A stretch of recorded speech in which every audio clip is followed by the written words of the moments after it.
Welcome to Ichiraku Ramen and thank you for joining me for another journey into the world of shinobi. Before we begin, I want to give a huge thank you to everyone who listens, supports the channel, and enjoys these stories. We wouldn't have hit over 2,000 subscribers without you. I also want to let you know the Discord server you voted for is open. You can suggest stories, vote on what gets narrated next, or just hang out and talk. It's free to join. My way of giving back for getting us here. The link is in the description. Today's story is part 3 of Return of the Flash. Summary. An escalating incident with the villagers forces young Naruto Uzumaki to uncover the truth early, not just about the 9 tails sealed inside him, but about the father whose looks, cool demeanor, and sharp intellect he truly inherited. Taking after Minato Namikaze rather than his loud mother, Naruto quietly drops any foolish facade to cultivate his genius in secret. Mastering the legendary Hiraishin no jutsu, Flying Thunder God, and manipulating chakra with terrifying precision, Naruto steps out of the Hokage's shadow to play the shinobi world on his own terms. But navigating political intrigue, village rivalries, and his growing power becomes even more complex when he catches the eye of Tsunagekyou's fierce princess, Temari. This is a fan-made story inspired by the world of Naruto. All characters in the original universe belong to their respective creators. This narration is created for entertainment purposes as part of a transformative storytelling experience. The story itself was written by Kamikaze 132, and full credit goes to the original author. If you would like to read the original version, the link to the story is included in the video description below. Also, if you like my content and want to keep up with future updates, hit that subscribe button and don't forget to share it with your friends. Now sit back, relax, and enjoy. Chapter 15. Naruto slowly opened his eyes, thankful for the dimness of the room. He lay off on the bed, staring into nothing and thinking of nothing, and cleared all the sleep from his eyes.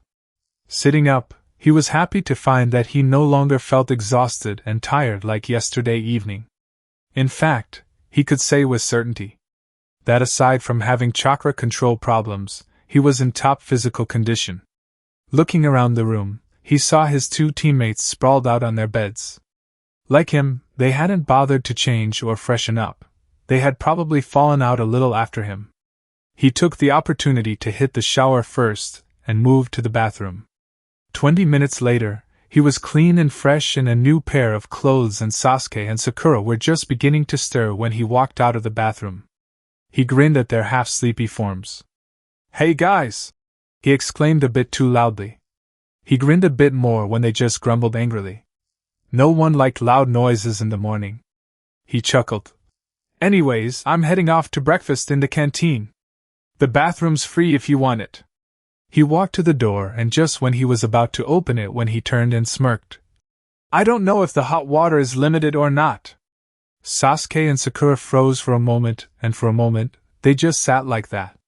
Sasuke was the first to snap out of it, and was about to rush into the bathroom when the door was knocked, causing the 2 genin to pause momentarily. If Naruto had not been a censor, he would have probably slapped an explosive tag on the door and backed away. However, he sensed 2 familiar chakra signatures outside. Kakashi-sensei and Gigi. Didn't know they would come this early. Then again, this is Orochimaru we are talking about, he mused as he opened the door. Hiruzen and Kakashi's serious faces greeted him on the outside. Behind him, Sakura and Sasuke also tensed up for a second before relaxing. Naruto wordlessly stepped aside to let them through and closed the door behind them. Hiruzen turned to Naruto and said in a tone that unconsciously caused Naruto to straighten his back. "Iruka said that you encountered Orochimaru in the forest." Naruto nodded just as seriously. "Hi, Hokage-sama." He then recounted everything, beginning from the time when they first encountered him. How he was forcefully separated from his team, how he and Sasuke teamed up to take him down and failed spectacularly. "I don't know what happened after I was knocked out, but I can take a guess," he said, glancing at Sasuke, who tensed up. Hiruzen and Kakashi both knew very well that when Naruto said that he could guess something, it was something worth witnessing. Naruto never guessed anything, he always observed, and when he had gathered his facts, he connected them in such a way that it was hard to argue with him when he had presented his deduction. Seeing Gigi's and Kakashi's anticipating looks, he continued. I woke up a day after I was knocked out.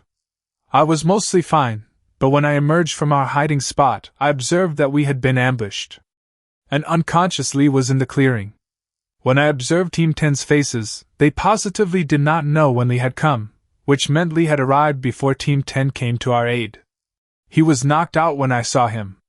But, he said, glancing at Sasuke, who was staring at him with a neutral face, something was wrong with Sasuke. He didn't mince his facts. The whole room turned to face Sasuke, who had adopted a scowl. Naruto continued his explanation. I felt a strange chakra emanating from him. It felt very evil, for the lack of a word. It also caused him to become extremely ruthless while under its effects. What's more dangerous is that the feeling of that chakra was quite similar to what I felt from Orochimaru. Both Hiruzen and Kakashi had wide eyes at what had happened. Naruto seemed not to notice their shock as he still continued speaking. He was covered in strange black marks that were spread over the left side of his body. Judging from his euphoric and ruthless behavior, I'd say he was under the effects that are quite similar to when shinobi receive a major boost in power. However, an accidental slip caused him to get knocked out, and while it was only for a fleeting moment, I saw the marks receding to underneath his left collar. That confirmed Hiruzen's and Kakashi's worst suspicions. Hiruzen turned to Sasuke and asked, but it was more like an order. Sasuke-kun, can you please remove your shirt for a moment? Hi, Hokage-sama, came the quiet response from the boy. Sasuke deftly pulled his shirt off, and all the occupants in the room were wide-eyed, including Naruto, when they saw a strange mark on the left-hand side of his neck, its appearance not unlike the 3 tomos of Sharingan. Oh Kami! Hiruzen breathed out. This was not good at all. Orochimaru had come into the Chunin exams and had put his curse mark on Uchiha Sasuke of all people, who was a major flight risk. Orochimaru knew that Sasuke carried a deep, revenge-fueled desire within him to avenge his clan by killing his brother. He had offered a source of power and gave a glimpse of its effects to Sasuke. Hiruzen became even more worried that Sasuke will go to Orochimaru in hopes of controlling that power. Naruto curiously asked in disgusted fascination. What the hell is that? He had a feeling that this was quite familiar. Hiruzen turned to Naruto. That is the curse mark of Orochimaru. I'm sure you know of this, Naruto. He gave a knowing look that confused the others in the room. Naruto furrowed his brow in thought, and it immediately came to him. Enko-sensei had showed him the same thing once on her neck. Oh damn! He breathed out. Sasuke was starting to get irritated that the others were talking about him as if he was not even in the room. What are you talking about? He near snarled at the 3. Naruto turned and walked towards Sasuke, pressing 2 fingers to the seal. While his sensory abilities were still blocked, being in contact with the seal negated the handicap. For a moment he just felt it out, brushing against it with a tiny amount of his chakra. He ignored Sasuke's flinch at the burn of the seal and thought for a moment on how to explain it to someone who did not even know the F of Fuinjutsu. This seal, it might sound extremely bad on my part, but it's quite a beauty. It's so complicated, so intricate that it will take years of study to try and find a counter to it. It's like a storage seal that can only be activated by you. If I had to make a guess, judging from when I previously observed you using this seal, it has Orochimaru's chakra in it. Not exactly the same, but just enough to tell that it's similar. He laid out his analysis. Hiruzen nodded. Very good analysis, Naruto-kun. That's exactly what it is. However, there is a risk in using it. A grave one. Sasuke raised an eyebrow. What is the risk? Naruto narrowed his eyes at not just Sasuke's question, but also the way he asked it. He could not say with certainty, but he almost felt like Sasuke was considering using that chakra. Naruto cut in before Gigi could speak. In the short time that you used it, it probably must have felt euphoric to you. A rush of power so potent and heightened, unparalleled by anything you've felt ever before. Am I wrong? He pinned Sasuke with a stare that advised him not to lie. Not that he could anyway, with Kakashi and Hiruzen keeping a close eye on him. Yeah, Sasuke answered hesitantly. Hiruzen and Kakashi were in awe of Naruto's deducing skills. If not for both of them knowing who his parents were, they would have thought he belonged to the Nara clan. Naruto picked up from his answer, almost mumbling more to himself rather than his superiors in the room. And whatever feels to us that way, we are bound to resort using it again and again. Orochimaru must have kept this in mind when he designed the seal.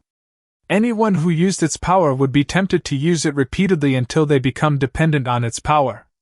Turning to Sasuke, he said in a pleading tone. Sasuke, no matter what, you have to absolutely avoid using that seal. I was told that it was nothing but a slave collar, a way for Orochimaru to make you kneel to him. Naruto carefully studied Sasuke's expression. By the end of his explanation, Sasuke looked angry that someone tried to make him dance to their tune. But underneath the anger, Naruto could see it. Sasuke was leaning towards using it when the situation gets worse. Judging by the looks on Gigi's and Kakashi's face, they had seen it too. Hiruzen spoke in a commanding tone. We have no choice but to seal it immediately. For the good of others and your own. Naruto raised an eyebrow. How will you seal it? There is only one such seal in existence, and that too relies on the will of the recipient. Kakashi nodded. I will seal it with the Fujihoin, evil containment seal. But as Naruto said, there's a catch, he said, glancing towards Sasuke. What is it? Naruto took up from where Kakashi left off. The evil containment seal is only as powerful as you want it to be. The stronger your will to resist using that chakra, better will be the effects of the seal and better will it be contained. Kakashi stepped forward. Come, Sasuke.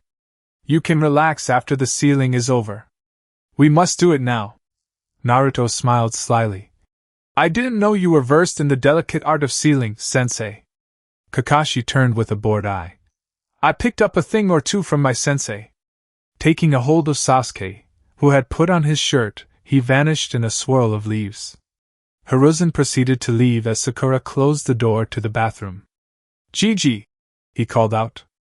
This was his chance to get his seal taken off. He lifted his shirt and jacket and molded some chakra to make his seal visible. Can you remove this seal?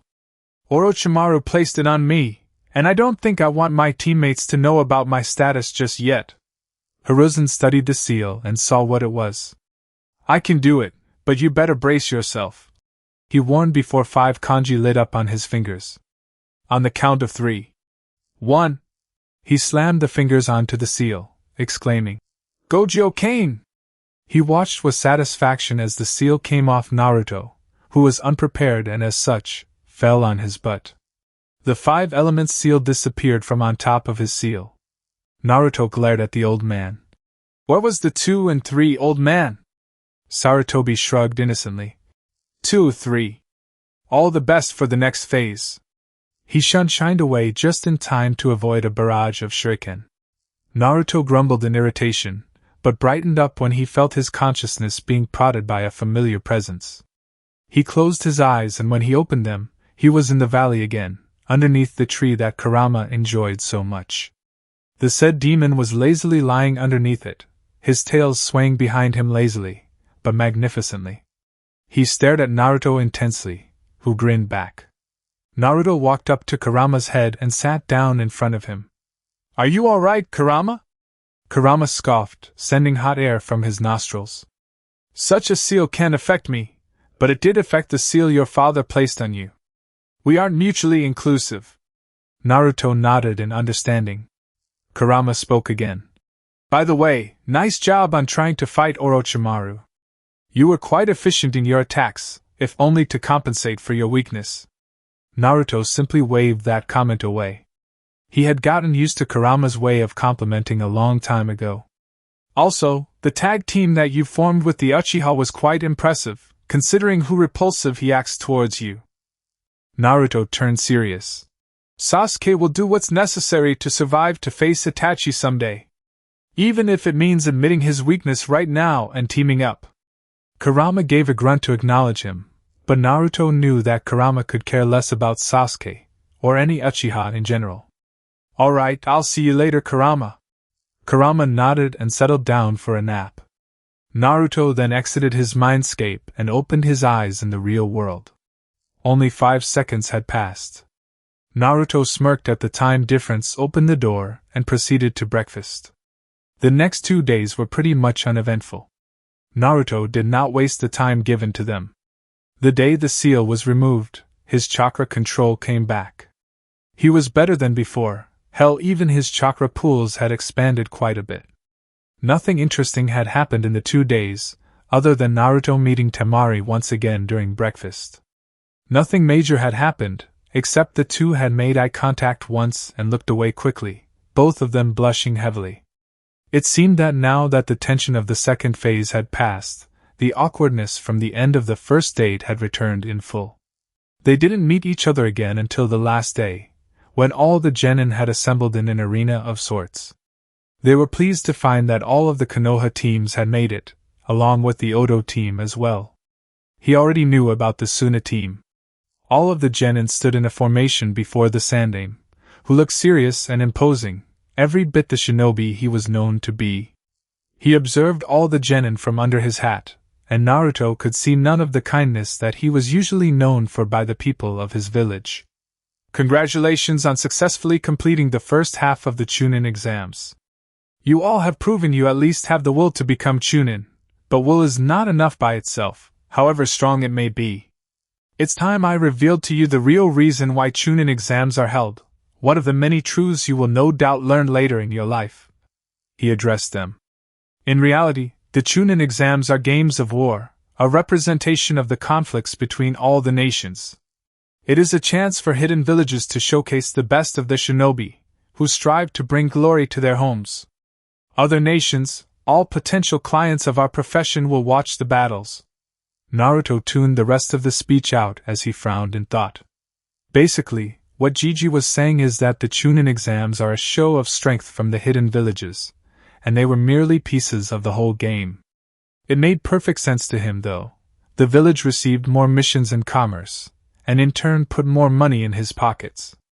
He had no complaints to make as long as he was getting his due. He returned his attention to the front when Hiruzen cleared his throat. "Now I will." He trailed off when a jonin from the lineup of all senseis behind him jumped up and appeared in front of him in a kneeling position of respect. "With all due respect, Hokage-sama, please allow me, the proctor of this exam, to explain." Naruto observed the ninja carefully. The man was decently tall, bandana with metal plate attached covering the most of his brown hair save for the few in the front. The bags underneath his eyes indicated an exhausted, and if the repeated coughs were anything to go by, a chronically sick nature. The Hokage nodded and moved back to stand in front of the lineup, his eyes sharp and present. The man cleared his throat and began speaking. "My name is Gecko Hate, and I am the proctor for the third exam. We usually don't do this, but it is being done this time." He said all that before being attacked by another coughing fit. The genin muttered among themselves as they tried to figure out the reason for the preliminary round. Shikamaru called out in irritation. "What? Why do we have to go through a troublesome round like this?" "Like Hokage-sama explained, there will be people coming to watch this. Important people such as the royalty businessman. We want them to have a good time watching the fights. We didn't anticipate on this many people remaining after the second round. So for the best fights, the best fighters would be chosen. That being said, the rounds will start immediately, so if you don't feel your best, you can drop out right now. Your teammates won't be disqualified if you drop out," he explained. A hand rose up from the crowd, which Naruto identified belonging to one Yakushi Kabuto, the genin they had met back in the exam room. "I forfeit. I have almost no chakra left," Kabuto said. Hate nodded. "Always good to know your limits. You can leave." Kabuto nodded and walked away. Naruto's eyes narrowed in suspicion. He could easily sense chakra levels, and Kabuto's was almost full. In fact, he had more chakra than any genin assembled, barring Naruto himself. Naruto saw Ibiki speaking to the Hokage, who nodded. Nothing more, he turned his gaze back front. Speaking of sensing, Naruto's gaze shifted and landed on one of the jonin from Oto. His chakra was as normal as any of the jonin, but the very familiar maliciousness in his chakra gave him away. He was the only jonin who had such a feeling to his chakra. Not to mention, he failed to disguise his eyes. Naruto heard Kurama snigger as he thought, is Orochimaru an idiot or what? I'm surprised those snake-like eyes haven't been caught by Gigi yet. He turned his gaze away just before Orochimaru faced his direction. Naruto kept his cool, knowing that he wasn't the target of Orochimaru's stare. Hade explained that now that the number of genin was even, they will now have 10 one-on-one matches. The victors will proceed to the final stage of the Chunin exams. He explained all the regular rules of an authorized shinobi fight and started the matches. All the teams and senseis went up to the balconies. Foreigners on the right and Konoha on the left. They all turned to the screen to see names flashing by, before they stopped on the first two. Akada Yora vs Uchiha Sasuke. Naruto rose an eyebrow. Looks like you're first, Sasuke. All the best. He wished the boy luck, but it wasn't said genuinely. Honestly, it was getting harder and harder to trust Sasuke now. Anko had once told him that the curse mark brought out the worst, the truest part of you. Naruto had taken a glimpse at the real Sasuke back in the forest, a maniac who would do anything for power, even kill his own. He had no love for his own people. Naruto watched as Sasuke went down. Sasuke was his comrade, and as such, he would protect his comrades with his life, as was his duty. But to Naruto, that's all what Sasuke was to him right now. A comrade, nothing more. There was no friendship, no trust between them as of now. Sasuke officially lost them when he chose to use the tainted power and attack him with the intent to at least fatally injure him. Naruto would be wary of Sasuke now. Back in the arena, Hate raised his hand before shouting, Hajime! Yoroi placed his hands in a seal. Let's do this! Naruto closely paid attention to the match. After Yoroi had placed his hands in a seal, his left hand had begun to emit a blue aura of chakra as he took off in a sprint towards Sasuke. Sasuke, for his part, simply stood still with his Sharingan active. I thought he wouldn't be able to use the Sharingan without being affected by the curse seal. But no matter, I will win anyway. Yoroi panicked at first, then relaxed, continuing his assault. As soon as Yoroi threw his hand forward, Sasuke blocked it. However, he was shocked when he could feel his chakra leaving him. I have the ability to absorb another person's chakra through my jutsu.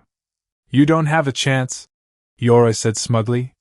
Sasuke grit his teeth and immediately lashed out, forcing Yoroi to disentangle from him. Sasuke stood at a distance, breathing heavily. He had deactivated his Sharingan. Damn it! I was too careless. I can't afford to lose any more chakra. I have to finish this fast, or I risk exhaustion from his jutsu, he thought furiously.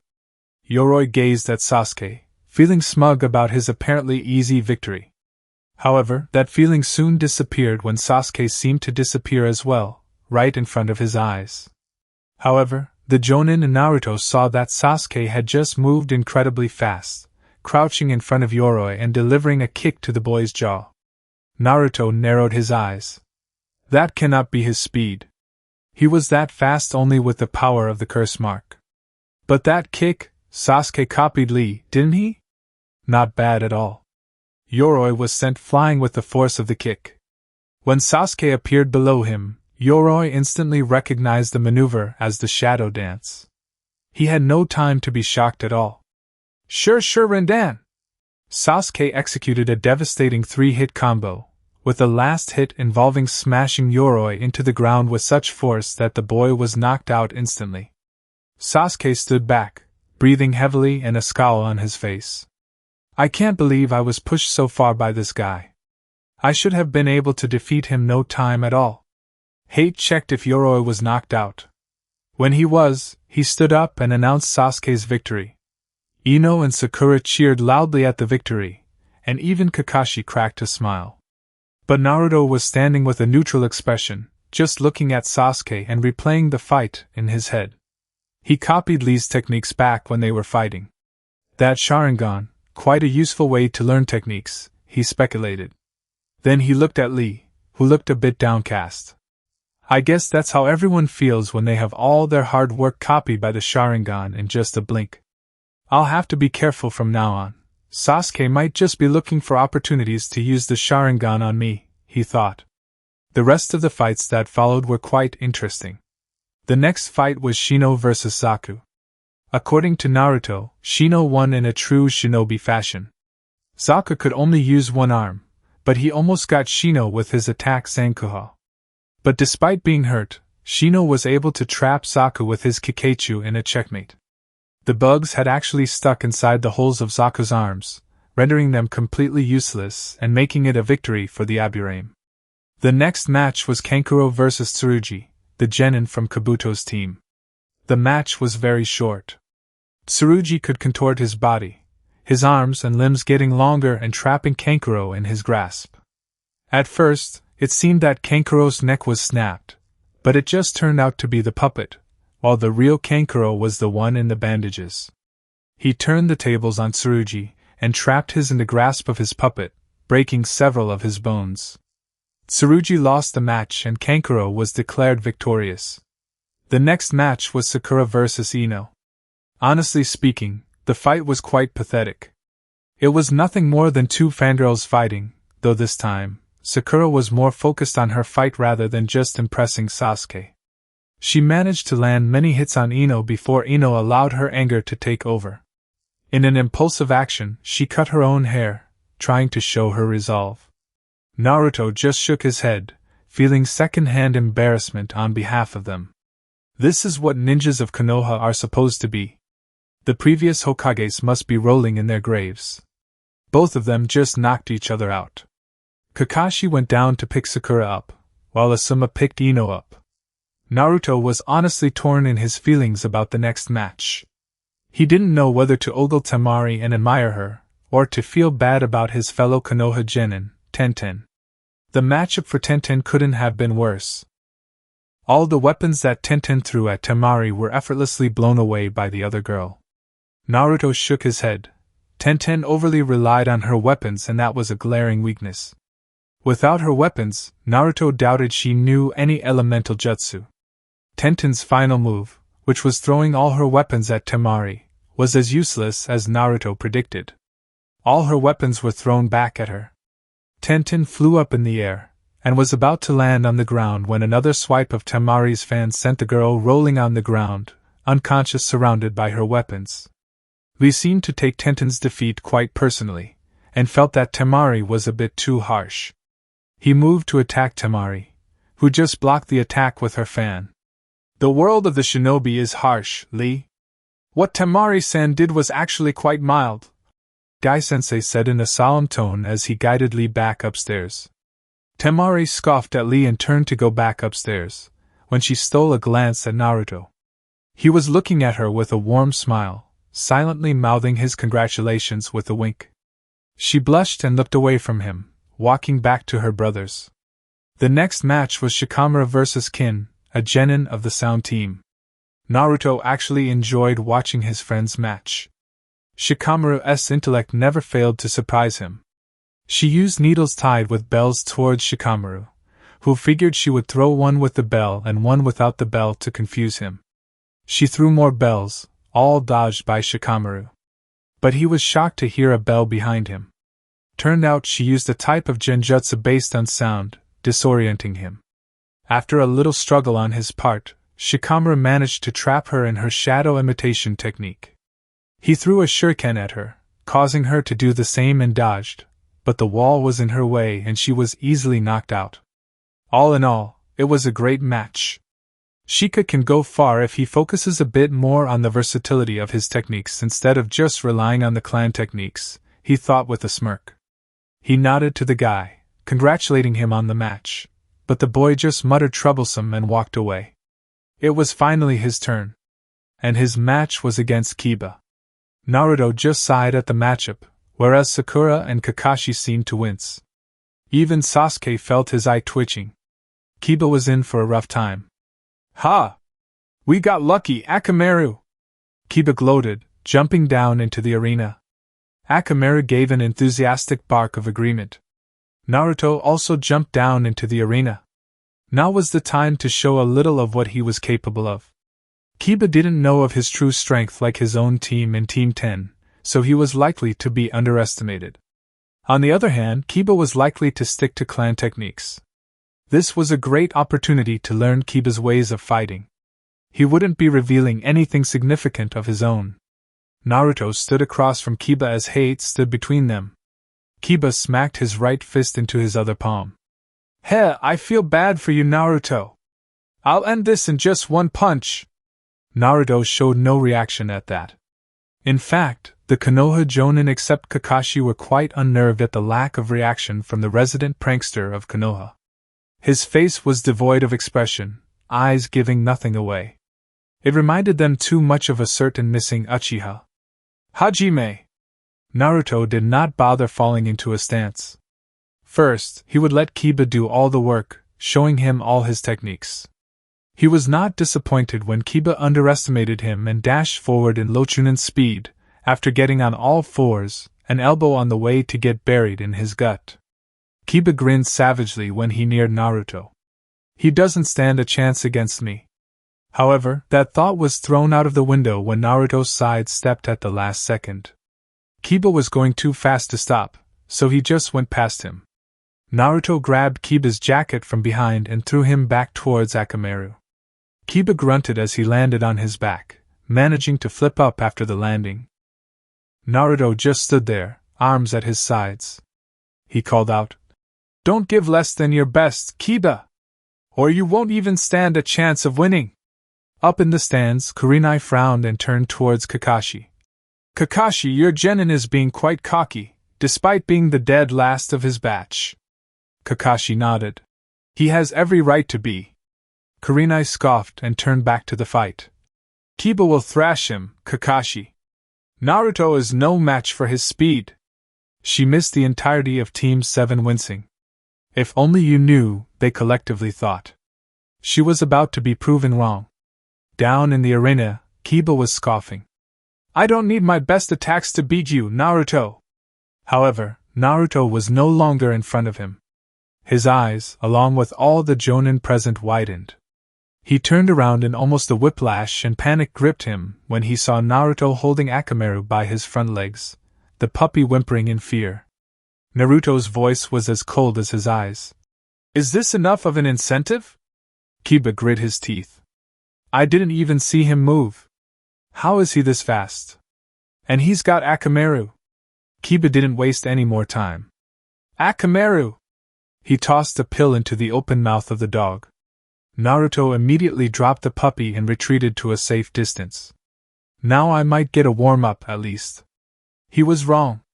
Immediately after Akamaru had swallowed the pill, he grew larger until he was a regular-sized dog, with red fur. Akamaru dashed in a speed he did not possess earlier to Kiba's side. Kiba and Akamaru then dashed together towards Naruto, with Kiba throwing smoke bombs around Naruto. He expected Naruto to get disoriented and confused, allowing him to hit the boy easily.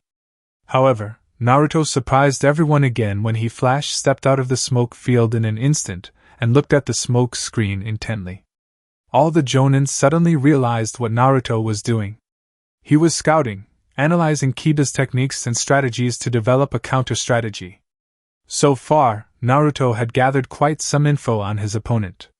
The Inuzuka clan employs Niken to aid in their battle. From what I have seen until now, Kiba's style is purely offensive, relying on speed and ferocity and augmented by Akamaru. His fighting style utilizes his claws. Kiba is hot-headed, plunging headfirst into this situation without any strategies, believing he can overpower me with brute force and speed. However, he employs distraction tactics when brute force does not work. The smoke bombs were to confuse me, and taking advantage of that, it would allow Kiba would land his attacks. The whole train of thought took less than a second. Naruto knew Kiba had much more to reveal. "Oi, Kiba! There is no one in there, you smelly dog!" Of course, Naruto meant no offense. It was purely to provoke Kiba into attacking him with his strongest attack, revealing his trump card to all.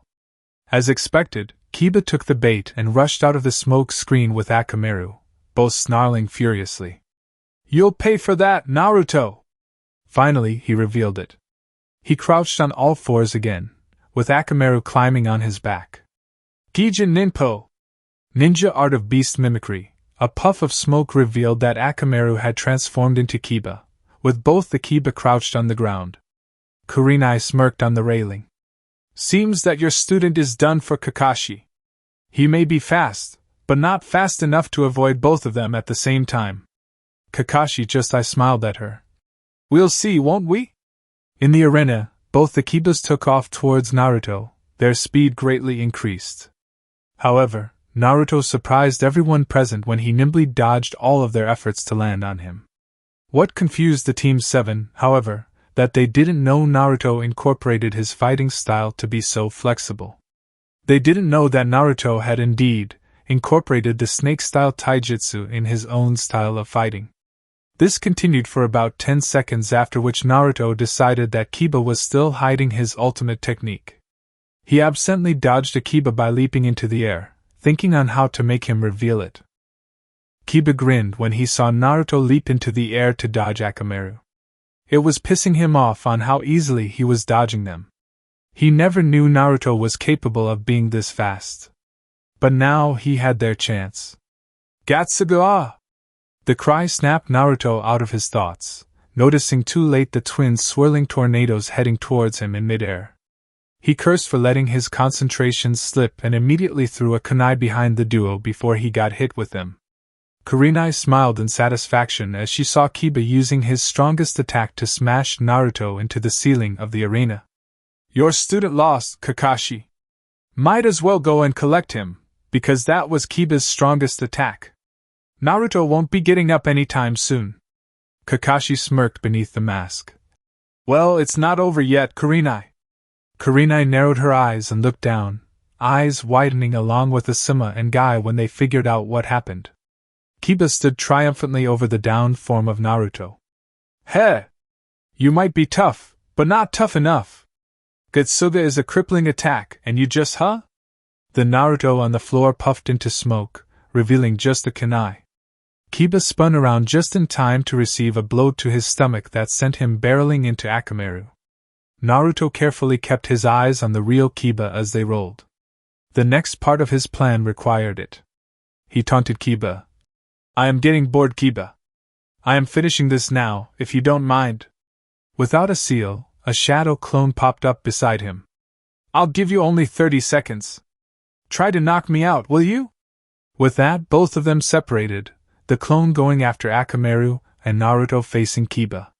In the next 30 seconds, Naruto dodged 3 Getsuga, all the while looking relaxed. He was waiting for the perfect opportunity, which arrived finally when Akamaru had to take a breath. Kiba barreled towards him with another Getsuga, finally hitting him. The attack sent Naruto barreling into the wall on the other side, causing it to crack a little. Kiba was lightly panting as he stared at the downed form of Naruto. "That'll teach you not to get me angry." However, panic gripped him for a second time in the whole fight when another puff of smoke revealed just who he had hit. Akamaru lying on the ground, unconscious and heavily injured, if the blood was anything to go by.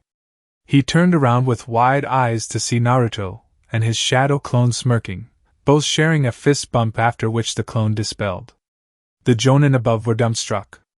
None had expected Naruto to substitute with Akamaru at the last second. Naruto had used a simple, but a very clever tactic to take Akamaru out of the fight. Now that Kiba was alone, the Konoha Jonin were rethinking the fact whether Kiba would be able to beat Naruto or not. Naruto said while smirking, "Now that your partner's out of the fight, it's your turn, Kiba." Kiba's eyes were wide with disbelief at how Naruto had completely turned the tables on him. Naruto, except for the punch that sent him into Akamaru, had not attacked once. Instead, he just let the fight progress, letting Kiba do the work for him and taking Akamaru out instead of himself. Naruto created 4 shadow clones that popped into existence with a half-ram seal. They all surrounded Kiba, who cursed at his situation. What happened next would be remembered by everyone. The Naruto in front of Kiba punched him fast and hard, sending him into the Naruto behind him, who roundhouse kicked him into the Naruto on his left. That Naruto spun anti-clockwise and his left leg caught Kiba in the chest, sending him backwards into the fourth Naruto, who kicked Kiba so hard in the chin that Kiba swore he felt his teeth crack as he was sent flying across the arena in an arc. Naruto then jumped across the arena himself, having timed the jump such that he was above Kiba in midair. Ha! The cry was to denote the victory in his voice rather than the application of force. Spinning to gather momentum, he sent a punishing kick to Kiba's gut that sent him crashing into the ground, creating a mini crater. He landed in a crouch a few meters away, facing away from Kiba. He already knew that Kiba had passed out from the pain. He looked over to Hate, who was confirming Kiba's condition.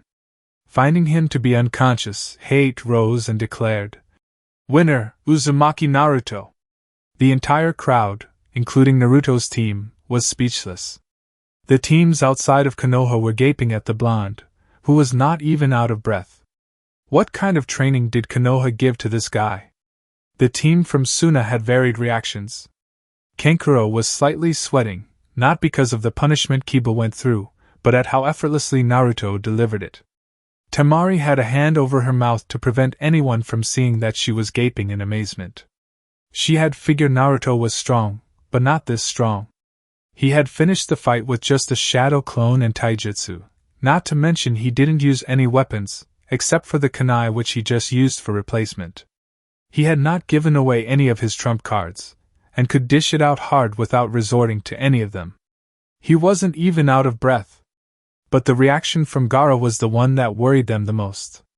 "Uzumaki Naruto," he whispered, a crazed expression coming onto his face. "You'll prove my existence." Naruto walked up the stairs confidently, but stopped when Kurenai stepped in front of him, an incensed look on her face. "Was it really necessary for you to be so brutal?" Naruto folded his arms and replied, "I failed to see why you're so incensed." Kurenai put her hands on her hips and glared hard. "I believe, from your performance, that you were skilled enough to simply knock him out. Why didn't you?" Naruto checked in his peripheral vision that all the Konoha nin on the railing were watching in interest. Turning his attention back to Kurenai, he said, "You won't understand. Besides, there are people my age who are way stronger than me. If this were a real battle, Kiba would have been dead 100 times over in 1 minute." He wanted to say more, but held it in. He just walked away, letting Kurenai take in his words. The Konoha nin had to admit that it was true. From the looks of it, Naruto had gone extremely easy on Kiba, not even putting much effort. If he had put effort, they didn't want to think about it. And sorry for the skip guys, but I won't be writing any more of the fights. My main focus is on Naruto, so read it like the rest of the fights went exactly like that of in canon. After the fights were finished, Hate called out, "Will all the winners please come down to the arena floor? We have a few announcements." Sasuke, Shino, Temari, Kankuro, Naruto, Shikamaru, Neji and Gaara arrived at the arena floor as Hate addressed them again. "Congratulations to you all. You 8 genin are the finalists that will compete in the finals of the Chunin exams in 1 month's time. It will be just how it happened today, except your opponent will be decided right now." He pulled out a small pouch filled with chits. "You will pull a number from the pouch and announce the number you have received along with your name. By those numbers you will be paired." He started with Naruto first and then went down the line. "Uzumaki Naruto 1. Aburame Shino 6. Gaara 3. Kankuro 5. Hyuga Neji 2. Sabaka no Temari 7. Uchiha Sasuke 4. Nara Shikamaru -8. Hate nodded and read from the clipboard he was carrying. "The final matches will be the following: Uzumaki Naruto vs Hyuga Neji. Gaara vs Uchiha Sasuke. Kankuro vs Aburame Shino. Sabaka no Temari vs Nara Shikamaru." He looked up from the board and addressed the genin. "There will be 7 matches in total. The 5th match will be between the winner of the 1st and the 2nd, the 6th match will be between winner of the 3rd and the 4th, 7th between the winner of the 5th and the 6th. Sandaime stepped forward at this point. Now that you know who your opponents are going to be, use the following month to prepare for the finals. Your village will be represented, so while preparing, keep that in mind. The next day, Naruto was walking at a comfortable pace to Training Ground 7, where he had sensed Kakashi. As he walked, he thought about what happened yesterday. Hinata had been pit against Neji, and it wasn't just cousin rivalry that was going on. Naruto had learned for the first time, listening to Neji talk, that the Hyuga were divided even among themselves. Hinata was the heiress of Hyuga, which meant that she was a member of the main house. Neji was a member of the branch house, and held a serious grudge against the main house, if his behavior towards Hinata was anything to go by. Naruto hadn't taken well to Neji verbally assaulting the already timid girl so much. Neji had to be stopped from landing a fatal blow to Hinata by the Jonin senseis. Naruto himself had sworn a blood oath to make Neji pay for what he did to Hinata. Maybe it was fate that they ended up being opponents. Who knows? Naruto didn't know the full story yet, but he won't be looking into it just yet. Right now, he needed to find Kakashi for his training. He leisurely walked into the training grounds and spotted Kakashi and Sasuke, both standing by the stumps. Kakashi, as usual, had his head buried in his porn while Sasuke just looked plain annoyed. He then spotted Naruto walking towards them in no hurry at all. "What are you doing here?" The annoyance was crystal clear in his voice. Naruto easily shrugged it off and replied, "I'm sure our sensei was expecting me. After all, we both need training for the Chunin finals." He easily smiled back, further annoying the Uchiha.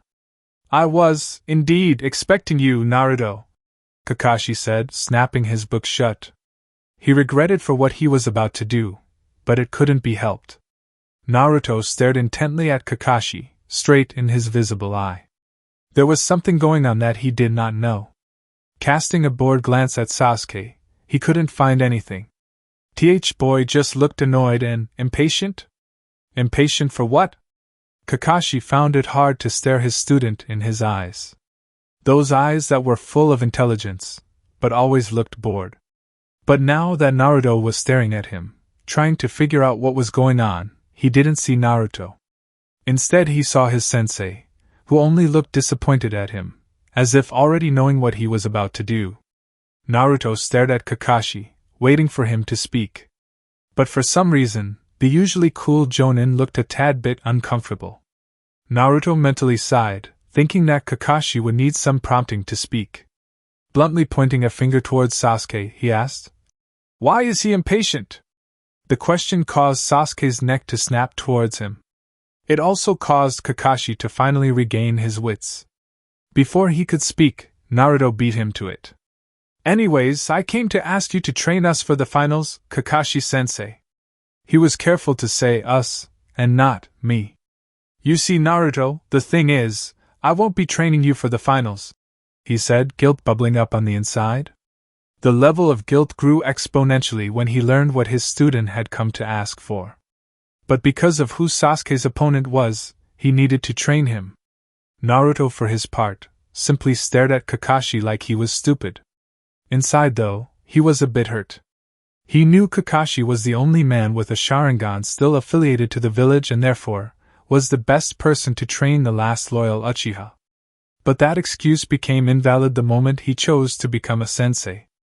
As a sensei, he had to treat all his students fairly, without playing favorites. He could understand that Sasuke needed training because of who his opponent was, but that was no excuse to ditch his other students. What about him and Sakura? Naruto's posture straightened up, and he folded his arms across his chest. Other than the fact that Sasuke is facing Gaara and only you can train him with his Sharingan, what excuse do you have this time for ditching me and Sakura? He didn't mince his words. He had laid his cards onto the table, opting to see Kakashi's hand. Kakashi flinched heavily this time. The accusation was clear Naruto's voice, and his question had hit a bullseye. What excuse did he have? He could not form an answer. Naruto watched Kakashi struggle for words and fought to keep his eyes from narrowing. He felt anger for the first time since Wave Mission, and it was smoldering. He knew that he himself had received special training before, but it was justified considering his position as the lone Jinchuriki of the village. Why was Sasuke entitled to special training? Naruto simply put his arms in his pockets and turned around. He really wasn't in the mood to hear another half-assed excuse that Kakashi would likely give to him. Don't bother answering. I can see you have no excuse, Naruto said, walking away. Kakashi decided to change the topic to at least salvage what little he could. But I did find you another sensei, Naruto. Naruto stopped, but did not turn around. If you mean the closet pervert hiding in the woods behind us, thanks, but I'll pass. He was in no way training with Ebisu of all people for something as important as the Chunin exams. He had met the man when he was training Konohamaru how to use the Oiroku no Jutsu. Needless to say, he was not impressed at all. The man's chakra was barely mid-jonin, and his attitude towards him pissed him off. Before using Shunshin to go away, he said without turning around. I don't know if you know or not, but Gaara's like me, maybe even stronger, he revealed, causing Kakashi to widen his eye in shock. Naruto continued. Even people like you would be hard-pressed to beat him.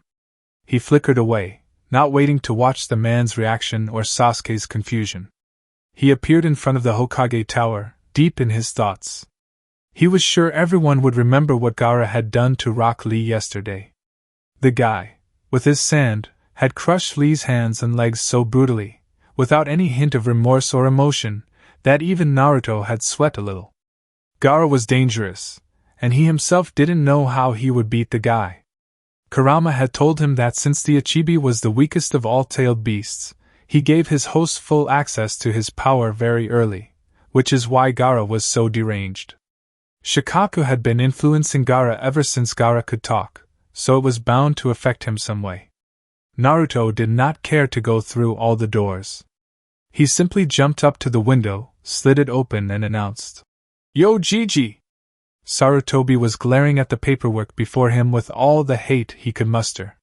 He was about to start on it when he felt an exceptionally large amount of dense chakra heading towards him. He was about to stand up when he heard the familiar voice. Yo Gigi! Sarutobi blinked at the blonde perched on his window, waving casually at him. However, he detected a small amount of sadness emanating from the boy. Naruto-kun, come in. He let the boy come inside and sit in front of him. He patiently waited for Naruto to speak. Naruto deliberated how to say it, but decided that laying it out seemed the best option. I need someone to train me for the finals. He had expected the confusion on Gigi's face. Why, what happened to your sensei? Naruto managed to keep the bitterness out of his voice. He is training Sasuke for the finals. Sarutobi had been a shinobi for almost 70 years, and therefore was adept at reading the emotions of people, especially the hidden ones. So it immediately became clear to him what had happened, and his eyes hardened. Kakashi promised me he would treat his students without favoritism. How dare he break that promise? I knew he would be conflicted between Obito's and Minato's legacy. He should have at least found some middle ground instead of just tossing aside Minato's legacy. He raged mentally for a few more moments before calming down. Fortunately, he did have someone excellent who could train Naruto for the finals. Very well, Naruto. I will speak to Kakashi later, but for now, I do have someone who could train you. Naruto's eyes lit up with hope. You do? Sarutobi smiled and nodded. Why, yes. He is in the village right now. Naruto looked confused for a second, but immediately grasped the meaning of that statement. A smirk spread across his lips. Is he now? Without waiting for him to respond, Naruto was gone in a swirl of leaves. Sarutobi chuckled, returning to his paperwork. He looked forward to seeing what Naruto did in the finals. Naruto immediately spread his senses, sensing every chakra signature he could. A particularly large chakra signature showed up on the outermost point of his range. Naruto smirked and ducked into an alley. After checking that no one was watching, he flashed to the location. He had put his formula around the hot springs as well. Appearing silently in a blue flash beneath the large man perched on the branch of a tree, shamelessly peeping into the women's side of the hot springs and giggling, Naruto reacted the instant he appeared, jumping up and kicking the man into the women's side of the bath. He then sat down to enjoy the show. There were definitely screams of women, and the pained screams of Jiraiya filled the air. Naruto laughed heartily at the beating his godfather was going through.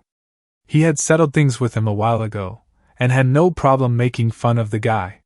He didn't stop laughing even when Jiraiya managed to leap over the fence and out of the war zone looking no worse for wear. He glared at the blonde brat on the branch, who was wheezing so hard that he fell down the branch, not even registering the fall. Jiraiya growled and was about to kick the brat when Naruto finally stopped wheezing and stood up. His face was flushed with all the laughing. "That's what you get for peeping, Ero-sennin." Naruto smirked, folding his arms. Jiraiya crossed his arms in a huff. "You know better than to interrupt my peeping time, Naruto," he muttered, though there was no heat in his voice.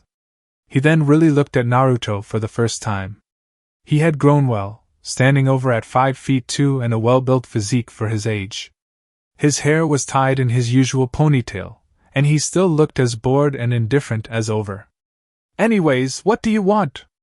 Naruto's expression turned serious and asked, with a hint of pleading in his voice.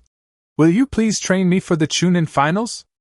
Jiraiya smirked, having already known what Naruto was going to ask. He had no problem training his godson for the finals, but he wanted to test his resolve first. "What are you offering me in return of the training?" Naruto gave a deadpan stare. "What happened to being a respectable shinobi?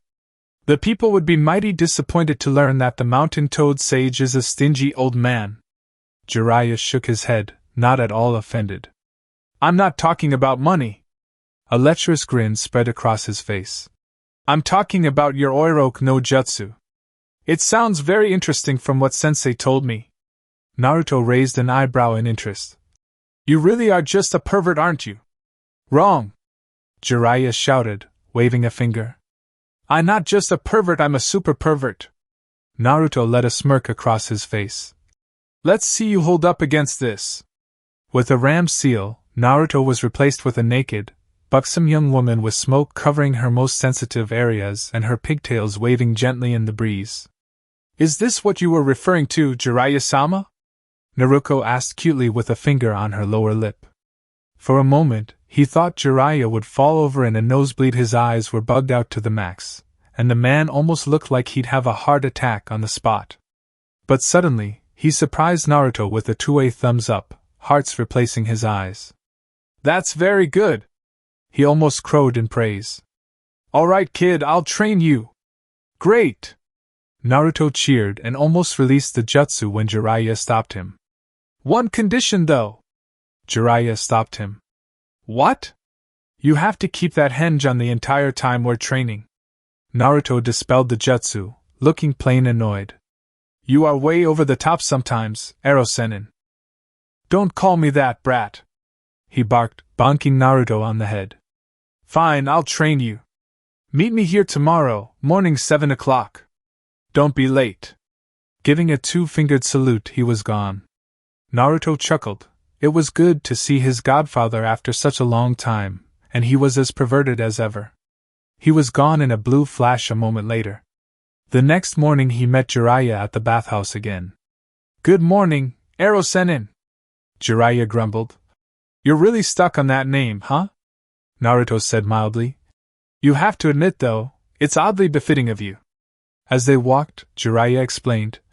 "All right, first I need to have a measure of your current skills, so we'll go an empty ground I know a few ways away.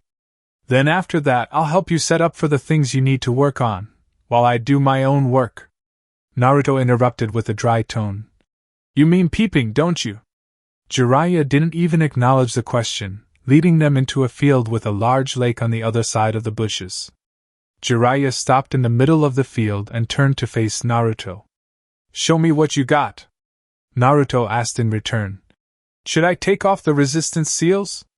Jiraiya considered it and said, "Start with them, then when I say so, take them off."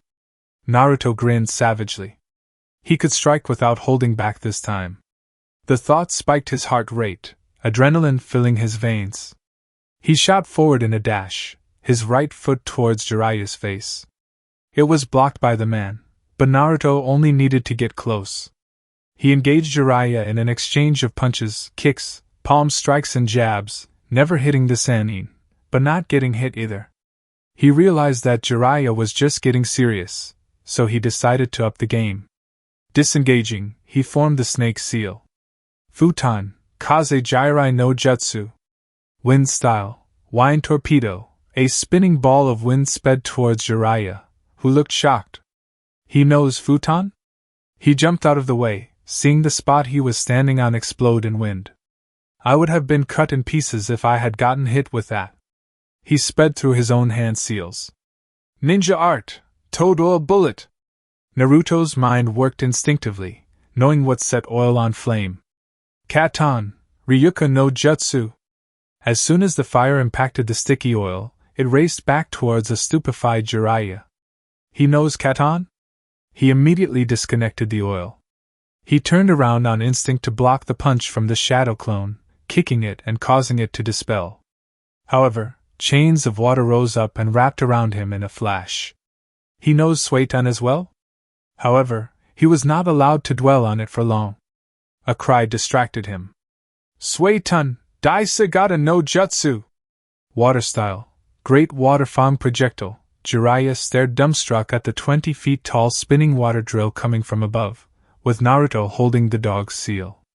The drill crashed onto where Jiraiya was being held, creating a large explosion of water. Naruto stared at the spot where Jiraiya was, a wooden log in its place. His danger sense rang true, warning him from behind. He shunpoed just in time to avoid the heel that would have sent him through trees. Jiraiya blinked when he missed. What was that? Naruto then appeared in front of him, his face not giving away anything. Jiraiya rose an eyebrow, curious as to what the blonde was up to. You're fast, Arrow Sennin. But are you faster than lightning? He added a smirk in the end. Jiraiya only had a microsecond to get confused before Naruto was covered in red lightning of all things. Since the whole area was covered in water from Naruto's earlier jutsu, it acted as the medium for the lightning to race towards Jiraiya. Jiraiya was obviously not faster than lightning, so he grunted when he was electrocuted. It only lasted for a moment, after which Naruto landed a direct kick in Jiraiya's gut, sending him flying backwards on his behind. Honestly speaking, the fight should have been over by now. Naruto didn't need to let up the lightning, otherwise Jiraiya would have been finished by now. But Naruto watched dispassionately as Jiraiya crumbled. He flipped back to avoid his face from meeting the ground. Jiraiya grinned as he watched Naruto settle into a strange fighting stance. He's fast, and his taijutsu style is something I've never seen, but it had elements of the snake style. He hits hard and fast, even with the weights. His instincts are excellent, and he doesn't let his guard down even for a moment. He knows 4 nature transformations and he is pretty well versed in them, considering he used 3 of them with only 1 or 2 seals and the lightning without a seal. He almost had me there, if I hadn't substituted at the last second. A Jonin would be hard-pressed to beat him right now. All right, brat, seals off. He felt a little nervous at the grin that appeared on his godson's face, but shook it off. This time, he took the initiative, dashing forward towards Naruto. However, he was once again surprised just how fast Naruto was. His speed was easily high Jonin, with the reflexes to match. Jiraiya was hard-pressed to find an opening the fight. He was forced onto the defensive when Naruto took out 2 kunai, held them in a reverse grip, and channeled wind chakra, causing the kunai to look like blue daggers.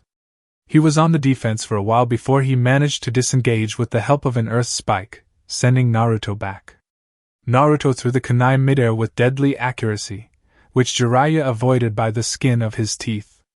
Naruto landed and looked at him, and Jiraiya had to admit he was more than a bit unnerved at the grin Naruto was showing.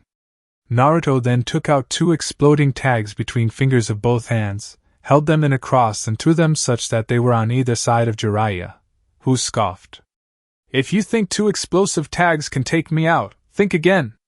But then he cursed and jumped back, because somehow, the tags were multiplying. Gojo Kibaka Fuda! Naruto exclaimed. A series of successive explosions shook the area, When the smoke cleared, as expected, Jiraiya wasn't there. He spread out his senses, but it seemed Jiraiya had a way to block himself from sensor-type ninjas. He sniffed the air, looking for the distinctive smell of oil, but other than in the clearing, it was nowhere. But he wasn't out of his options just yet. He still had yet to reveal his trump card. Hiraishin. Jiraiya may have been able to block himself from his senses, but Naruto could always sense where he had placed his Jutsu Shiki. Along the course of the fight, Naruto had placed his formula on the ground in multiple spaces. All of them were in his vision, all except one. Jiraiya in a tree 50 feet behind Naruto. Naruto wasted no time in flashing. Jiraiya closely observed Naruto while under a jutsu that prevents anyone from sensing him. He is good, better than what Minato was at his age. He's faster than most of the Jonin that I know. What is that technique, though? It seemed like a short-range shunshin, but not the shunshin. Those explosions, though, how did he create those? The tag multiplied into copies, but the explosive power didn't diminish one bit. It was a truly ingenious seal. He is easily mid to high Jonin level. But now that the enemy is hidden, what will you do next, Naruto? He was flabbergasted, however, when Naruto disappeared in a blue flash. Naruto grinned as he connected a solid kick to the real Jiraiya's cheek for the first time in the fight, sending him flying through 2 trees and straight back into the clearing. Jiraiya flipped onto his feet, ignoring the pain completely and staring open-mouthed at Naruto, who used his shunshin-like technique to appear in front of him. That was dash. He didn't get a chance to finish as Naruto disappeared in a blue flash again, appearing right in front of Jiraiya and punching him in the cheek. Jiraiya staggered back, clutching his tender jaw. Naruto disappeared again, reappearing behind Jiraiya in less than a second. A double palm thrust sent Jiraiya flying straight into the path of a tree. However, he already knew what he wanted to know. Jiraiya easily landed sideways onto the tree, then jumping down. He stared at Naruto in shock, who was smirking. His voice was barely above a whisper. "You mastered the Flying Thunder God?" Naruto nodded, still smirking. He kept smirking when Jiraiya chuckled, which progressed into deep, bellowing laughs. He hadn't had this much fun in a fight since Minato. He calmed down and stared at Naruto with a grin. "Kid, you could beat most Jonin with what you have right there," he remarked, and his opinion of Naruto only rose higher when he replied. "True, but there is always room for improvement," Naruto conceded. He still wanted to improve. He was still only 13 years old, so he had a lot of room for improvement left.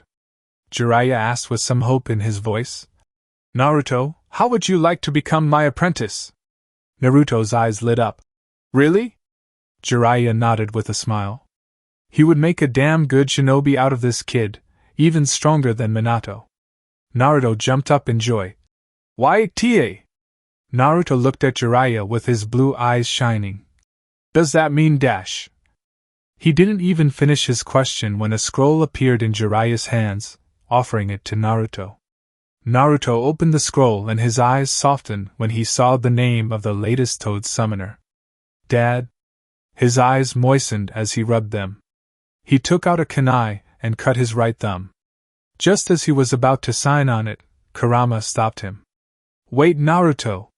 Naruto's thumb stopped short of the scroll, brow furrowing in confusion with Jiraiya. He looked over to Jiraiya, pointing towards his stomach and then to his mind. Jiraiya's eyebrows rose disbelievingly. "The Kyuubi is speaking to you?" Naruto nodded absently as he put his thumb in his mouth. "What is it, Kurama?" "Don't sign the contract," the fox rumbled. Naruto rose an eyebrow in challenge. "Why not?" "They are powerful." What he heard next caught him off guard. "The fox contract is even more powerful." Naruto couldn't help but blurt it out. "You want me to sign the fox contract?" Jiraiya's eyes widened. "There is a fox contract?" He couldn't believe that the Kyuubi of all beings was trying to persuade Naruto to sign a contract that was the same as its species. He watched as Naruto's face cycled through different expressions. First shock, confusion, challenging, speculation, agreement, and finally resignation. Naruto sighed. Kurama wants me to sign the fox contract, Erosenin. Kurama? Naruto gave him a look. The Kyuubi has a name, you know. And he won't accept me signing any other contract than that of the fox. He looked up to Jiraiya with worried eyes. Does that mean I won't be able to become your apprentice? Jiraiya was frowning, and that only fueled Naruto's worry. Are you friends with Kurama? Naruto looked confused as to why Jiraiya was asking this question, but nodded. Jiraiya then surprised Naruto by chuckling. No worries, Naruto, he declared. You might not become a toad summoner or apprentice, but you will still be my apprentice. Who knows, you might even become a better summoner than me one day. Jiraiya was deeply hurt, and sad that Naruto won't be able to become a toad summoner like him, or Minato. But he really didn't want to antagonize the demon fox residing inside Naruto, not to mention the prophecy that the toads gave him. The key to Naruto's seal was with the Toad clan, so Jiraiya was the only one who can give it to him now. He hates toads. Jiraiya blinked, snapping out of his thoughts. What? Naruto ignored Kurama's enraged yells. He doesn't want to be associated with toads. The reason he explained for a long time how foxes are superior to toads in every way is because he can't be upfront about his feelings. Jiraiya was finding it hard not to chuckle, lest the Kyuubi forcefully send some chakra into Naruto in an attempt to kill him. The aspect of Kurama he just learned, it was surprisingly human. He figured it was fair reason for Naruto not signing the Toad contract. But that left a problem. Where will you find the fox contract, though? Naruto answered. Kurama told me that for shinobi to use summoning jutsu successfully, they have to have a contract with an animal. But if a shinobi performs the summoning jutsu without a contract, they will be transported to the realm of the animal they are most suited to have a contract with. Jiraiya remembered with a grimace when he had tried to do the same and ended up on empty Mayaboku. That's true. Naruto shrugged. Then I will do the same, but my case is a bit special. Due to having Kurama, a fox demon inside me, I automatically qualify to become a fox summoner. So performing the jutsu will take me straight to the fox realm. Jiraiya thought over it a bit.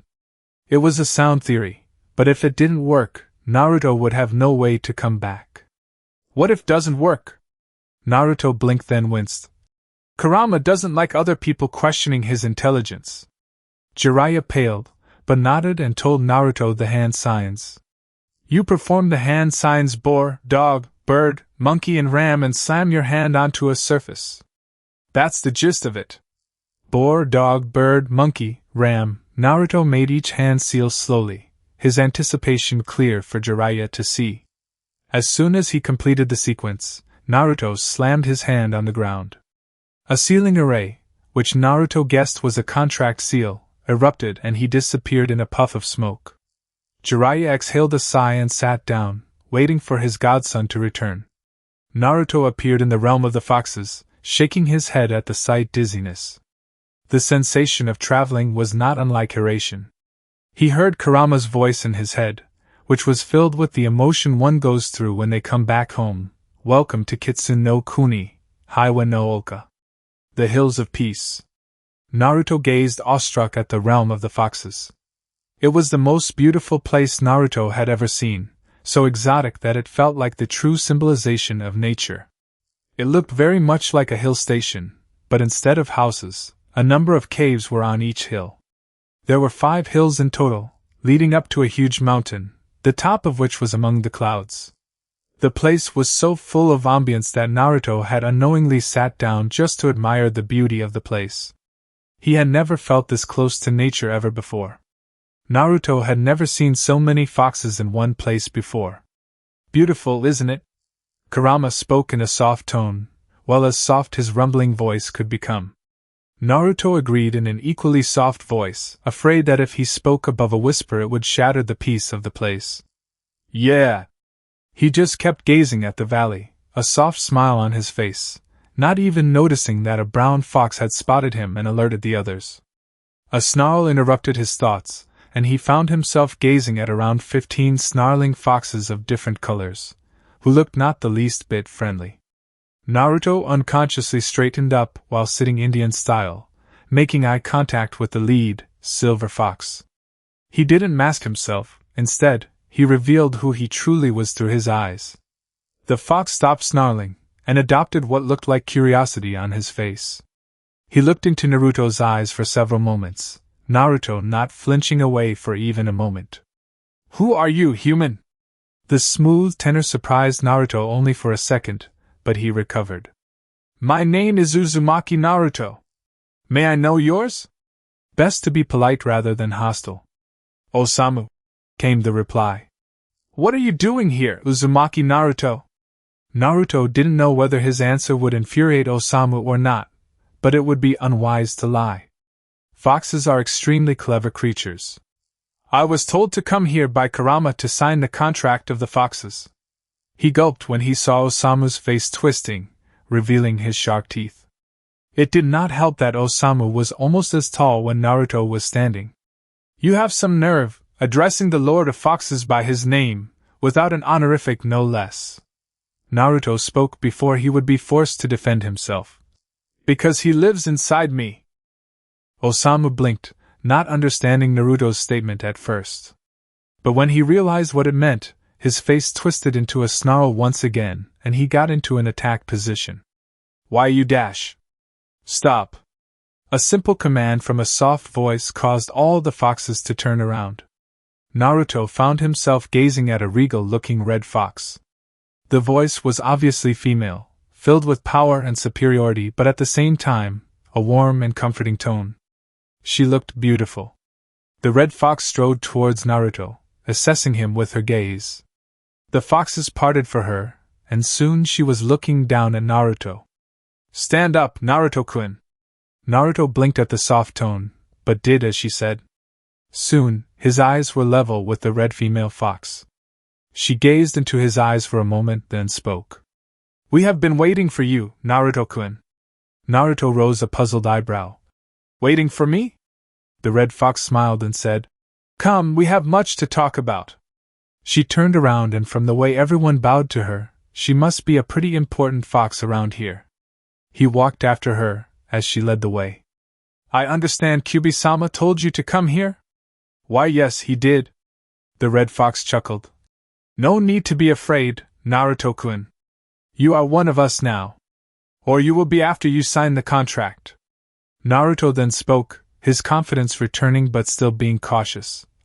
"I never did get your name, Kitsune-sama." The female fox chuckled. "That's because I never told you. My name is Naomi." Naruto smiled. "Nice to meet you, Naomi-sama." Naomi laughed softly. "You are very well-mannered, Naruto-kun." "It is nice to meet you too," Naruto then said. "Not to be rude or anything, but having an animal contract is pretty serious. So shouldn't I be tested if I am worthy of the contract or not?" Naomi easily replied. "The word of Kyubi-sama is proof enough. Believe me, if Kyubi-sama didn't think you were worthy, he wouldn't have even told you that we exist." Naruto listened as Naomi told him the history of how the Kitsune contract came to be. Many years ago, way before the era of the Kage, Kyubi was still a free demon. It was a misconception that Kyubi randomly attacked human settlements. In truth, Kyubi only attacked those human settlements where the greatest concentration of negative feelings was. People were right to fear the Kyubi, but they started taking out their anger on the normal foxes, attacking and killing a fox whenever it came into their sights. Kyubi listened to the plight of the foxes and created this realm in a remote corner of the world, so that foxes can live without having to look over their shoulders every few moments. The foxes settled down in these hills, and over time, they became beings that were strong and intelligent enough to create a summoning contract of their own. However, there was only one person worthy enough to become their summoner. Then, a prophecy was told that a boy judged worthy by their lord would become the next summoner of the foxes and would change the world. Naruto was frowning at the end of the explanation. "I get the history of the foxes, Naomi-sama, but I was mentioned in a prophecy?" Naomi saw that Naruto was likely to prod at that, so she changed the subject. "A story for another time. For now, you need to meet the boss of the Kitsune."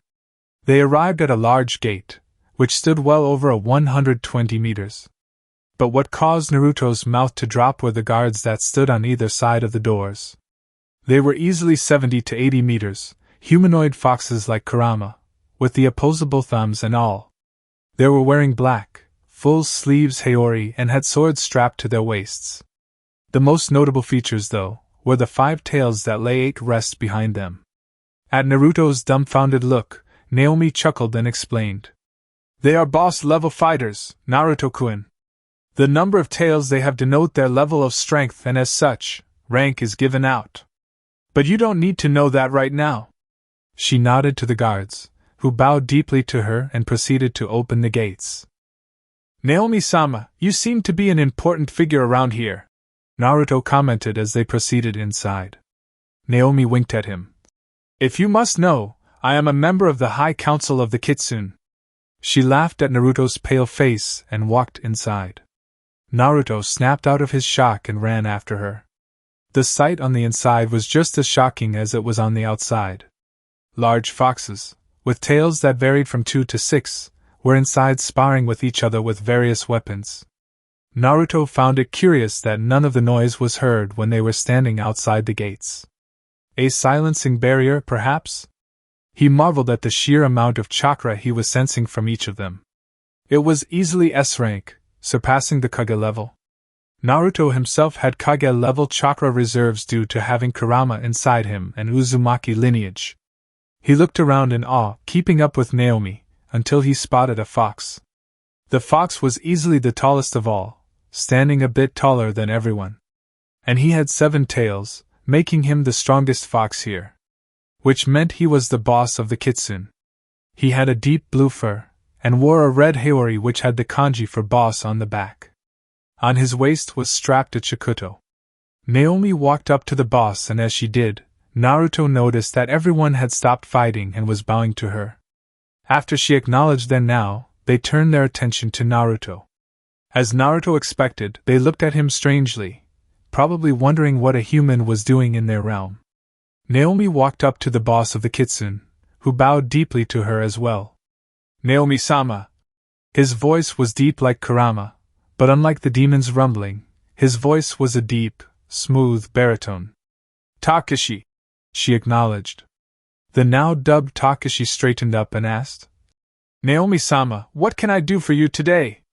Naomi's voice was full of authority. I want you to meet and judge the newest summoner of the Kitsune. The one who is mentioned in the prophecy. Takashi frowned and asked, Has he already arrived then? He then turned his eyes onto Naruto, who had to crane up his neck to see him. Takashi bent down to take a greater look at Naruto. After a long moment, he dryly commented, You're tiny. Naruto almost face-planted at that. Even the other foxes were sniggering with mirth. Only Naomi was the one watching the conversation with a serious eye. Naruto snarked at him. Well, I can't be as tall as you now, can I? Naruto got the impression that he had just insulted the boss, if the sucking of breath and straightening of backs from the other foxes was any indication. Takashi's eyes narrowed, but Naruto didn't show a hint of fear. He had come too far to get afraid now. I see you are quite witty yourself. But I have to ask, Naomi-sama. He turned his attention to Naomi. Who judged him worthy? Kyubi-sama. The single answer was enough for Takashi to widen his eyes, along with all the other foxes. I see, he said slowly, straightening up. He gazed at Naruto. What is your name? Uzumaki Naruto. Uzumaki Naruto. He rolled the name over his tongue, testing it out. He held an arm out. Climb on, Uzumaki Naruto. Naruto wasn't startled this time, jumping onto the arm. Takashi looked at him with a critical eye. If Kyubi-sama has judged you worthy to be our summoner, then I have no doubt that you are strong. But physical strength isn't everything. As the Kitsune, we value wisdom and cleverness as much as we value our physical strength. So answer me this, Uzumaki Naruto, when you stop and look, you can always see it. If you try to touch, you cannot feel it. It cannot move, but as you near it, it moves away from you. What is it? Naruto thought for a moment and replied, It's the horizon. If Takashi was surprised, he did an excellent job of hiding it. He chuckled. What a sharp wit you have, Uzumaki Naruto. You are strong in the mind as well, as expected from someone who is to be our summoner. He surprised Naruto by gently setting his hand on the ground, saving Naruto from jumping from such a height. He smiled. The Kitsune will be glad to serve as your summons, Uzumaki Naruto. Naruto grinned widely and put a thumbs up, declaring loudly, I look forward to working with you guys as well. Takashi chuckled loudly and said, Naomi-sama, now that I have judged our summoner, perhaps you should give him the contract? Naomi nodded and slapped her right front foot on the ground. A sealing array spread out, and in a puff of smoke, a large red scroll was revealed. Naomi spread it open and gestured Naruto to sign it. Naruto nodded, took a kunai, cutting his thumb and letting some blood flow out. Naruto deftly put his name onto one of the columns, absently noting the name of the previous summoner, Yamamoto Erasure. Naruto couldn't make anything of that name, so he put it at the back of his mind. Placing the top of all his fingers beneath his name, he released a breath. He was finally a fox summoner now. He watched as Naomi rolled the scroll up and it disappeared into a puff of smoke, presumably returning to where it came from. Naomi smiled at Naruto and said, Congratulations, Naruto-kun. We welcome you as the summoner of foxes. Naruto smiled and nodded. Naomi then addressed him. Now that is over, I presume you know how to return? Naruto rose an eyebrow. It's the same way, isn't it? Kuchios without the blood? When Naomi nodded, Naruto smiled and immediately performed the seals, saying, I'll summon you as soon as I can, Takashi-san. With that, Naruto disappeared in a puff of smoke. One of the foxes scoffed. As if he could summon you, Takashi-sama. He was not expecting a blade to his throat, with Takashi holding it with narrowed eyes. He gulped as his boss growled. I will not tolerate anyone insulting our new summoner. Is that clear? He asked the question to everyone. Hi. Naomi muttered to herself. Things are starting to look interesting on the horizon, Naruto-kun. Only 5 seemed to pass, but even then Jiraiya was close to chewing his nails.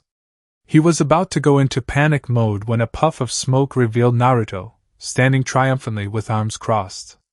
Jiraiya almost melted in relief, then asked the relevant question. Did you get it? Naruto grinned and spread his arms.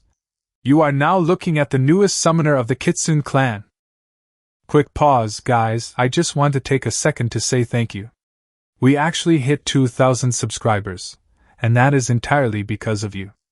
I genuinely could not have done it without this community, and it means more than I can put into words. Now we're setting our sights on 3,000, and if you're not subscribed yet, this is your moment. It takes 1 second, and it truly makes a difference. Alright, let's get back to it. Naruto's not going to wait forever. Chapter 16. Naruto and Jiraiya established a schedule for Naruto's training. Jiraiya would create 2 shadow clones along with Naruto. He would remain with the original, while the other 2 would practice in Fuinjutsu and Ninjutsu. Naruto was already master of Fuinjutsu, so there was not much to teach him that he didn't already know. Instead, they were working on new seals that he could use in the future. Not just in the Chunin exams, but against other opponents as well. Naruto's grasp on ninjutsu was pretty solid, not to mention his vast repertoire of them. He knew more C to B rank jutsus rather than the A ranks, and he used them very efficiently. He usually preferred using Suiton and Futon, but his Katon and Raiton were equally good. Jiraiya was training him in a B rank fire jutsu, Katon, Hanu Sud, fire style, blazing hands. Since Naruto knew that his opponent was primarily a taijutsu type fighter, he would have to fight hand to hand at some point. But Naruto knew that the Hyuga preferred to stick with their gentle fist. He already had a good repertoire of mid to long range jutsus to fight. Also, he knew the gentle fist targeted the Tenketsu, the points in chakra network that controlled the flow of chakra. But just like Tenten, Niji couldn't have found a worse opponent since Naruto didn't have a chakra network, so Niji's fighting style was already null and void. Add to the fact that the Hyuga see learning elemental jutsu beneath someone of their stature, and Niji is totally crushed. The original Naruto was concentrating on increasing the speed of his reflexes in taijutsu against Jiraiya. Naruto found out on the first day of their training that Jiraiya was holding back a lot. Their routing was something like this. First, the Sannin would check whether Naruto's resistance seals were actually affecting him or not. Based on that, he would let it remain or change them to a higher level. Then he would tell him to just defend. Naruto would have impressive bruises by the end of the defensive sessions. After half an hour of relaxation, in which his bruises would get healed, Naruto would be told to try and hit Jiraiya. And every single day for the first week, he was only able to hit the man 5 times at the most.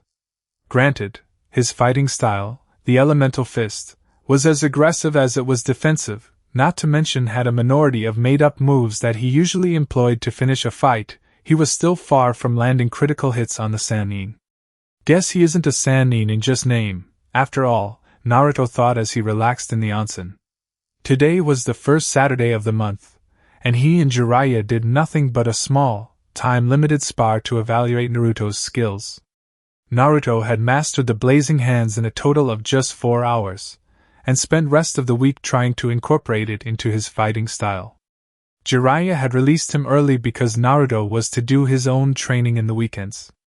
And Naruto planned to hit a long overdue task, his father's simulation room.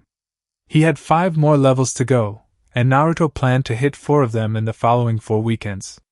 He was confident that he would be able to complete with some, if not full ease. But he would worry about that later. Right now, Naruto felt nothing but exasperation along with resignation as he watched his godfather giggle perversely as he peeked onto the women's side of the bath. After their spar, Jiraiya had suggested they go to the onsen to relax. Naruto, the naive idiot that he was, readily agreed, saying he could use a hot bath. However, Naruto had planned on discussing a few things with Jiraiya about what he learned during the first week of the training month while relaxing. This was the first time he learned that when Jiraiya suggested they relax in a hot bath, he really just wanted to peek on the women. Even though there were only 2 of them on the men's side, Naruto sunk lower in order to hide the fact that he was here with Jiraiya. Oh ho ho, this is good, very good. Jiraiya giggled lecherously as he gazed on the naked women on the other side. Naruto glared at his back fiercely, making the tiger hand seal. Chains of water rose up and wrapped around Jiraiya, viciously yanking him back into the water. Can't you stop being a pervert for just a moment and relax? Naruto dryly asked him as his head came out of the water. Jiraiya looked genuinely offended at the question. What? That's just not possible. Being a pervert runs in my blood, Jiraiya proclaimed graciously, even pumping a fist to prove his point. As if that's something to be proud of. Naruto grumbled as he got up, wrapping his towel around his waist. If he stayed any longer, he would faint from dizziness. He would hit the simulation later tonight, so right now he had nothing to do. As he walked towards his apartment, he absently wondered, I wonder what kind of training Sasuke is going through. Elsewhere, Sasuke sneezed, causing to slip into the water with his hands still alight with lightning, shocking him. Naruto panted as the simulation got over.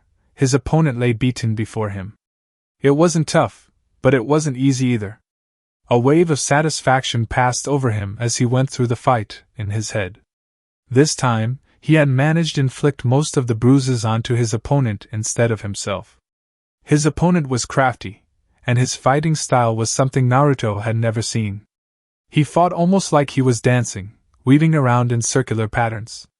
His hands were almost always on the ground and kicks were inverted, the force behind increased with each maneuver. However, Naruto was able to find the weakness of this style. As offensive it was, only evasion tactics were used by his opponent to escape his attacks. There weren't many blocks, so the upper body's only way to not get hit is to continuously keep moving in an acrobatic way. Naruto, however, was able to land in a few attacks before getting annoyed. His opponent's patterns were too erratic to find an opening and exploit it at the same time. So Naruto himself improvised. An opponent with a style like that can be dealt with many ways, but the option that stood out the most to Naruto was the use of brute force. Up until now, Naruto had only attacked the opponent. However, Naruto enhanced his fist with his chakra and punched the ground hard. The force behind it was not what Naruto expected it to be. A few cracks spread around the impact area, but the force was enough to make his opponent stumble, just for a moment. Just what Naruto needed. In a flash step, he appeared before the attacker and slammed his fist straight into the stomach. The human body isn't strong enough to withstand the amount of force that Naruto put in the punch.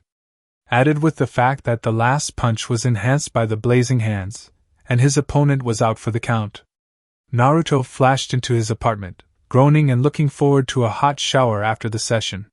He was to start his summoning training for Monday, so that was something to look forward to. He took off all his clothes and grabbed a towel from the rack, entering the bathroom and closing it. He sighed in relief as the hot water poured over him, washing all the grime and dirt from his body as well as soothing his muscles. He stood in there for over 20 minutes, after which he turned off the shower, wiping the water off him and tying it at the waist. Exiting the bathroom, he shut the door and paused for a moment before turning around, eyes narrowing. After a moment, he sighed and relaxed. He proceeded to get dressed and eat dinner before retiring to sleep. He failed to take notice of the crow perched on the lamp post outside his apartment, an ominous Sharingan in its eye socket. "Yosh! You ready to learn the awesomeness that is summoning?" Jiraiya questioned loudly, grinning like he knew something Naruto didn't. Naruto just stared at him in a deadpan. Jiraiya began to feel uncomfortable under the deadpan, coughing into his fist in order to maintain his dignity. "Alright, summoning is a pretty simple jutsu, with a little amount technicalities. The chakra requirements for each summon differ greatly. Take me for example. If I put a large amount of chakra in the jutsu, I am likely to get a bigger and a stronger summon, like a battle toad, than when I put in a small amount of chakra, which is when I get a messenger toad. You will have to adjust accordingly to your summons," he explained. Naruto had to admit that whenever Jiraiya was serious-like, it was actually possible to see how intelligent he was. Nodding to Jiraiya, Naruto bit his left thumb, allowing blood to come out. He then went through the hand seals and slammed his hand on the ground, pumping a little more than a quarter amount of his chakra. Kuchios no Jutsu. While the sealing array spread out from beneath his hands, nothing else happened. Naruto rose an eyebrow in confusion. Jiraiya noticed it and smirked. "While not shouting out the name of your jutsus is admirable and very useful as a habit, this one is a special case. You have to verbally pronounce it." Naruto rolled his eyes at that and exclaimed, "Kuchios no Jutsu!" In a large puff of smoke, it revealed that Naruto had managed to summon Takeshi, the boss of foxes. The large summon easily towered over the entire forest they were in, providing a great view to Naruto, who stood upon the fox's head. Jiraiya was gaping at the gigantic summon that Naruto had managed to summon on his first try. "Kami, I didn't know that the foxes were this powerful. This guy could easily tower over Gamabunta, and that guy's size is no joke at all. How the hell did Naruto manage to summon him on his first try? And judging by the giant sword, this guy is easily skilled in Kenjutsu. Naruto really did land a treasure with the fox contract," Jiraiya thought in awe as continued gazing the summon. Takeshi blinked when he didn't find any threat in front of him, so he addressed his summoner. "Naruto-san?" His voice snapped Naruto from his mental dance of victory. "Ah, Takeshi-san. I was practicing the summoning jutsu to get used to using it in the future."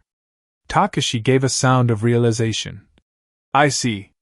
In that case, allow me to give you a little advice. Whenever you use the Kuchios no Jutsu, state what type of summon do you want to come to your aid. Battle summons are always on standby, so you don't need to state this for battle summons. But I have to say, it is nothing short of impressive for you to manage to summon me at your age," he complimented Naruto. Naruto blushed at the praise and rubbed the back of his head, chuckling sheepishly. "Thank you, Takeshi-san. And please, just Naruto is fine." Takeshi chuckled. "Very well, Naruto it is.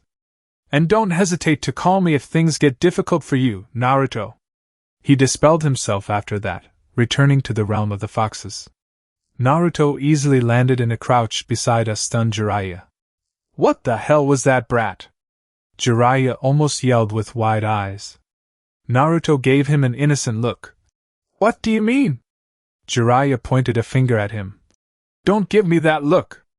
How the hell did you summon the boss of foxes in your first try? Even I didn't manage to summon the toad boss on the first try. Naruto gave him a confused look. All you have to do is pump the chakra and based on the amount, you get the summon, right? I pumped a significant amount in the jutsu right now. Jiraiya had calmed a little from Naruto's explanation, but was a little curious too. Just how much did you put into it? Naruto shrugged. A little over a quarter of my chakra. Jiraiya nodded absent-mindedly, but then he really registered what Naruto said and whipped around to stare at him. Is he for real? A little over a quarter? Most people his age would have had chakra exhaustion trying to summon the boss, and they would still fail. But then again, his reserves are steadily being increased by the seal, so that's that, he thought speculatively. Well, brat, since you have shown that you can already summon the boss, we'll try to reduce the amount to see what you can get. Who knows, you might even get a personal summon of your own. Jiraiya suggested, mentally smirking when he saw Naruto's eyes lighting up at the words. Personal summon. Naruto grinned at the thought of having a fox partner. That would be so cool. He ignored Kurama's grumbles of I'm right here and cut his thumb, flashing through the hand signs and slamming his hand on the ground. Kuchios no Jutsu! A burst of smoke revealed that he had managed to summon a white fox with black markings on its upper body, standing up to Naruto's waist. It had a white tail swaying lazily behind it while it peered up to Naruto with curious green eyes. Who are you? Its tone, a soft tenor, held a hint of curiosity mixed with cautiousness. Naruto grinned and pointed towards himself with his thumb. I'm Uzumaki Naruto, the newest summoner of the Kitsune. Nice to meet you. He watched as the fox's eyes brightened up and almost laughed when the fox introduced itself in a similar manner, pointing towards itself with its opposable thumbs. You are the newest summoner? This is awesome. My name is Raiden, the second son of the boss of the Kitsune, and the most awesome Kitsune ever. Pleased to meet you. Man, Naruto had to stop himself from glomping the fox because his voice was just so damn cute. Naruto laughed at Raiden's introduction and said, Pleased to meet you too, Raiden. You are actually the second summon I've summoned, you know. Raiden frowned. The second? Who's the first? Naruto smiled proudly. Why, your father, of course. Raiden's eyes widened. You managed to summon my father? You must be really strong then. Naruto just closed his eyes and nodded, enjoying the moment and completely ignoring Jiraiya, who was gaping at the both of them. Kami, he's just like Naruto, he thought as he observed them converse. Raiden seemed come to some realization as he tugged at Naruto's lower, gaining a curious look from the boy. Naruto, do you know what this means? You summoning me? His voice seemed to grow with excitement as he voiced his question. Naruto raised a confused eyebrow. No, what does this mean? Raiden shook his head with wonder. It is a requirement to summon the boss of any summoning clan after you sign the contract, Naruto. However, whomever you summon next becomes the summoner's personal summon. He finished with a significant amount of glee in his voice. Naruto also started grinning, and at the end of his explanation, he engulfed the fox in a hug, burying his head in his fur. Which means you are my personal summons now? We are going to have so much fun together, Raiden! The fox also laughed in happiness, and it was then that Naruto remembered something. Oh, Raiden, I almost forgot. This is my godfather, Jiraiya. He introduced the smirking man sitting behind him. Finally remembered me, huh, Naruto? You are the Toad Sage? Raiden's whisper had the unmistakable feeling of awe. Jiraiya grinned and exclaimed, Indeed I am! Raiden began to shake in excitement. Kami-sama, I can't believe you have such cool company, Naruto. This is the first time I've met a summoner of the Toad clan, let alone a sage. Jiraiya was basking in pride that even the summons he hadn't heard of before seemed to know who he was. But that feeling of pride quickly shattered when Naruto spoke. "Seriously, he's not that cool, Raiden. He's a pervert," Jiraiya shouted in defense, sounding extremely offended. "Wrong! I'm a super pervert." However, Raiden shook his head, amused by the antics of the large man. "I'll remember that in the future. It is nice to meet you, Jiraiya-sama." Turning to Naruto, he poked him in the chest. "Naruto, don't you forget about me. Summon me whenever you can, okay? Even if you just want to hang out or talk. I've been told I'm a great listener." Naruto smiled and nodded, rubbing Raiden's head. Raiden then dispelled himself back to the summoning realm. The next 2 weeks were spent like the first week, since Naruto already had an excellent grasp on his summoning. So they spent the next 2 weeks speeding up his taijutsu and adding jutsu to his arsenal. Naruto had learned 4 more jutsu, 1 jutsu for each of his affinity, and had improved his fighting speed considerably. For lightning, he had learned Raiden, Reikyu no Jutsu, lightning style, lightning beam technique, a B-rank jutsu. He had found this jutsu in the Nidame's library. A beam of lightning twice as wide as his arm. If it hits the target will experience a fantastic amount of pain, and will be heavily stunned, not to mention unconscious from the pain. Even if it's a near miss, the effects will be of some effect due to small bolts of lightning escaping. While he won't be using this against Neji, it was still a very useful technique for live capture. For fire, he had learned Katan Menamayanai fire style, invisible fire, a B-rank technique Tobirama had created with the help of someone named Uchiha Kagami. After molding chakra, Naruto would expel a single, colorless beam of gas from his mouth. However, upon getting in contact with a target, the gas will spontaneously combust, and the strength of the resulting explosion will depend on how much chakra Naruto put into it. For air, he learned the futon, Repushu, wind style, gale wine palm, a C-rank technique created by someone in the Senju clan. After forming the needed hand seals, the user basically had to send an open palm thrust towards his opponent, which is capable of causing severe injury. Naruto can also use this in conjunction with a thrown weapon to increase its power. For water, he learned not a jutsu, but the secret behind creating water out of thin air. It was what Tobirama was known for throughout the entire shinobi world. Usually, condensation is used to derive water from vapors. However, Tobirama did not have the luxury of creating vapor in the middle of a battlefield and then condensing it to form water. Therefore, he would cleverly saturate the air around him with his chakra, without losing control of it, so that whenever he was in need of water and no water body was near, he would simply mold the chakra-saturated air into water, thus negating the disadvantage that water could not be used without water bodies. What was amazing basically meant turning a battlefield into a geographical advantage. With your chakra saturating the air, Tobirama could literally use it to do anything. This is what I could come up. A bit of BS, so please bear with me. For Fuinjutsu, he completed the chakra-suppressing seal he was working on with Jiraiya. He made it so that upon application, the chakra of the target would be completely locked. Which meant they were completely helpless unless they had something to outrun him without chakra. Another thing he came up with was slapping resistance seals on his opponents.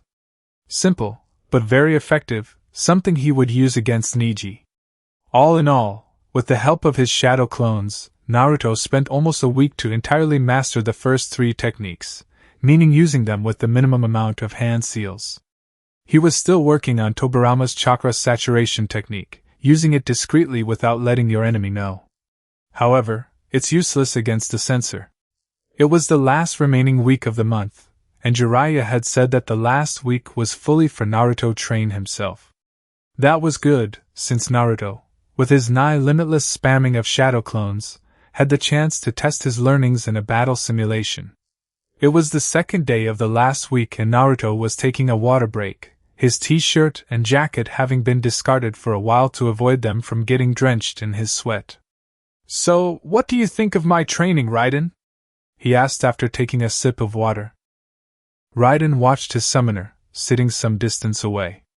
Well, it's definitely intense. You sure work hard for all your genius, Naruto, he dryly commented.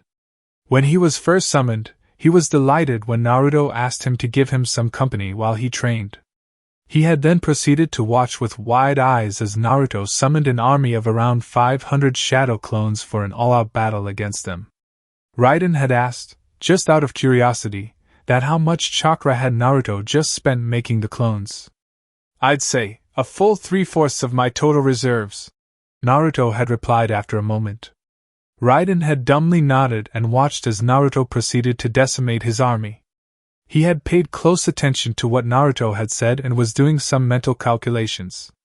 If Naruto spent a whole 3/4 of his chakra, that meant he would be close to light chakra exhaustion if he spent any more. But Naruto had explained it to him that whenever shadow clones are dispelled, the chakra returns to the original, along with the memories of that clone. Raiden observed that Naruto had started with taijutsu, destroying a dozen clones at first. Then, he used an elemental jutsu, whether it be fire or air or water or lightning, to destroy another group. He would then switch back to taijutsu, then use a jutsu again. It was a cycle, Raiden realized after intense observation. Naruto never used any jutsu if he didn't have sufficient chakra to not collapse into exhaustion. But the funny thing that Raiden realized was that he couldn't understand whether Naruto was losing chakra or gaining it back. If it was simply taijutsu, Naruto would be gaining all the chakra back without any expenditure of his remaining reserves. But since he occasionally used a jutsu, it was hard to determine. In the end, he just presented Naruto with his theory and asked his opinion for it.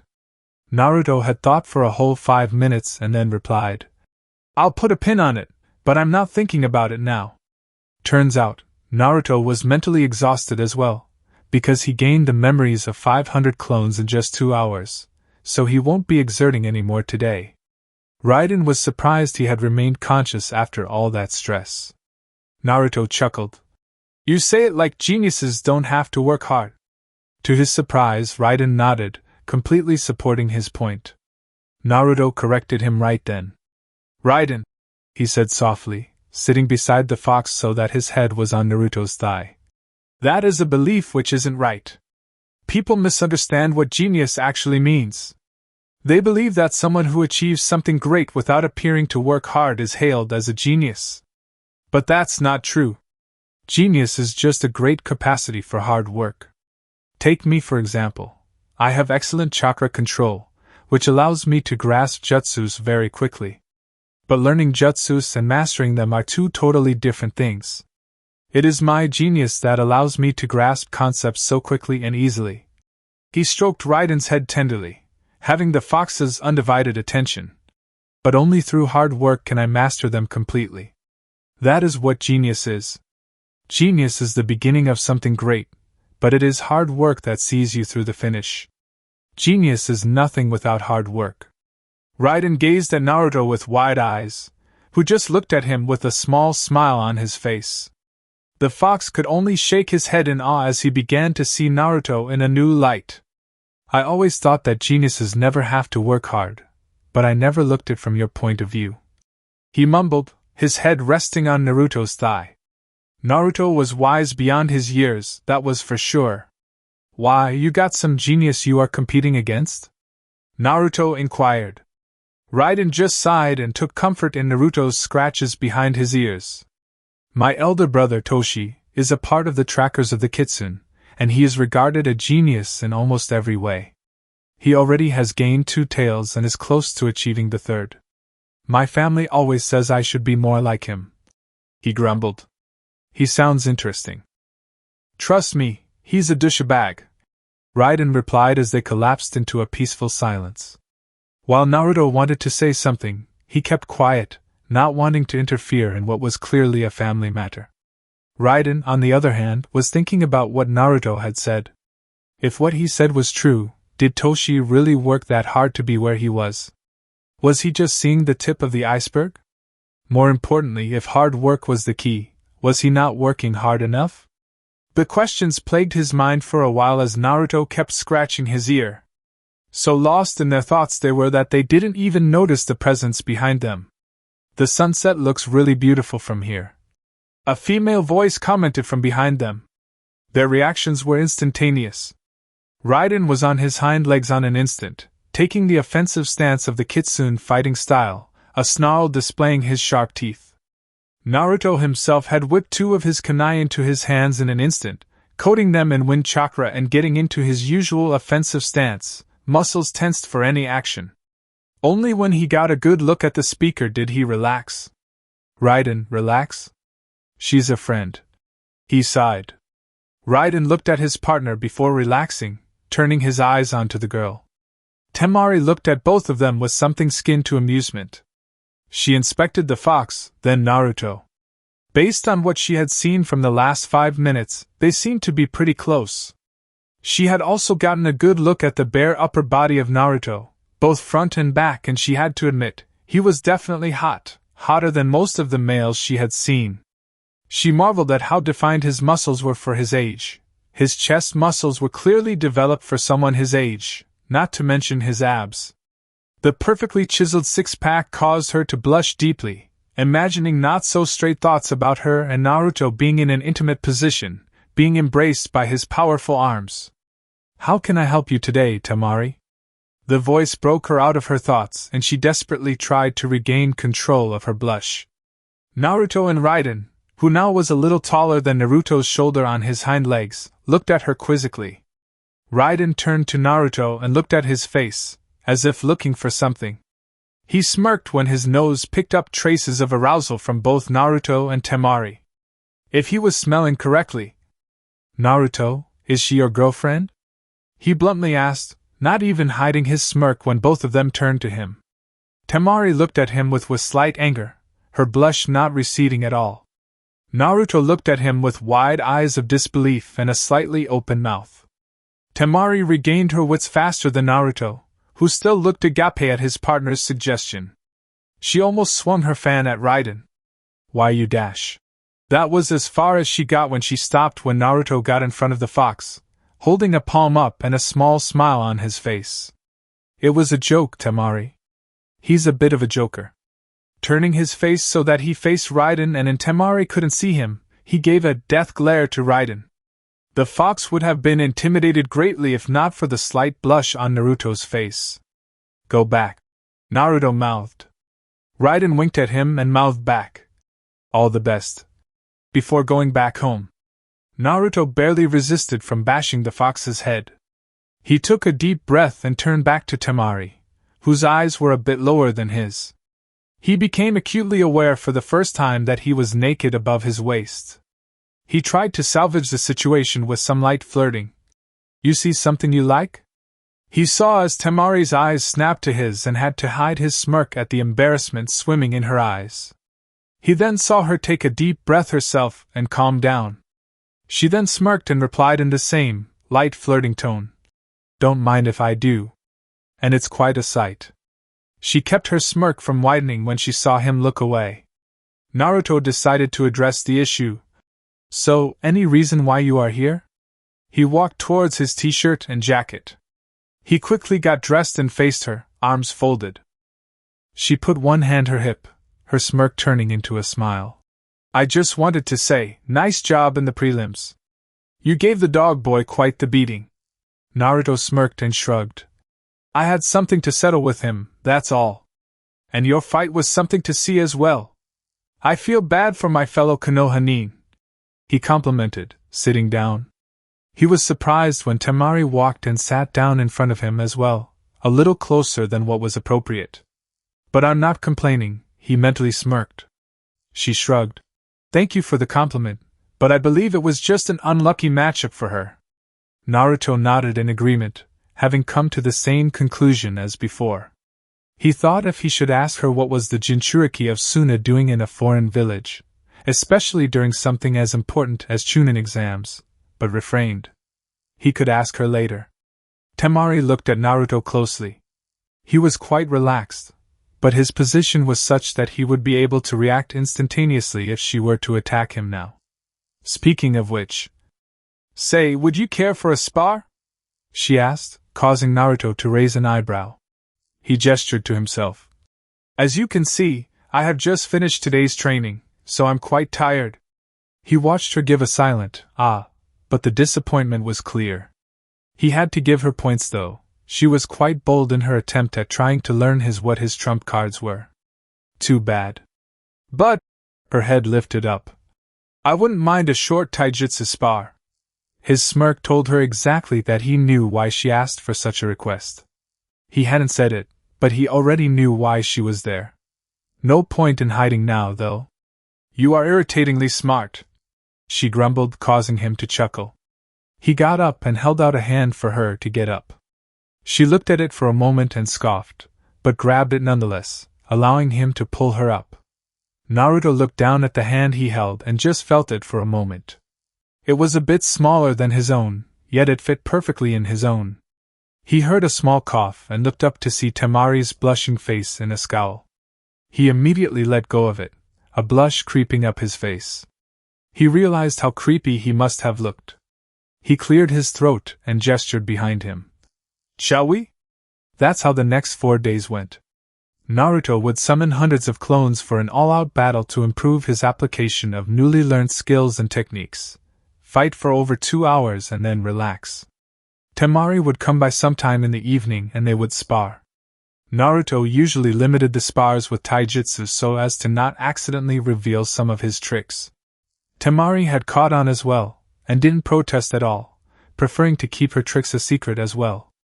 They would make small talk after the spar, and then Naruto would offer to escort her back, but she would playfully refuse every time. Naruto always thought that she was being observed, which is why she refused every time. She didn't want to be seen getting too friendly with a Konoha nin. Today was Saturday and so, Naruto planned to hit the simulation room one last time before the Chunin finals. He had already completed till the 5th level, each time more difficult than the last. But every level gave him ideas on where to improve, which he practiced all week and apply it onto the next level. So this is why Naruto was at the apartment right now, sitting on the floor of his bedroom and looking at the 30 kunai in front of him. He had already imprinted the seals on the handle of the tri-pronged kunai. One was the Jutsu Shiki for the Hiraishin, and the other was the seal he had developed so that the kunai could be stuck on the surface of water as well, allowing him to use them in the areas where water bodies were. You seem to be thinking something about last night, Naruto, Kurama commented from within. Naruto kept gazing at the kunai as he replied, last night. I can't figure out why they are doing this. Flashback. Late last night, Naruto was sitting on top of his father's head, idly wondering on how the villagers would react to his reveal. I can think of 2 things. Either they would start worshipping me, or the villagers who have some morals left in them would feel guilty enough to commit suicide based on the reason that they tortured the son of their beloved Yondaime for years. What do you think, Kurama? A chuckle sounded from within his mind. You know how the villagers are, Naruto. They would probably try to suck up to you after knowing just who you are, but I wouldn't mind witnessing the second option. What about you? Which one do you prefer? Naruto sighed at Kurama's insinuation. I don't prefer either one. I would actually prefer if they just treated me like any other villager, but that won't be happening anytime soon, considering I'm the heir to 2 major clans of Konoha, Lord if I make Chunin. Kurama huffed, you humans confuse me terribly. An excellent opportunity for you to crush them beneath your heel for what they have done to you and you are considering letting them go. I would have made a meal out of them if I were you. Naruto chuckled, I don't see what's wrong in being the better man, Kurama. Kurama was about to say something when he sensed an influx of chakra about 2 miles away, along with negative feelings. Naruto, can you sense that? Naruto raised an eyebrow but spread out his senses nonetheless, sitting up straight when he too sensed the amount of chakra being molded. Just who was molding a Chunin level amount of chakra at this time in the night? Making a half-ram seal, he used a series of body flickers to get where the chakra signatures were. When he reached there, he was horrified what he witnessed. He saw the prelims proctor, Gekko Hate, locked in a battle with the Sanjonin Baki, if Naruto remembered correctly, and was losing badly. He had numerous injuries on his person. If that blade of wind cut him, Hate could kiss his life goodbye. He immediately acted. First priority was to get Hate to the Hokage Tower. Baki held a blade of wind in his right hand, the other hand holding the sword of the proctor. He had to admit, Hate was exceptionally skilled at kenjutsu and had almost gotten him, but his sickness slowed him down terribly, allowing Baki to gain the upper hand. Try stopping this blade of wind! He was about to shove it into Hate's chest when a blur grabbed Hate and dodged, making Baki miss completely. Baki had just enough time to turn to his left, where he had seen the blur go, to witness Hate disappearing in a blue flash. He cursed under his breath. Damn it, he escaped. Kazekage-sama won't like this. He vanished in a wind shunshin to inform his leader. The thought of the flash completely missed him. Naruto appeared in the Hokage's office, surprised to see that his Gigi still working at this time of the night. Anbu surrounded him in an instant, the only reason not skewering him because he still held Hate in a fireman's carry. Hiruzen immediately stood up. Tora, get Hate to the medical wing of this tower immediately. The Anbu stepped forward, took Hate from Naruto and vanished. Hiruzen turned his attention to Naruto and spoke in a commanding voice. Report. Naruto straightened up and narrated what happened. At the end of his report, Hiruzen sighed heavily and sat down. I didn't know it was this bad. Naruto asked in slight confusion. What do you mean, Hokage-sama? Hiruzen folded his hands and rested his chin on it. Naruto, on your suspicions, I assigned Gekko Hate to keep a watch on Yakushi Kabuto. He was to report me any unusual activity that concerned the target. It seems that tonight is the first time he witnessed something significant, but was discovered and was likely going to be killed in order to keep the information from being discovered. He looked Naruto in the eye. It is most likely that Konoha is facing the possibility of an invasion from Suna. Naruto folded his arms. I didn't know Suna had enough manpower to take on the strongest of the five on its own. In fact, from the books that I've read, Suna is the weakest of the five. Hiruzen shook his head. I know the Kazekage well enough to understand that he's not stupid enough to make such a bold move. Which means he has an ally. He had a suspicion as to who it was, but that was for him to deal with. Naruto nodded.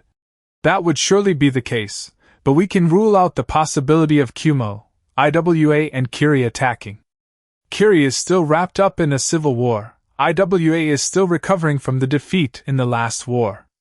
Kumo wouldn't want to break the peace treaty you had established over the Hyuga just yet, which leaves. Hiruzen filled in the blanks. There's a new up-and-coming hidden village, whose genin have participated in the exams. Otogekure. It is possible, but we don't know for sure. Naruto, you must keep this meeting a secret. Not a word is to be let out, do you understand? Hi, Hokage-sama. Dismissed. Flashback end. Why don't you ask your vixen?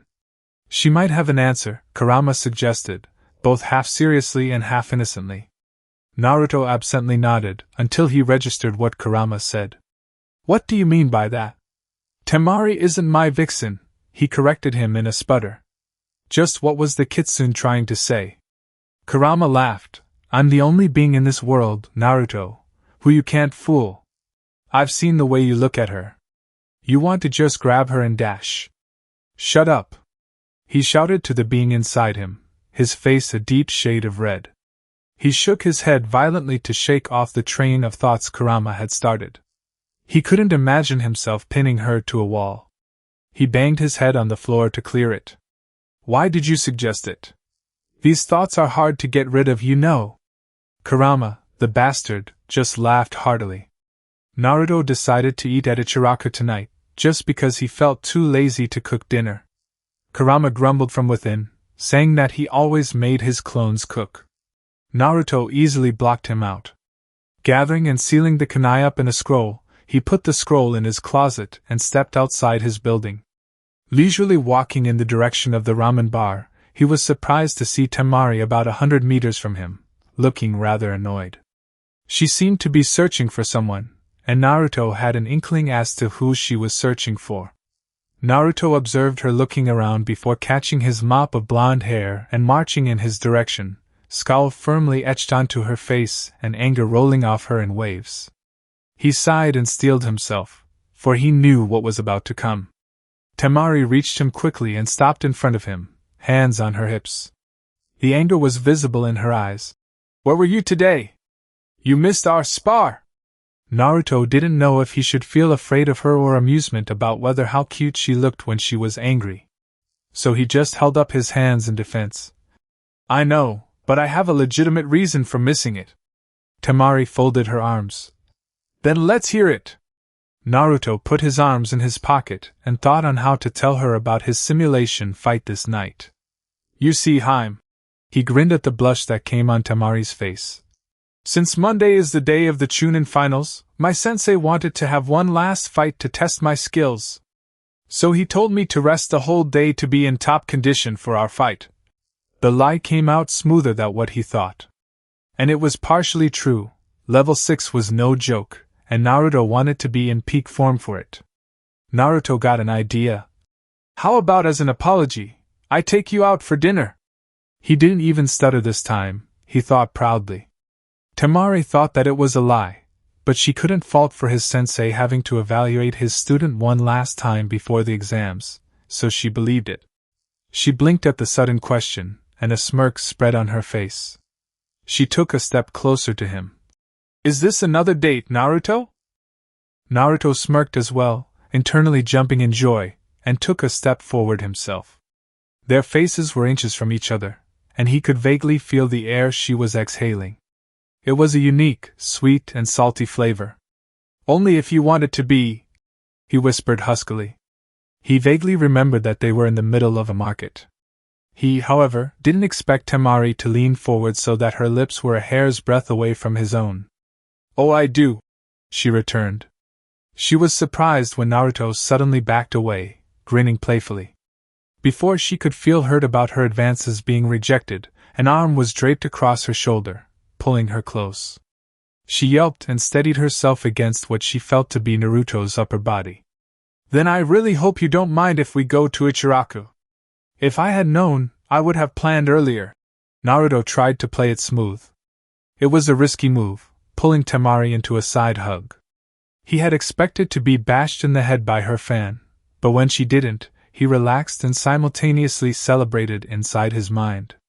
"She likes me." Kurama felt nauseous at how much joy was filled in that single thought. For a being of hatred such as himself, joy was his kryptonite. So he just tried to ignore it as much as he could. Such sappiness didn't suit him. Naruto kept his arm around Temari's shoulder and started walking in the direction of the ramen bar. Temari had to adjust her arms, so she just put one hand on his side. "I really don't mind," she coolly replied. But she was barely keeping from letting a goofy smile spread on her face. She knew she liked Naruto, to the point of having an intense crush on him. But being in such close, physical contact with him only after knowing him for only a short time was almost overwhelming. The trip was short, lasting only 5 minutes. Just when they were within 50 meters of the bar, Naruto removed his arm from her shoulders, instead enveloping her hand in his own, giving it a small squeeze. He gave a warm smile to Temari, who blushed slightly, but returned the smile and squeezed back. They entered the ramen bar, and Ayam was the first to spot them, and then she spotted them holding hands and smiling. She promptly squealed in happiness, increasing the blush on Naruto and Temari's faces, but neither let go of each other's hands. Tucci came running out of the back in response to his daughter's squeal. When he saw the reason for her squeal, he himself grinned in parental pride. "Naruto! So you finally made it official, I see," he commented. Naruto and Temari blushed even more at this, but Naruto was the one who spoke. "We haven't, actually. But I will in the near future," he said with a wink towards Temari, managing to somewhat reduce his blush. Temari, however, just barely kept from hitting him for embarrassing her. The only reason she didn't because of what Naruto said. Ayam clasped her hands together and sighed dreamily. "Oh, you two look so cute together!" Naruto and Temari slid onto the seats, side by side. They gave their orders, but when they were served, they were surprised by Tucci's announcement. "Today's meal is on the house. Think of it as a congratulatory gift from us." He added a wink in Naruto's directions. Naruto and Temari tried to deny that they weren't in a relationship yet, sounded in both of their minds, but Teuchi easily waved their sputters away. "Trust me," he said. "Adults know it when two people are meant to be together or not." That sealed it.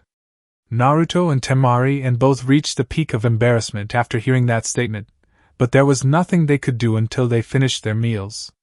Deliberately avoiding meeting each other's eyes, they quietly finished their meals and got out of there. Temari was the first one to break the silence between them. "Those folks are weird. They kept teasing us all the time," she grumbled in annoyance. Naruto sheepishly rubbed the back of his head. "Don't be like that. They are some of the very few people in the village that care about me." That sparked Temari's interest. She didn't know Naruto only had a small amount of people close to him. "What do you mean when you say, some of the very few?" It was a question of curiosity, so Naruto couldn't fault her for that. But the memories of years of loneliness resurfaced, and some of that sadness must have shown on his face, for Temari hastily backtracked. "You don't have to answer that if you don't want to." Naruto waved away her apology. "It's okay, you were just curious. But if you don't mind, I'd like to keep the answers to myself." His tone was soft, but the request was clear in his voice. Temari nodded, but wondered just what had happened to Naruto for him to get so sad so early in his life. She couldn't help but compare Naruto and Gaara in that aspect, both of them shunned by the village in some way. She felt for him, just like she felt for Gaara. Gaara had been chosen by their father to bear that particular burden of Abijah. Because of that, everyone in the village had ostracized Gaara in the extreme. Their father felt that Gaara was too dangerous, which is why he hired assassins to kill him. That was the last straw for Gaara. He became cold, so cold that the slightest provocation would cause him to kill someone, without batting an eyebrow. She tried to show him that she still cared for him as his older sister, but the distrust was so much deep-rooted into him that he distanced himself even from her. However, Naruto wasn't like that. He was willing to trust others like her. But another problem lay in front of her. If tried to comfort him, it would just be a lie, for they would be standing on the opposite sides of a war just 2 days later. So she just held his hand, trying to give what little comfort she could. Naruto was surprised when he felt a warm hand holding his own. He saw Temari smiling at him, and he smiled in return, knowing that she was trying to comfort him. He turned his eyes back forward and saw an alley coming up.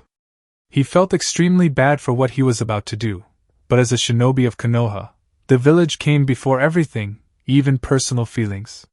So he pulled her into the alleyway, earning a surprised yelp from her.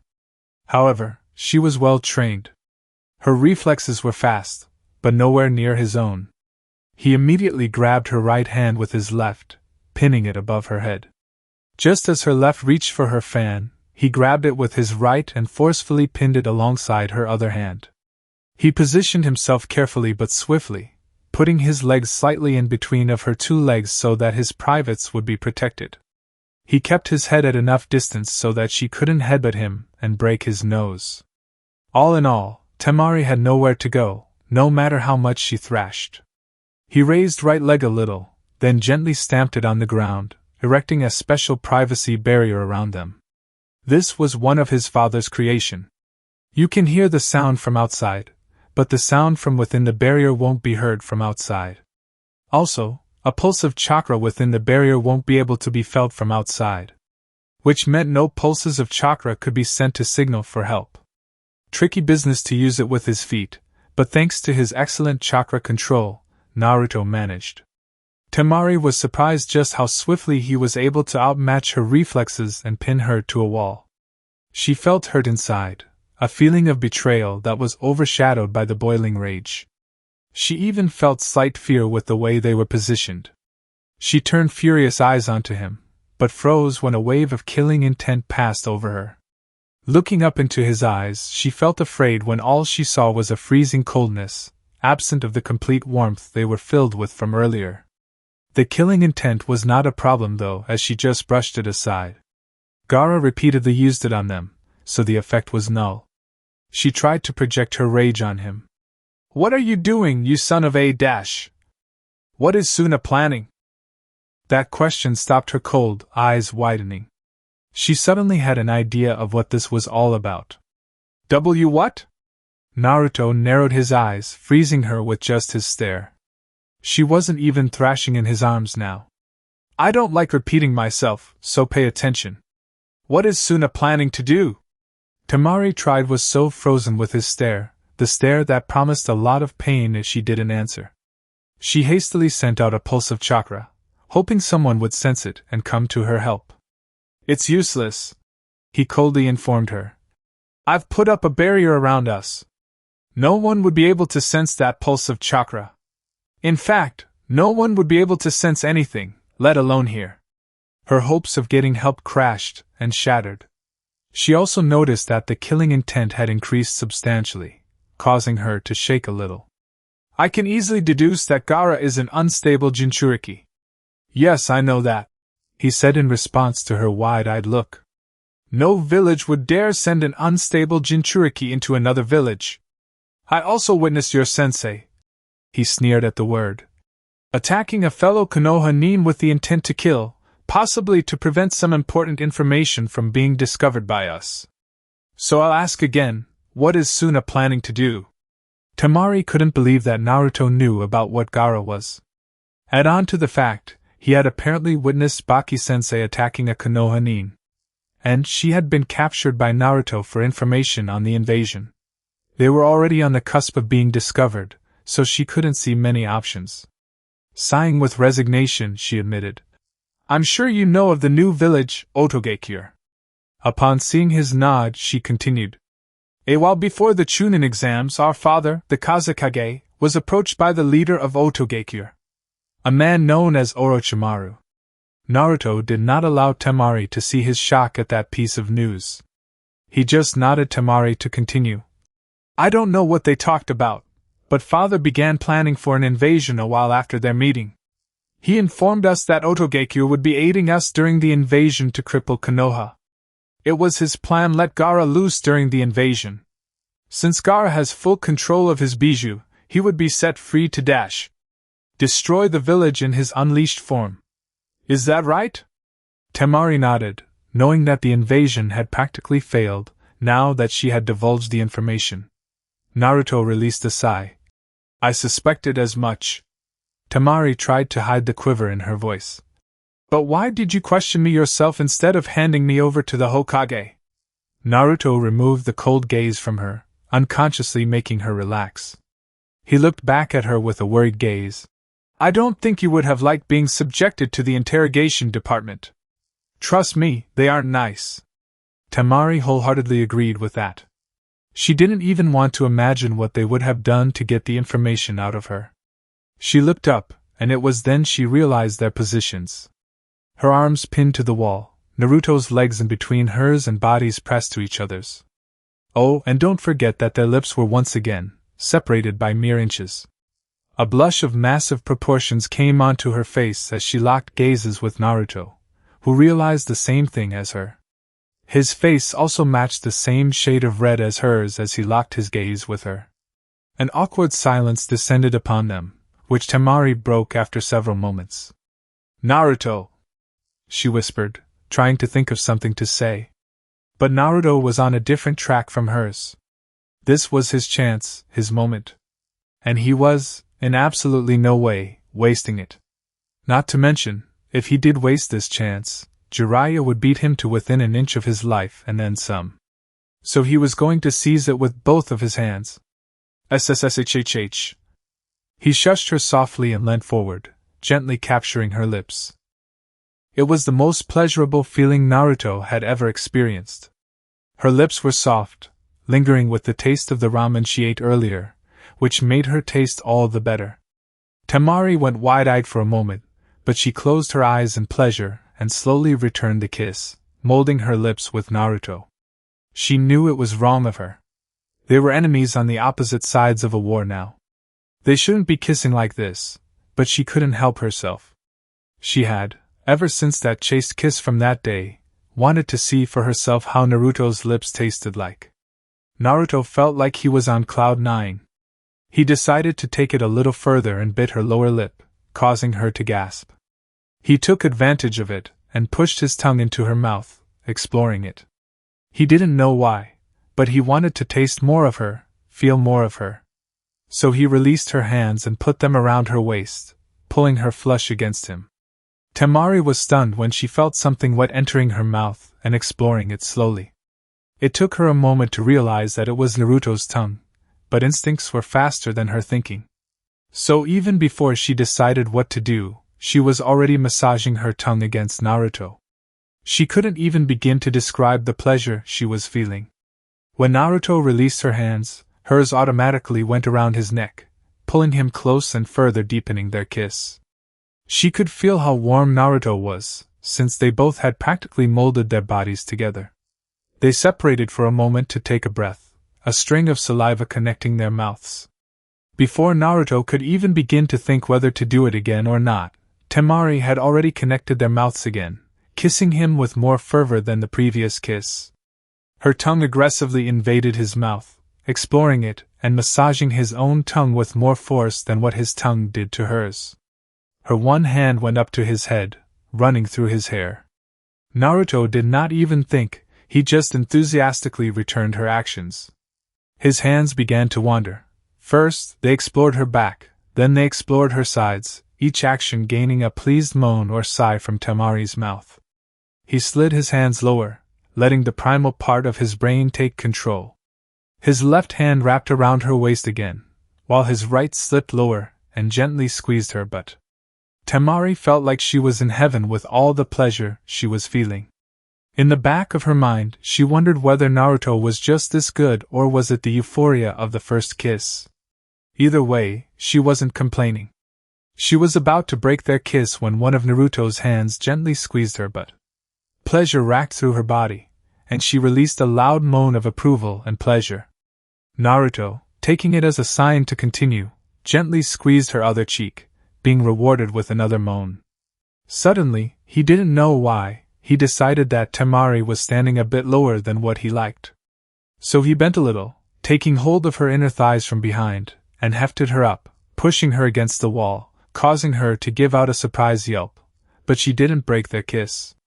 Instead, her arms tightened around his neck while her legs wrapped around him, locking behind his back, their bodies pressing against each other even more. Temari's dress slid up from her thighs a little, exposing a bit of her thighs and skin for Naruto to feel.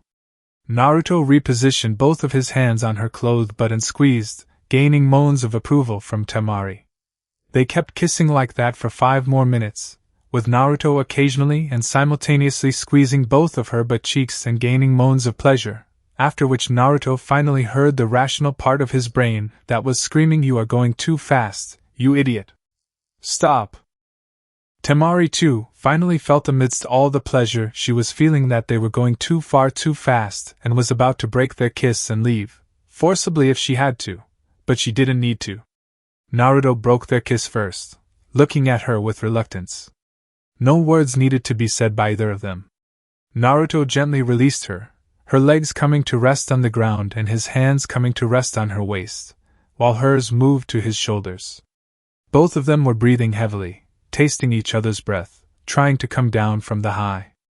"I think we can both agree not to mention this to anyone." Naruto found his voice first. Temari silently nodded as both of them took a step away from each other, both feeling the lack of touch. Temari turned and walked away from Naruto, straightening her dress and smoothing out wrinkles when Naruto stopped her with his voice. "On the day of the finals, I'll see you on the other side," he said in a whisper, but each word was clearly heard by her. A lone tear slipped from her right eye, which she furiously wiped away. She did not care whether he saw her wiping it away or not. "Good night," she hastily whispered, and in a blink of an eye, she was gone. Naruto was still trying to get his thoughts in order. Absently, he raised his foot and stomped softly on the ground, muttering, "Kai," under his breath, releasing the barrier. Only then he gave a reply to the empty surroundings. "Goodbye, Sabaku no Temari." He flashed away after that. He had a simulation to demolish. He realized that he displayed lust on the surface, but deep inside, he knew it. He didn't know how or why, nor did he care. He just knew it. Temari was the one for him. He felt genuine feelings towards her. He didn't know how to describe them. He knew that it was far past the like stage. All he knew was that if he got the chance to hold her again, he would be grabbing it. And he would not let go of her that time. Unfortunately, that was the first and the last moment he would ever have with her, for in just 2 days, they would be on the opposite sides of a war, trying to kill each other. And Naruto knew that he won't be able to do it. He won't be able to kill Temari if she came before him. He had lost her, and the chances of being with her again were virtually impossible. Or so he thought. And how was it? Man, I sure was extremely nervous while writing out the kissing scene. I might have overdone it, for they are just 13 and 14-year-old teens. But I know the boundaries, and if anything is good, it's worth overdoing, or so I think in some cases. Anyways, leave your thoughts and reviews. And I will be answering some reviews from the previous chapter. Oh, I almost forgot. Jiraiya considered himself as the biggest pervert in the world, and he was damn proud of the fact. He was also the legendary Sannin, and perhaps the only remaining sage in the world. He was also a damn good teacher, judging from the notable students he had taught. The 3 war orphans from the village hidden in rain, they must have changed their village by now, for the good. Then there was the Yondaime Hokage. The man was in a league all of his own, and Jiraiya couldn't have been prouder of the shinobi that his student had become. But alas, he died too early, even by shinobi standard. Then there was his latest student, Uzumaki Naruto. Jiraiya had seen many young prodigies in his life. Hell, Konoha had no shortage of them. Uchiha Shursui, Uchiha Itachi, Namikaze Minato, Hatake Kakashi, his own teammate Orochimaru. But he had never seen one like Naruto. The boy was unbelievably skilled and powerful for someone of his age. He had impressive chakra reserves, excellent chakra control, intelligence to rival his father, all the makings of a prodigy. So Jiraiya promised himself that he would make Naruto a greater shinobi than even his father. But there was one thing that Jiraiya had failed to pass on to all his students: the art of perversion. Jiraiya had been a pervert since his genin days, and had never given up the habit. When he had taken on Minato as an apprentice, Jiraiya had believed that he had finally found the perfect student to pass his perversion onto. Minato certainly had the looks for it, unlike Jiraiya, and he already had loads of fangirls after him just for that. So it killed Jiraiya on the inside when his student acted all polite and modest and refused to take advantage of it. No matter how much he tried to persuade Minato, the guy had an unshakable will and was already fixated on that petite redhead of his. Not that Jiraiya had any problems with it, in fact he thought that Minato had landed an excellent catch. It's just that he couldn't get any research material out of that couple, no matter how hard he tried. It was with these sullen thoughts that Jiraiya wandered around the village, not even noticing how people were whispering with awe that the famed Toad Sage was walking among them right now. So into his thoughts he was that when he actually looked around him, he found himself walking in a fairly empty Konoha street. Very few people were in the street, and they weren't even wandering, instead just gossiping on doorsteps. Jiraiya sighed, hopping onto a roof as he surveyed the village. His thoughts shifted to his meeting with his sensei from last night. Naruto had just saved one of their jonin from being killed by the jonin sensei of the Suna team. Sensei had instructed him to remain in the village for the time being, since he was convinced that they would be attacked on the day of the finals. That caused his thoughts to shift onto Naruto. A small smile came onto his face. He had no doubt that the kid would thrash the Hyuga in his match, but immediately getting in the middle of an invasion right after his fight? Jiraiya could not say or think anything for certain.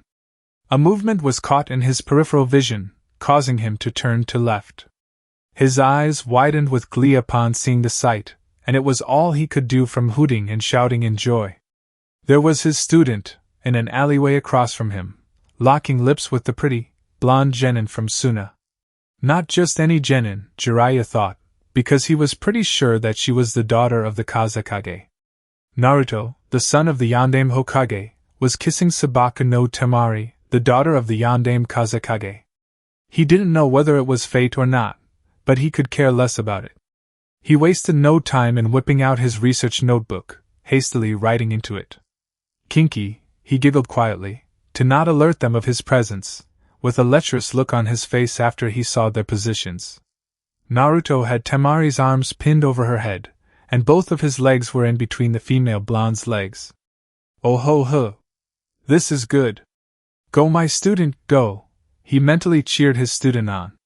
His joy at finding his student making out in an alleyway increased even further when Naruto released her hands and wrapped them around Temari's waist, pulling her flush against him.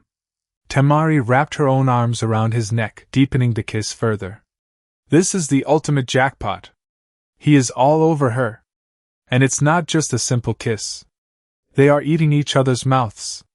He might be my best student yet, and I haven't even begun teaching him about that.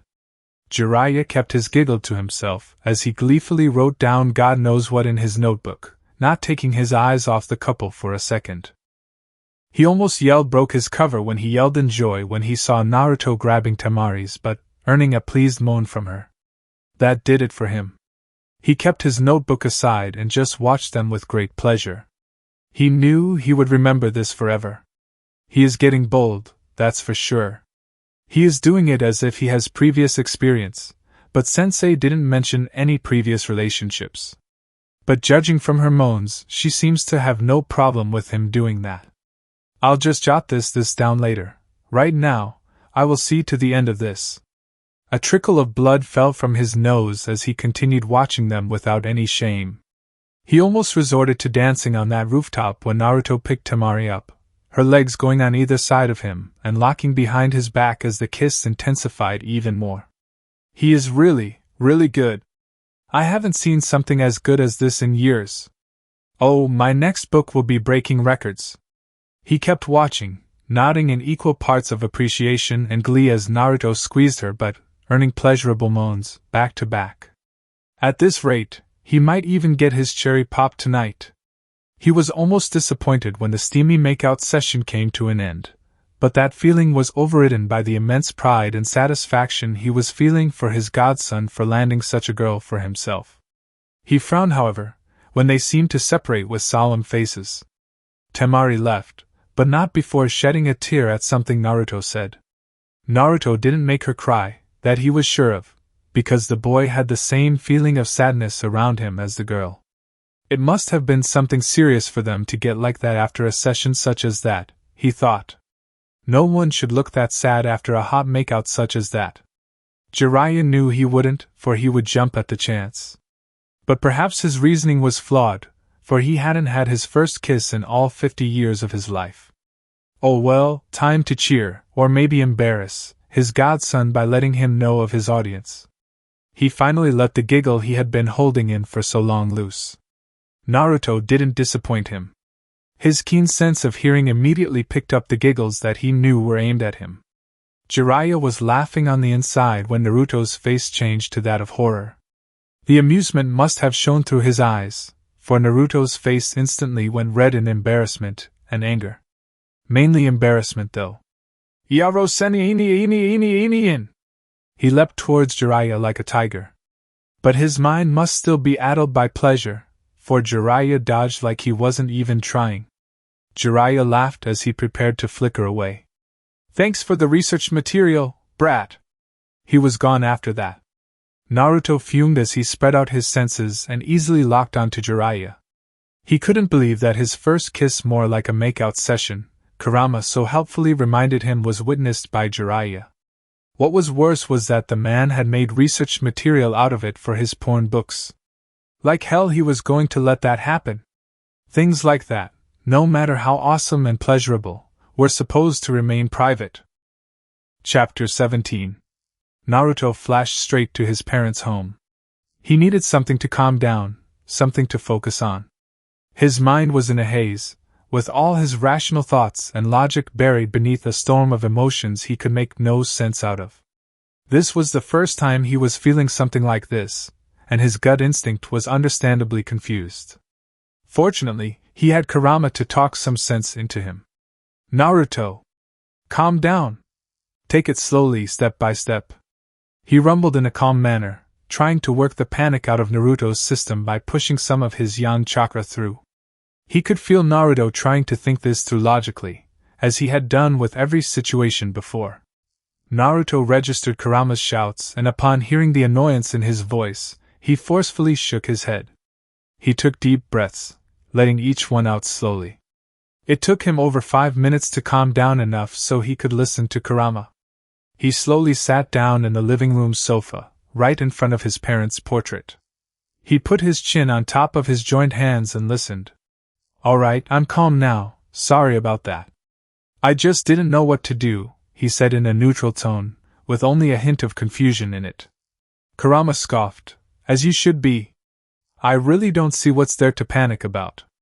You should be jumping in ecstasy instead, having finally had your first kiss with a girl."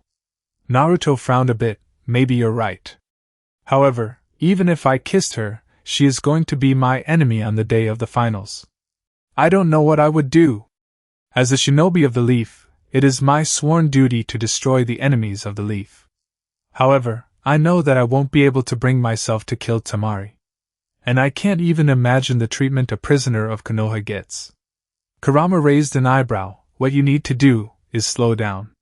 It is not up to you to decide what happens to them. That's the job of the Hokage. Your job is to simply stop them from completing their mission, by any means necessary." Naruto thought about it, weighing Kurama's words intensely. He was right. He simply had to stop the sand from achieving their goal. He figured that he might have to take some lives on the day of the finals, but he could choose to spare some. He got up, his keen mind slowly working out the various possibilities and scenarios as he made his way to the simulation. He already knew that Gaara was the biggest part of the opposition's plan, so he would have to neutralize him by any means. If he could stop Gaara, there is no other trump card that he could think of that Suna can fall back on. He could choose to spare Temari, as she can't do anything on her own. Her other brother was easy to handle as well. Based on his observations, Kenkuro was a skilled puppeteer, but he was also a bit of an idiot. Both were a very small part of the entire invasion, the pawns on the chessboard. He removed his resistance seals and set the simulation to level 6. He stepped inside the room and activated the simulation with the seals sequence. As his opponent formed in front of him, he settled into his stance, eyes steely. As soon as the command was given, he dashed forward in a flash step. "I will figure out what to do." The fight was tough, easily the toughest that Naruto had ever fought. The bruises and sore muscles were the definite proof of that. He winced as he rolled his shoulder, trying to relax it a bit as he exited the room. He had given it his utmost effort from the beginning, trying to end it as quickly as possible. However, he wasn't surprised at all when he was parried blow for blow, jab for jab. Neither managed to gain the upper hand on the other for a whole of 15 minutes. Naruto could not hit his opponent, but he made sure that his opponent couldn't hit him either. It soon became clear that he won't be able to gain the upper hand if he continued like this, so he activated the blazing hands technique. At first, it looked like he had gained a slight advantage, but he was forced onto the defensive when his opponent copied the blazing hands and used it against him just as effectively. Naruto absently fingered the small, burned hole in his jacket as he walked up the basement. The blazing hands had caught him off guard for a moment, which is why there was a burned hole. But he had managed to put up a successful defense, all the while trying to think up of something that would give him an edge in the fight. The fact that there was no pattern to identify did not help at all. It all came down to this: the only way he was beating this opponent was by catching him off guard, and capitalizing on that hard and fast, give the opponent no time to recover or think up of a strategy. However, it had to be something completely new. Something totally out of the box. It did not escape his observation that the moves he fought in the previous level did not work on the next. So he waited, all the while defending himself from his opponent. It took him the better part of 20 minutes to think up of something that even remotely had a chance of working. Blazing Hands was somewhat based on the tree walking exercise. You have to maintain a constant amount of chakra on your hands or feet. However, instead of it being normal chakra, it has to be Katon. Katon was fire, and fire was weak to water, and vice versa. With this in mind, Naruto improvised. Instead of maintaining Katon chakra, he changed the nature to Suiton. It wasn't difficult at all, if he didn't count the constant attacking on his person. It was no surprise that the blazing hands technique of his opponent was neutralized. But water nature chakra had no offensive capability in taijutsu. But his goal was something else entirely. He maintained the change for only 10 seconds, after which he switched back to Katon. He smirked when he saw his attacks getting neutralized, the same way he neutralized them. His opponent was using Suiton to counter his blazing hands. This was the chance he was waiting for. Without a moment of waste, he had flipped away and charged back. He used the potential of his danger sense to the maximum, slowing down his perception, waiting for the exact moment to strike.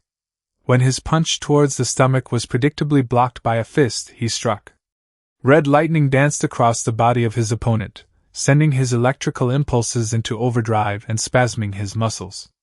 Naruto had gathered a small amount of his right-un chakra in his punch. And since the opponent was using Suiton to counter blazing hands, the water only boosted the effect of electricity on his body. Naruto seized his chance. He would have to finish this in one move, otherwise he risked giving his opponent a chance to adapt. He backflipped, enforcing his right heel with chakra to amplify the damage. His opponent went flying in the air, and Naruto smirked when he heard the telltale sound of a bone cracking. But he didn't stop his movements. He jumped a bit and spun counterclockwise, timing his jump such that his left foot made a painful contact with the opponent's gut, sending him flying back. His back struck the wall hard, his head bumping back as well due to momentum. But Naruto was already flash-stepping forward as soon as his kick had ended. He had gathered a large amount of lightning in his fist, making tiny sparks go off in random directions. He struck his fist right in the chest where the heart is. It went right through it, emerging on the other side.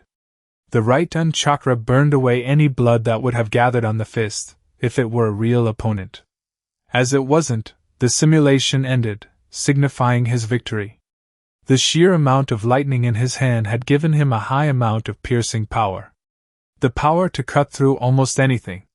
Naruto did not know, but he had unintentionally recreated something similar to the Chidori, the technique that Kakashi was infamous for. No wonder he didn't get back up, he thought as he prepared to flash away. The simulation had ended after that. His purpose was achieved. He had managed to distract himself from the whirlpool of panic he was going through. Now that his mind was focused enough, he could logically think this through on what he would do on the day of the invasion. And he had decided what he would do. For now, he needed to rest. He had an invasion to prepare for. Naruto was sleeping comfortably, a peaceful smile on his face. The sun peeked over the horizon slowly, and as soon as the first rays of the sun touched his face, his eyes fluttered open. He blinked his eyes several times to clear the sleep out of them. He then put his hands behind his head and just stared at the ceiling, attempting to piece together the facts he knew. Okay, here are the facts. Orochimaru attacked us in the second phase, making it clear that he is after Sasuke for some reason. From what I learned from Temari, the Sand and the Sound are planning a combined invasion on the Leaf on the day of the finals. So it's not just that the Sand and the Sound shinobi will be fighting each other, but the Kage will fight as well. Jiji is up against the Kazekage, and possibly Orochimaru as well. That snake just want to see the Leaf destroyed, given that he was denied the title of the Yondaime by Jiji. The fact that Jiji only cemented the fact that he would never become Hokage by declaring him a missing nin is only the icing on the cake. He wants to see the Leaf utterly destroyed. Naruto frowned heavily at his thoughts. The Leaf was in a very bad situation. He knew that Jiji must have organized his forces accordingly upon learning of the invasion 2 days ago, so he only needed to worry about himself. It was finally time to cut loose. He was ready to show the world who he really is. Though it will be amusing to see whether the world is ready to know who I really am, Naruto smirked. He completed his morning rituals and was waiting for his clone to finish making breakfast. Today he would be resting entirely, so he could fight in peak condition tomorrow. Which means he had ample amount of time to come up with a plan on how to deal with Gaara. He doubted it was simple enough to get close to Gaara to apply the 5 elements seal, for his absolute defense was nothing to laugh at. The clone was grumbling about slave drivers when he served breakfast to Naruto. Naruto proceeded to dispel the clone while he ate the pancakes. He began thinking of ways to beat Gaara as he slowly ate his breakfast. Taijutsu was out of the question, if what Gaara did to Lee was anything to go by. Genjutsu was a useless option to use against the Jinchuriki, for the beast inside them would release the illusion for them. That left ninjutsu and fuinjutsu. Gaara primarily used sand, which was a glaring weakness for Naruto to exploit. Naruto knew how well Gaara could control his sand, but he doubted he could control it well enough when it got soaked in water. Wet sand was heavy. Fire was only good to use if it was hot enough to turn the sand to glass. He could use lightning, but he preferred if it didn't come to that. He would douse Gaara in so much water he would be hard-pressed to find enough sand that he could control. Fuinjutsu was something he could use to a great effect. A chakra absorption barrier would effectively trap and drain Gaara of his chakra until he dropped unconscious. But that presented another problem. Kurama had told him that the moment Gaara falls asleep, Shikaku would seize control and get free. So he would have to deal with a bijou. Thank God for the fox summons, he thought as he washed his plates. He dried them and went back to his room. Gazing in the mirror, he saw his hair and sighed wistfully. A second later, a clone popped into existence, already knowing what to do. He picked up a blade and scissors, and set about to cutting the original's hair. Tears of regret flowed out from his eyes. "Why are you cutting your hair, Prime? It is such fine hair." Naruto turned in confusion. "Why are you complaining?" The clone scowled. "I know what you want to do with your hair, and I say it's idiotic because we would look like idiots." Naruto snorted. "Who says you have an option?" The clone grumbled as he set to cutting the hair, while Naruto remained on guard, ready to dispel the clone in case he tried to shave him bald. 15 minutes later, Naruto gazed at himself in the mirror, smiling as he saw his new hairstyle. He even had his whiskers removed, 4 patches of hair, with a pattern that he had hardly looked good on anyone. He had cut his ponytail, causing his hair to fall around and making 2 jaw-length, spiky ear tails on either sides of his head. He experimentally lifted his right hand and spiked his head forwards. He smiled when the hair seemed to actually spike forwards and stay like that. "People are going to get a heart attack tomorrow," he smirked. He went into the bathroom and took a quick shower. "I have to prepare some backup for Gigi, for he may have to face the Kazekage and Orochimaru at the same time," he thought as he wiped himself dry. "What do you have in mind?" The sudden deep baritone caused him to blink once. "About time you woke up.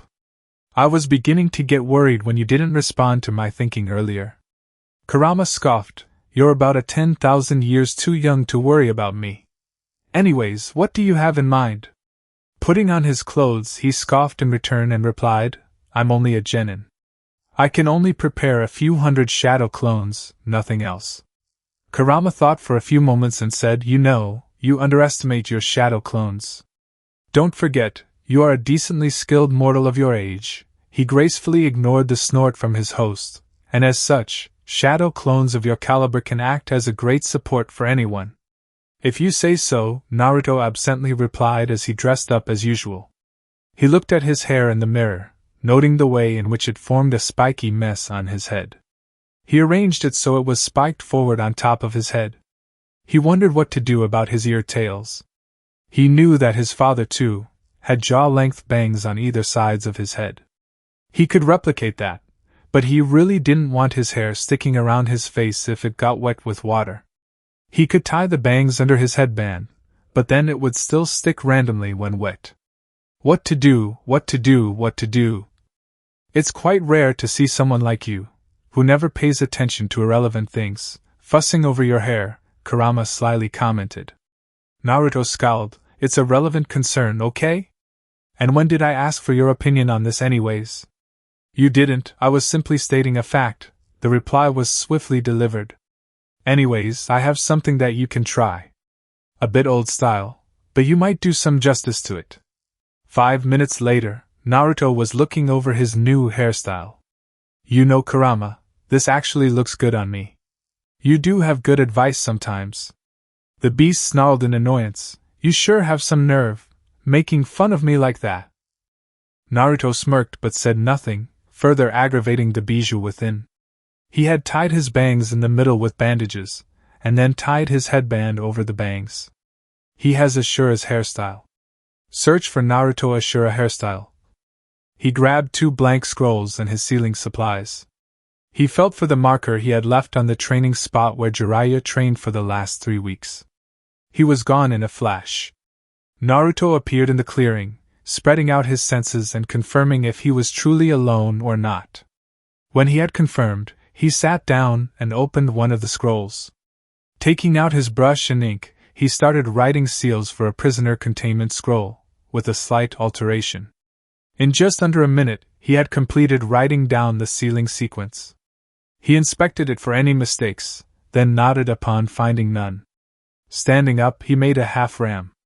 Around 200 shadow clones popped into existence.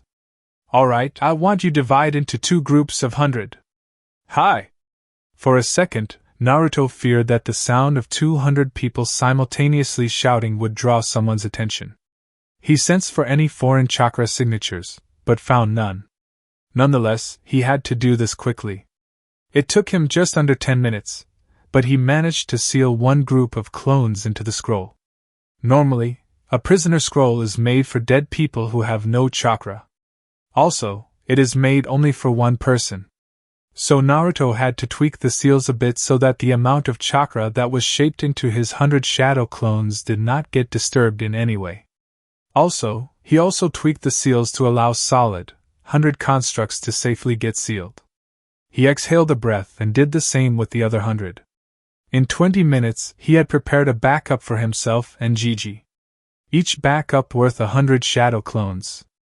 Alright, my work is done for today. Kurama, will my reserves be back to full by tomorrow? Easily. Leave it to me. I might even be able to expand them a bit. Naruto nodded, pleased with the development. All that was left is to wait for tomorrow. Temari watched as her sensei paced their room in agitation. She glanced over to the other occupants of the room. Kankuro was cleaning his puppets, but kept a wary eye on their sensei, as if unnerved by his recent behavior.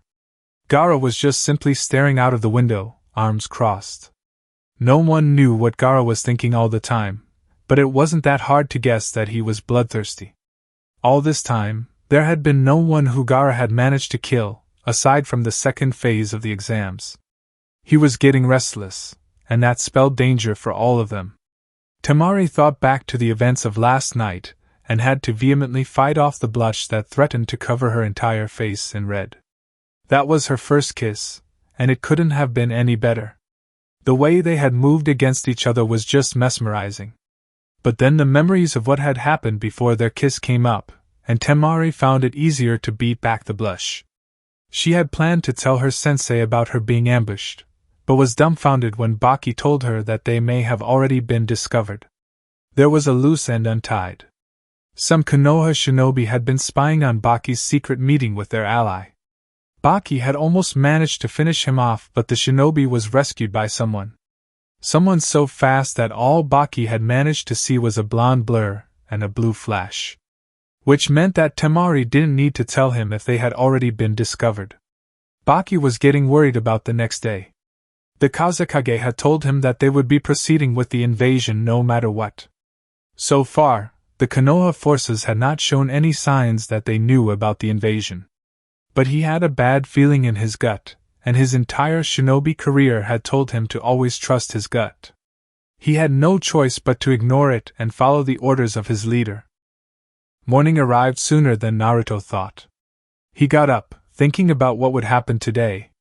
Today, 2 things were sure to happen.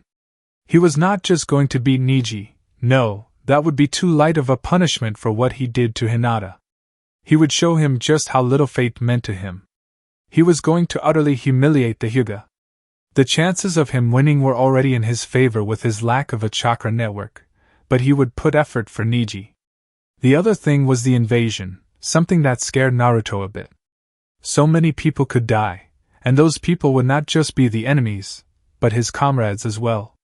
He would do whatever he could to protect his comrades, even if it meant putting himself in the line of fire. He shook his head, wiping that line of thought immediately. He would fight like a shinobi today, fast, deceptive, and ruthless. He already had his plan on how to beat Gaara, whether they crossed paths in the finals, or on the battlefield. Gaara would either lose or die. He personally preferred if it didn't come to the second choice. Getting up, he quickly got ready. He checked and double-checked his hip pouches and holster, nodding when he saw they were fully stocked with what he needed. He put the backup scrolls in the pouches as well, reminding himself to give one of them to Gigi. He tied his headband around his head and tied his hair just like yesterday. He smirked when he saw he looked almost like a mini-me of his father. Today would be marked as the reveal of the legacy of Yondaime Hokage. The village was in a buzz, looking livelier than usual, many people noted. However, there was reason to be. Today was the day of the Chunin finals. People chatted happily as they made their way to the stadium, talking about who would win and who they would place their bets on. Of course, most of the buzz was about the last Uchiha. Many people were sure that the last Uchiha would no doubt emerge as the winner of the Chunin exams. It seemed as if the name of Uchiha automatically distinguished them as the strongest. Of course, people had reason to believe that as the last Uchiha was no other than the younger brother of Uchiha Itachi, the greatest prodigy to come out of the Uchiha clan.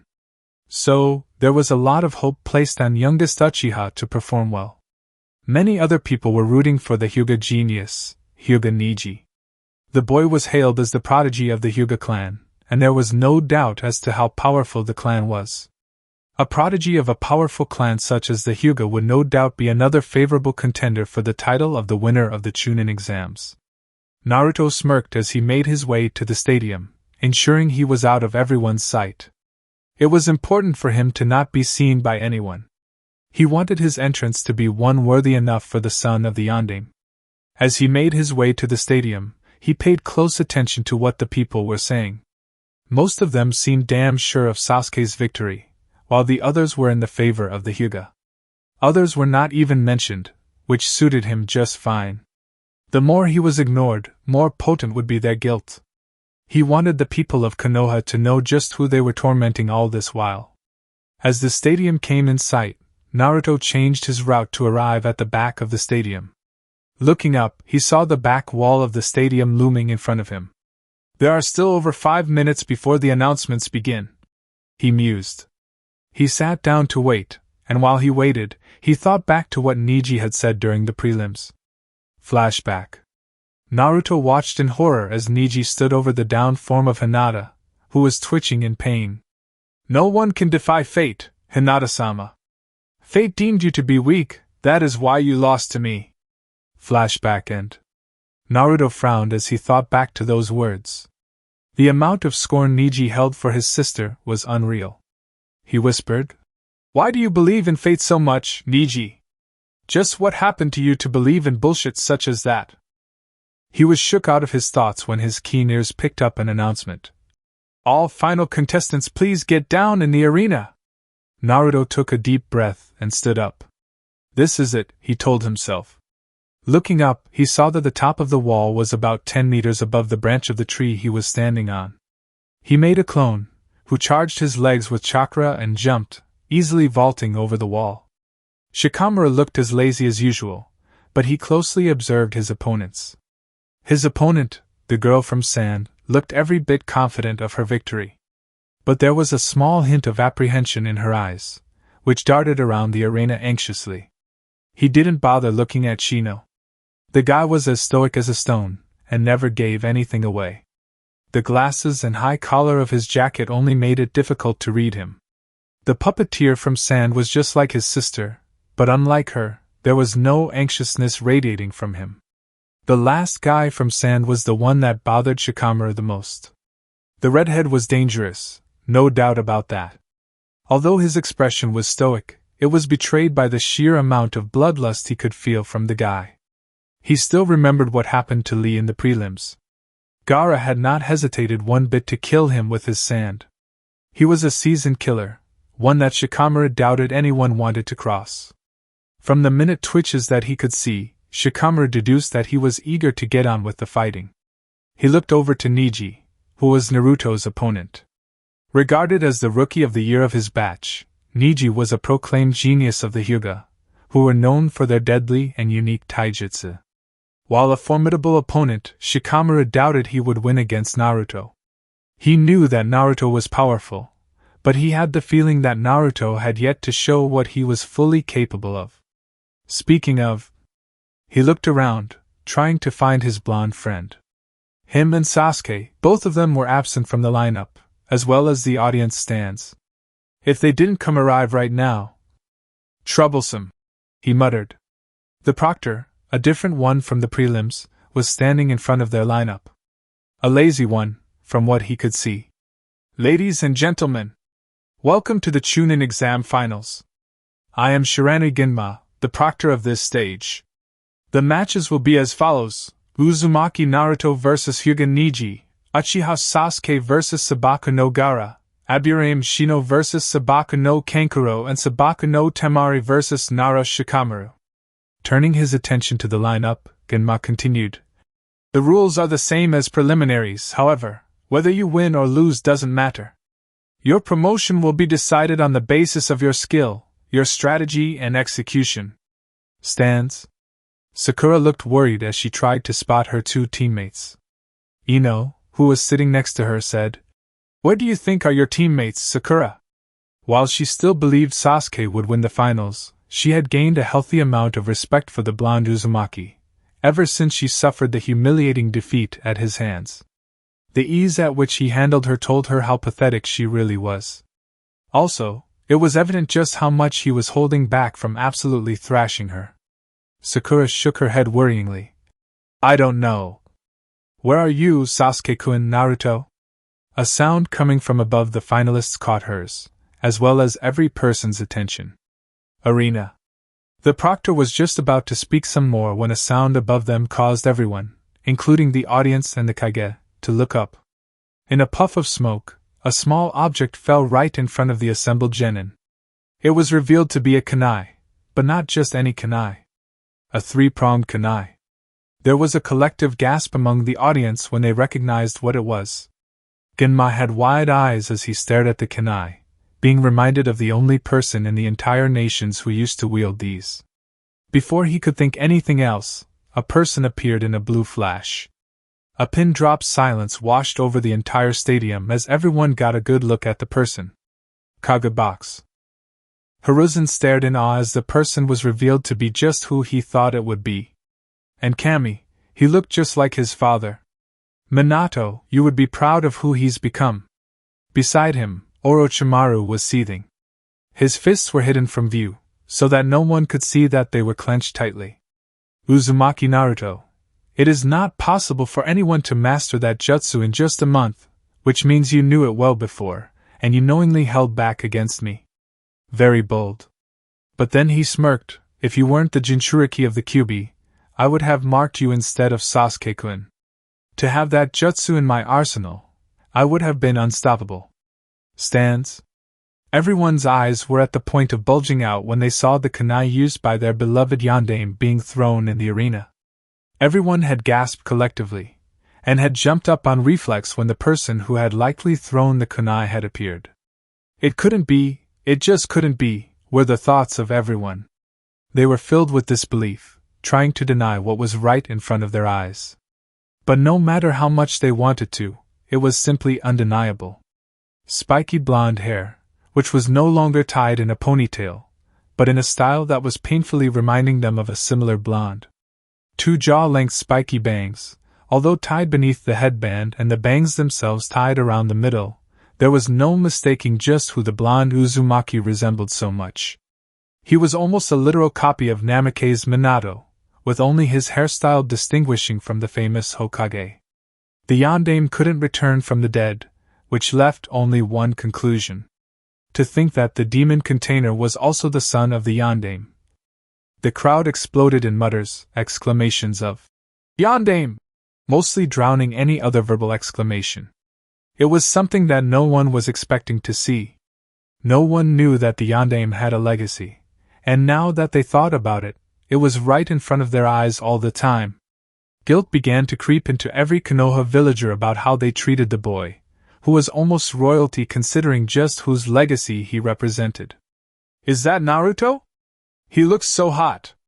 Ino cried out as she hungrily looked at Naruto. Then she closely looked at Naruto. While he had only changed his hairstyle, he closely resembled a person that was on the tip of her tongue. Sakura was beside herself as she gazed upon Naruto's new look with a slight blush. He looks almost as handsome as Sasuke-kun, if not more. Arena. Naruto stood in a crouch, right hand grasping the handle of the kunai and eyes on the front, facing the genin assembled. He took in the expression of each of them. Shikamaru's narrowed gaze, Shino's raised eyebrows, Kankuro's frown, Temari's appreciative but slightly guarded gaze, Niji's narrowed eyes but otherwise neutral expression. But what put him on guard most was Gaara. Pulling out the lodged kunai with a slight jerk, he slowly stood up, maintaining eye contact with Gaara. Gaara's mouth almost twisted into a manic smile, but it was so quick that Naruto would have missed it if he were not looking for it. He stood up to his full height, towering full 4 inches above him. Without breaking eye contact, both of them seemed to size each other up. It was as if along with them, their bijou were also looking each other through their eyes. A new feeling washed over the assembled group. It was as if at first, there was an existing sensation of a contest between themselves. Temari and Kankuro knew that Gaara was the strongest among the three of them, and the genin from Konoha knew Niji was the strongest among them. It was a clash between both the groups. But with Naruto's arrival, it seemed that the purpose of the clash went utterly void, for here was a genin whose aura seemed to say that he already knew he was the strongest among them. The feeling was unsettling. "Uzumaki," Gaara whispered, though it perfectly conveyed his bloodlust. Naruto did not change his expression, prompting Gaara to continue. "Mother cries for your blood." Naruto merely lifted an eyebrow and said, "She's going to have to wait." He then proceeded to stand next to Shikamaru, who turned an annoyed expression to him. "You're a troublesome guy, have I ever told you that?" Naruto smirked but said nothing. Genma gazed at Naruto for a moment more, before turning his gaze and calling out. "Just to be clear, I'll say it one more time. The same rules apply as last time. Opponents continue to fight until one is either knocked out or unable to continue. I also reserve the right to stop the match when I see fit. With that said, the contestants of the first match will step forward. The others will proceed to the contestant stands to wait for their matches." Shikamaru patted Naruto on his shoulders and walked off to sit with the rest of the rookies. When the field cleared, it was just Niji, Naruto and Genma, who stood between the two fighters as the two sized each other up. "You should give up, Uzumaki. Fate has already decreed me to be the winner today." Niji broke the silence, informing Naruto as if what he said was fact, nothing more. Naruto smirked both at the squeals from the female audience, and what he was about to say at him, and replied, "Your eyes are said to be great, yet they can't even see that fate is not the proctor of this match. Genma-san is." Niji's eyes hardened. "Everything in life is set by fate, as is your defeat. But I can see you do not understand fate." Slipping into his stance, he continued, "Allow me to explain by demonstrating it to you." Genma knew an opportunity when he saw it, and he swung his hand down in a slicing motion. "Hajime!" Immediately jumping back, he made a half-ram seal. 8 clones popped into existence. "Go!" he commanded. All of them moved in to engage. Niji did not seem alarmed at all. He calmly engaged the clones with controlled expertise, slowly but surely, dispatching them. Naruto observed that Niji's eyes never once moved in their sockets, always gazing forward. As the last of the clones was finished off, Niji was surprised a bit that another batch was already moving in to engage. But no matter, they would not win. Fate had decreed him to be the victor of this match. Stands. What is he doing, using Kage Bunshin against Neji? Asuma wondered, confused by Naruto's tactics. Alongside him, Kurenai and Guy also were wondering the same thing. If he knows the Hiraishin, he could have ended the match easily, so why isn't he? With Neji Spearkugen, any type of attack using clones wouldn't work because of his all-around vision. Guy put in his thoughts. Perhaps there is more to this match than just achieving victory that we are not seeing. A few seats away, the head and the heiress of the Hyuga clan watched the match with impassive expressions. Hayashi paid careful attention to the Uzumaki, who was intently studying Neji's fighting style. There was no doubt about it, Naruto was the son of his old friend, the Yondaime. Had he not known that Naruto knew that jutsu that made Namikaze Minato so known, he would have been in favor of Neji's victory. But now, he felt like Naruto was setting Neji up for something. Like a predator playing with its prey, before finishing it off. He would have told Hanabi about his assurance of Neji's victory, but that was before he realized just who Neji was facing. He wisely chose to keep quiet. Arena. There, Naruto mentally exclaimed as Neji finished off the fourth batch of shadow clones. He waited for Neji to get his breath back as he prepared himself, setting into his stance. He found out all he needed to fight this match on his terms. Neji finished off the last clone and faced the original, all the while mentally cursing. While it took much longer than he estimated, he was able to finish all of them off. But that wasn't what surprised him. The clones, along with the original, didn't seem to have any chakra network at all. The Hyuga clan's taijutsu was largely based on attacking the tenketsu and the chakra network, cutting off the flow of chakra where they struck. However, the revelation that Naruto did not have a chakra network almost made his taijutsu null and void. It was almost like he was fighting blind. Almost. Along with learning the locations of the tenketsu, the Hyuga also learned the locations of various pressure points. With the option of striking the tenketsu out, he only had pressure points to rely on. While not as many as the number of the tenketsu, there were enough for him to strike. He turned to the original, watching him settle into a strange stance. He settled into his, knowing that Uzumaki Naruto had given him yet another reason, along with being the son of the Yondaime, to believe that he was a very dangerous opponent. I presume you know that I am not a normal opponent by now, Naruto called out. Neji narrowed his eyes and deactivated them. Indeed you are not. But that doesn't matter. Fate has spoken in my favor today, which is why you will lose. Naruto narrowed his eyes. If you insist on believing so much in fate, then allow me to show just how fragile the concept of fate is. With that, he moved. Almost everyone, including most of the jonin in the stands, was perplexed as one moment Naruto was standing 10 feet away, and the next moment a foot was being barely blocked by the Hyuga.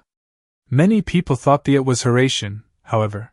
When Neji was sent skidding back from the force of the kick, they realized that Naruto had moved so fast that the momentum had augmented the force behind the kick, causing Neji to go skidding backwards. But Naruto had only started. Neji had barely begun to think when Naruto attacked again. He was shocked at just how fast and ruthlessly he was forced onto the defensive. As he tried to block the attacks, Neji had thought that Naruto's fighting style was focused more on the strength of the attacks, rather than speed. He was promptly proved when he failed to hide his winces when he felt the force behind each of the attacks. He moved by instinct as he attempted to redirect the force behind Naruto's attacks. The speed behind his attacks was nothing to scoff at as well. While the strikes had impressive force behind them, they seemed to be augmented by the sheer speed that Naruto was using to strike. Son of the Yondaime indeed. Only years of training in the martial art of his family, and developing his instincts allowed him to dodge his attacks. Even then, he was dodging and blocking by instinct only. That wasn't the only problem. His hands were feeling unusually hot. Neji's thought process resulted in a punch slipping past his guard, right into his left cheek, and he found himself flying backwards from the force of it. He prevented from landing on his back by twisting himself mid-air and landing on his feet. His hand came up to tenderly rub the surprisingly, slightly burned area as he narrowed his eyes, trying to figure out just how was Naruto defying fate. Kage box. Hiruzen was thoroughly impressed when he saw Naruto engaging Neji in taijutsu.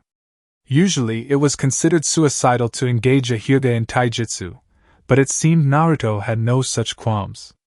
Not just that, but his taijutsu was effective enough to put a Hyuga on the defensive. And it seemed he added his own touch to it, if the small burn on Neji's face was anything to go by. Most unpredictable ninja indeed.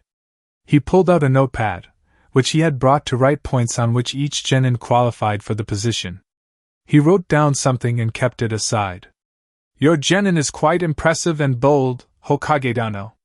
He must be very confident to engage a shinobi of the Hyuga clan in taijutsu, Orochimaru commented, playing his role as the supposed Kazekage. Hiruzen chuckled. I'm sure that this is only the beginning, Kazekage Dano. He will surprise us, of that I have no doubt. Mentally though, you don't give me the credit I deserve, Orochimaru. Don't think I don't know that it's you in those robes. Stands? The surprise was evident on the faces of the three jonin. Not every day you see a prodigal Hyuga being bested by the supposed dead last, now revealed to be the son of their late Hokage, in taijutsu. Guy was crying, shouting something about Naruto's youth, with Lee vehemently agreeing with him. Kami, is this really what he is capable of? Ino whispered in amazement and slight fear. She was suddenly, infinitely grateful that Naruto hadn't gone full force in their spar that day. If he had, she would have really been dead. Naruto! Sakura whispered in awe as she watched her teammate best one of the Hyuga at their own game. It suddenly became clear just how utterly huge the gap between their skills was. She couldn't even begin to see his movements, that's how fast he was. The first attack alone would have taken her out of the fight. A few seats away, Hinata watched with a slight smile as Naruto held his own against her prodigal cousin. Naruto-kun! Kiba, on the other hand, was shocked and almost jealous of the speed and skill Naruto was displaying. It made him think back to his own fight with the blonde, and he ruefully smiled at how easily he was beaten. He had grown up with Naruto, and if there was anything he could say for certain about the blonde, it was that Naruto never gave up. He could say without a doubt that Naruto had trained his ass off to reach where he is now. It sort of inspired him to become the same. After all, if Naruto could do it, why can't he? Arena. Neji hid his wince as he kept his gaze on Naruto, slowly standing up.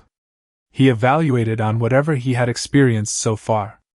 There is no doubt that he is physically strong, almost on the same level as Lee. I'm willing to bet that he could withstand the amount of force he dishes in his attacks himself as well. And he is fast, unbelievably so. Nothing else would be expected of the son of the fastest shinobi to ever live, after all. I never knew that it was possible to have such impossibly fast reflexes. His fighting style is lethal, but in a way I have never seen before. Every fighting style has a focal point which it is based on. Gai-sensei's Goken is based on strength, Juken is based on precision. But his style seemingly incorporates strength, speed, flexibility, and precision. It's as if he can switch to any one of them if one proves to be inadequate against one opponent. Not just that, his movements are bizarre. He seems to have mastered the way to perfectly switch from one set of movements to another, without hesitation. His hands also feel as if they are on fire, burning any area of contact. Fully standing up, he took deep breaths to center himself. I'll have to avoid his hands, no, pretty much his every blow. Am I getting to you, with that fragility of your so-called fate? Naruto asked, and no one missed the sarcasm in his voice. Neji chose to ignore that, and instead asked, How did you manage to burn my face? Naruto rose his eyebrow in a way that strongly reminded Neji of himself. He raised his eyebrows that way when his teammates seemed to suggest an utterly stupid idea. So that's how it feels to be on the receiving side of it. He felt quite stupid, to be honest, and was a bit glad that he had a burn on his cheek, otherwise his blush would have been caught. What idiot reveals the secret of his or her technique, Baka? Naruto asked in a bored tone. Kagebox. Hiruzen heartily laughed at the question. It was highly amusing when in his youth, his opponents seemed to spare him the thought process of trying to figure out their technique by revealing it on their own. It allowed him to create a counter-strategy quite easily. Instead of finishing him off, they seemed to choose to gloat about their techniques. What idiots! A very true question! Won't you agree, Kazekage-dano? Orochimaru forced out a chuckle, while he couldn't shake off the feeling that the old monkey knew it was him and was openly mocking him. I agree, Hokage-dano. Hiruzen smirked and turned back to watch what was turning out to be a highly entertaining match. So far, Naruto had only shown his superior prowess in taijutsu, and had yet to show something that qualified him for Chunin, except for keeping emotions under control. He had to keep his smirk from widening, for he was reminded of a younger Orochimaru, bragging about the secret behind the techniques he developed himself. What an idiot! Stands. Kiba shared the amusement with his Hokage, for he was laughing as well. He never knew Naruto had it in him to mock others. Hinata was trying to hide her giggles behind her hand. It would not do if her father caught her laughing at Naruto calling her cousin an idiot. Sakura and Ino shared no such restraints, and were full out giggling. The Jonin had mixed reactions. Asuma had snorted and had to catch his smoking stick from flying onto the head of the person in front of him. Kurenai was stifling her giggles like her student, not wanting to offend Guy for laughing at his student. Guy had an entirely different response. Instead of being offended on behalf of his student, tears came from his eyes and he clenched his fist. What a hip response! No doubt you have passed your coolness onto your student, my eternal rival Kakashi. Needless to say, he entirely ignored insult on Neji, choosing to focus on how hip and cool Naruto's response was. Arena. Neji was barely keeping himself from turning red in embarrassment at all the giggles in the stadium that were aimed at him as a result of Naruto's comeback. Naruto was entirely amused by the giggles resounding in the stadium, but chose to keep it to himself. No need to embarrass him any further. Time to continue the fight, this time with a bit of misdirection. Neji was already worn out and trying to reduce the feeling of stupidity in himself, so when Naruto suddenly disappeared from in front of him, he was caught unawares. Naruto grinned as a solid kick connected to Neji's left shoulder, sending him flying away from him for the second time in the fight. He twisted and landed on feet, but was given no time to recover as he engaged the Uzumaki in taijutsu yet again. He activated his Byakugan this time, watching out for Naruto's no doubt Katon chakra-enhanced hand strikes. But for some reason, Uzumaki's hands were lacking the chakra that was making them heated. So Neji jumped at the opportunity to block rather than dodge, all the while trying to find an opening. He also deactivated his eyes to conserve chakra. He would endure the punishing force for a short while. Maybe he should taunt him a bit. You are not fighting with your chakra-coated strikes as you were doing before, Uzumaki. He smirked as he saw Naruto narrowing his eyes. It seems this is where fate draws the line for you using that technique. He was shocked, however, when Naruto, instead of getting enraged like he wanted, snorted out loud. In a surprising maneuver, Naruto locked himself with Neji, holding him in place. As much as Neji tried, he would only move if he managed to overpower him. Yeah, not happening. Neji grunted as he tried to get out of the lock Uzumaki had put him in. But as much as he struggled, he could not move the limbs of the blonde. His face twisted in a snarl, and he locked eyes with Naruto, who had a neutral expression on his face. Whatever he was going to say was thrown out of the window at the blonde's words. Only a pansy like you would call misdirection as an act of fate. He saw it, but could do absolutely nothing to stop it. Futon Rapushu. Wind style, Gale Palm. A clone, who had appeared beside them without any hand seals which caused a gasp to resonate through the shinobi part of the crowd, had enough compressed air in his hands to cleanly blow Neji away almost 20 meters. Naruto had released him from the lock at the very last second. While the force was enough to send him flying, it lacked a damaging component. But instead of feeling relief, Neji only felt dread. He had a feeling that Uzumaki had planned something much worse for him. Unlike the previous times, Neji failed to add grace to his landing and as such, rolled toughly onto the ground. Remembering that Uzumaki would not likely give him time to recover, he quickly got up to his feet, just in time to see 4 shuriken converging on him with deadly accuracy. He jumped to the side to avoid them, but was surprised by the blonde, yet again. So he decided to switch to long-distance attacks. This is good for me, for I might be able to use this window to recover a bit. But that thought was thrown out of the window in the next moment. Naruto had predicted in a split second where Neji would land, after he avoided those shuriken. So, he had cleverly threw 3 kunai, wrapped with explosive tags of his own design, to that spot.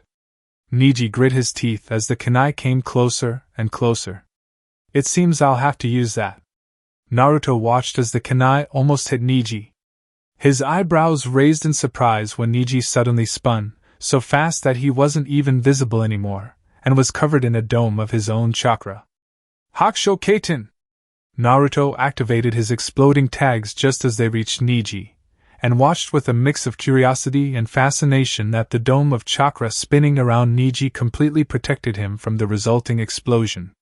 Stands? Hanabi turned to her father. "Tusama, isn't that dash?"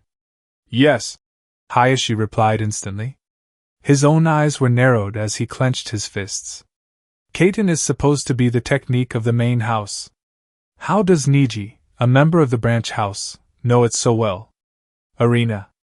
Neji stopped spinning, and couldn't really hide the smugness from his voice as he saw the expression on Naruto's face. He could gloat later; right now, he would capitalize on this small window of opportunity. No need to use the Byakugan, for he knew exactly where to strike. Naruto had immediately created 5 clones to scope out Neji's new technique and find a weakness, but his opponent's words momentarily gave him a pause. "You are now in the field of my divination," Neji ominously announced. Not wanting to give Neji the chance of using this technique, 2 of them shot forward to engage him. But this time, Neji was ready, his hands moving in a blur. 2 palms! 2 clones gone. 4 palms! Another 2 gone. 8 palms! The last one tried to shield himself. Futile effort. Even if you have no tenketsu, the physical damage from the strikes alone will send you down. 16 palms! Naruto grunted as the hands slammed into him with considerable speed. 32 palms! 64 palms! Naruto skid back as Neji finished his technique, breathing evenly. Because he chose to keep his Byakugan deactivated for the majority of the fight, he had more than enough chakra to keep going on. It was easy to ignore the physical pain when you train with people such as Gai-sensei. Naruto had blood dripping from his mouth. He went down on one knee, drawing gasps from the crowd. This was the first time he had taken any damage in this fight, and it was enough to send him on one knee. Looking at Neji, he asked in obvious pain, "I assume you were going for physical damage, if you couldn't find my tenketsu, weren't you?" Neji felt a sense of superiority as he looked down on Naruto. No one remained in fighting condition after getting hit by the 8 trigrams, 64 palm technique. "You assume correctly. While you were formidable for some time, this is where this ends, Uzumaki. I told you before, fate has decreed that I will win today." Kagebox. Orochimaru smiled under the veil. "A most formidable technique of the Hyuga clan, Hokage Dano. I wonder if this is the end for the young Uzumaki?" Hiruzen smiled as he wrote something down on the notepad. "Don't worry, Kazekage Dano. Naruto won't go down this easily." Stands. The Jonin had confused looks on their faces. Why did Neji do that? Couldn't he see it? Guy was rubbing his chin. I don't know what Neji was thinking when he did that, but it clearly didn't work the way he might have expected. While the news that Naruto didn't have a chakra network was quite staggering, they wanted to see how Neji would work his way around it. The genin, on the other hand, were different parts worried and resigned. Kiba, Hinata, Sakura and Ino wore worried looks as they looked at Naruto. "Naruto-kun!" Hinata whispered in worry, knowing just how formidable the technique that Neji had used was. Even if Neji didn't have tenketsu to strike, the muscles that were struck would suffer considerable damage. "What a technique!" Ino whispered in awe as she looked at the kneeling form of Naruto. Naruto had completely dominated the fight from the beginning, but Niji had seemingly turned the tables with just one move. "Get up, Naruto!" Sakura was chanting in her mind, restraining from saying it out loud. Tenten, on the other hand, just shook her head as if she already knew this was going to happen. "While you were good, Naruto, there is no way you can recover from this." Arena. Naruto, despite being in pain, chuckled. Niji rose an eyebrow. "What's so funny?"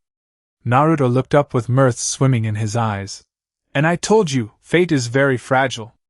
And he burst into smoke. Cheers erupted from the crowd as it was revealed that the Uzumaki had pulled a fast one on everyone, including Niji. The said genin cursed as he activated his Byakugan and looked around. He almost gasped when he found out where Naruto was, but wasn't able to react in time. Naruto burst from the ground behind him, a predatory grin on his face and body already in motion. Niji was able to angle his body so that his left shoulder took the hit instead of his head. But he winced as the already abused shoulder took another hit, and he was sent toppling away. Naruto brushed off some of the dirt as Niji let out a small groan of pain and frustration, standing up. "Most people don't think to look down at the last second. Am I right?" Niji said nothing as he gazed scornfully at the smirking blonde. "You made the mistake of deactivating your eyes. If you hadn't, you might have noticed that I substituted with my clone at the last second. Your mistake also allowed me to hide without worry under the ground.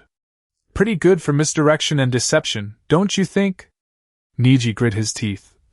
"Even if you had substituted with your clone, a shadow clone gets dispelled after one hit." Naruto made a sound of mock realization. "Oh, that, I reinforced it with chakra. It's really not that difficult." He then smirked in a way that sent shivers down Niji's spine. "I've somewhat heard about your defensive technique. The ultimate defense of the Hyuga, isn't it?" Niji said nothing, which was more than enough for an answer. Holding up 4 shuriken, he challenged. "Let's test that so-called ultimate defense, shall we?" Kagebox. "Your genin is very ingenious, Hokage Dano." Hiruzen nodded, pride coursing through him at how well Naruto was handling himself. So far, Naruto had demonstrated skills that were already above the qualification level of Chunin. He wondered just how Naruto planned to break the ultimate defense of the Hyuga clan. Stands. Kiba, Ino and Sakura had shouted in glee when Naruto had popped, the real Naruto kicking Niji away. Hinata had quietly cheered for Naruto, while Tenten was in a state of disbelief. While even Lee couldn't get up after Niji's technique, it was a whole another thing to avoid it successfully altogether. Arena. The shuriken was towards Niji, who jumped to the side to avoid them, opting to conserve chakra. He was stupefied, however, when he spotted a giant ball of fire making its way towards him, fast. Having no time to jump again, he was forced to resort to his defense. "Kaiten!" Niji reached his maximum rotation speed just as the fireball reached him. The fireball crashed into the spinning dome of chakra, taking only 5 seconds to disperse, which was 4 seconds too late for Niji. It was hard to accurately keep track of your surroundings when you are spinning at a really high speed. So one moment Niji was inside the dome, the other moment Naruto was inside with him. Wait, what? This time, Niji didn't even have time to be fully surprised as he was punched in the face, hard. The sudden application of an external force disrupted the Kaiten, and Niji was bodily thrown through the fireball. "I'm really getting tired of being thrown like that," Niji lamented as he stood up once again, a bit burnt from going through the fireball. Stands. Asuma and Kurenai were gawking at the way Naruto broke the defensive technique. One moment he was standing outside the dome, the other moment they all saw him disappearing and appearing instantly inside the dome in a blue flash. "Hiraishin," Guy whispered in awe. Even he had not found a way yet to break that defensive technique. But if the Hiraishin could surpass defenses with such amount of ease, it really was a terrifying technique. No wonder the Yondaime was so feared. Kagebox. "I really have no more words to describe how impressive that genin of yours is, Hokage Dano. To learn and master the Yondaime's most feared technique at such a young age is no small feat," Kazekage complimented. Hiruzen smirked and nodded. That was a masterful use of the Hiraishin. Naruto must have marked Neji at the very first opportunity. Also, to be capable of using two elemental natures is very impressive, Orochimaru complimented. Hiruzen accepted the compliment on behalf of Naruto with a nod and a smirk. Arena. Neji breathed heavily as he gazed at Naruto. He was down to just a quarter of his chakra reserves, while Naruto had yet to show any signs of fatigue. What he didn't know that Naruto's chakra reserves were so much larger that he had only used a small drop of the entirety yet. How did I break your defense? Naruto helpfully finished it for him. When he saw him nod, he sighed. While I did say before that only idiots reveal their technique, it's no big secret as to the way I appeared inside with you. Reaching behind him, he pulled out his Hiraishin kunai, dangling it in his index finger. I'm sure you know what this is. He looked around, discreetly seeing that he had captured the attention of the entire audience. This is a kunai that was once used by my father, Namikaze Minato. Mutters rose in the crowd in response to the confirmation of their thoughts from before, but quickly silenced when Naruto continued. The Hiraishin no Jutsu is a space-time technique, a combination of ninjutsu and fuinjutsu. Basically, this formula here, he showed him his imprinted formula, acts as a beacon for me. Wherever this formula is, I can teleport there without any problem. That means the reason I was able to get in there is because you already have a mark on you. Neji had never widened his eyes this much in his entire life. He desperately searched for the place where Naruto had placed his formula, and found it beneath his forearm. Never before had he been so outclassed in a fight. How had he failed to notice such a simple thing? Naruto spun the kunai, catching it in a reverse hold. The look on his face was almost as if set in stone. It was the same look the yellow flash gave to his enemies before killing them. I could have ended the fight the moment we engaged in taijutsu. In another scenario, if you would have been my enemy and not a comrade, you were dead the moment I put this mark on you. Silence rang in the entire statement as the cold truth of the words hit each person. It was only now that they realized just how truly dangerous and lethal the yandame's use of this jutsu was. It was basically as if you were marked by death. If you had this mark, there was no escape for you. Then why didn't you? Naruto raised an eyebrow, and put the kunai back in his pouch. Tell me something, Neji. Why do you believe in fate so much? What gives you the excuse to claim that everything is fated to be? Neji looked surprised for a moment, but then his eyes hardened. He reached for his headband and removed it. Because of this, he said, pointing to a green seal on his forehead. It was a cross in the middle, with hooks on either side of the cross. The birdcage seal is given to the branch house members of the Hyuga clan by the main house members. While it may seem that both the houses are family, it is a lie. The cold reality is that the branch house members only act as servants to the main house, he explained. Naruto didn't attack him when Neji closed his eyes, instead opting to hear his story out. The seal is given to the branch house members to protect our prized bloodline from falling into our enemies' hands. After the death of a house member, the seal activates and seals the abilities of Byakugan. By that I mean the seal binds us until death. A destiny from which we cannot escape. Neji told him about the Hyuga incident which happened 8 years ago. How Hinata was almost kidnapped by the ambassador from Kumogakure no Sato. How the village had demanded the death of Hiraishin Hyuga as compensation. How his father was offered instead. Till the end of the explanation, Naruto did not allow one speck of emotion to show on his face. When Neji was finished, then Naruto spoke.